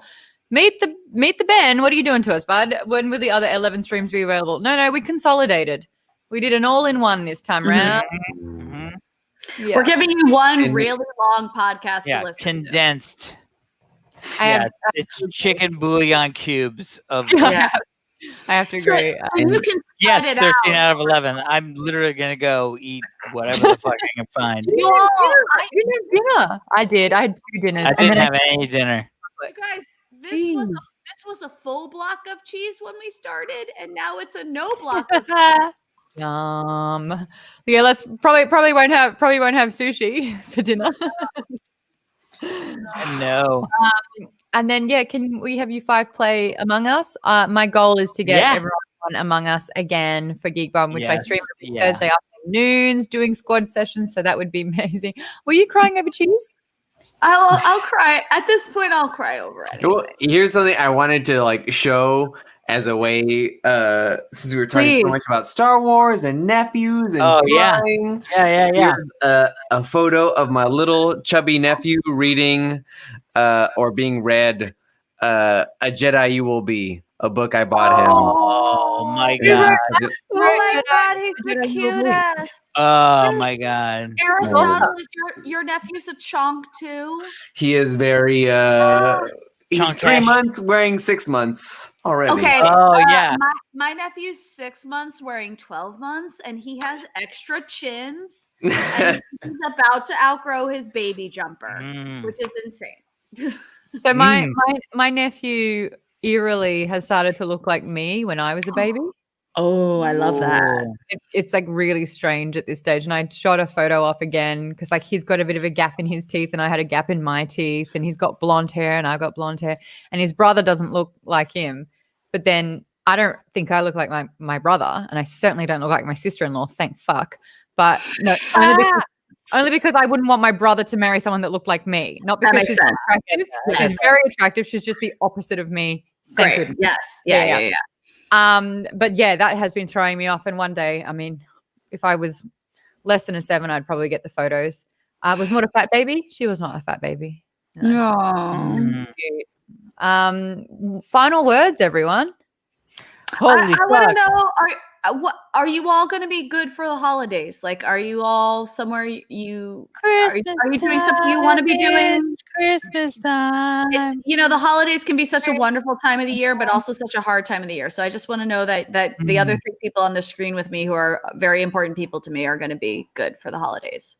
I am spending Christmas with, it's going to be a really small, intimate lunch, but 2 Aussie friends of mine are having a lunch, and I'm invited to that so I can look after their 4-year-old as well.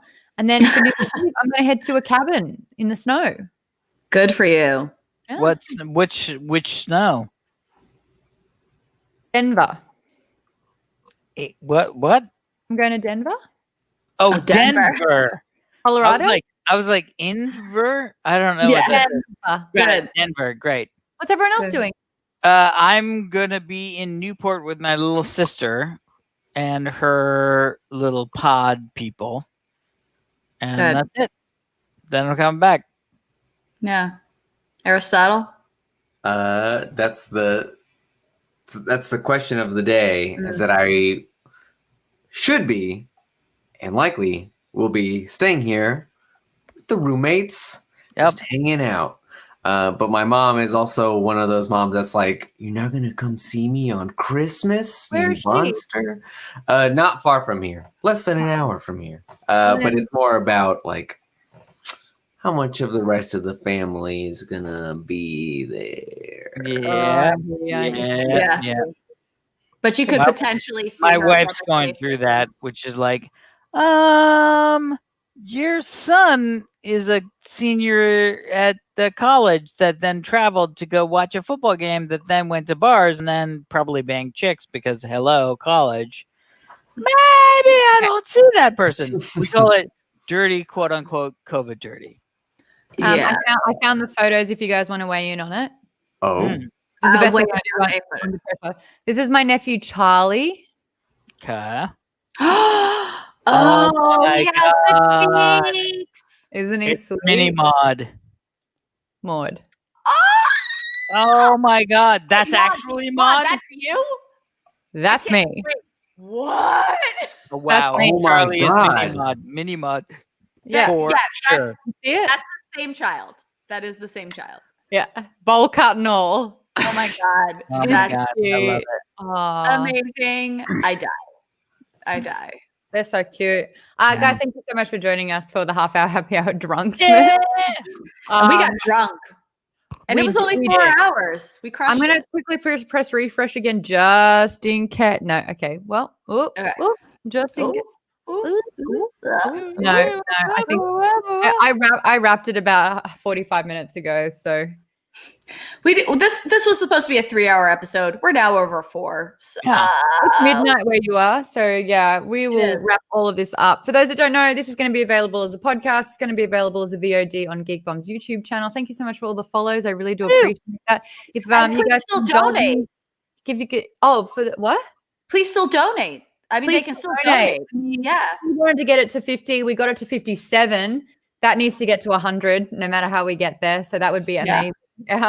Murph is saying that. And while that happens, I just want to quickly say a big shout out to Almost Active for the cheers, TJ Thunder for subscribing for a second month.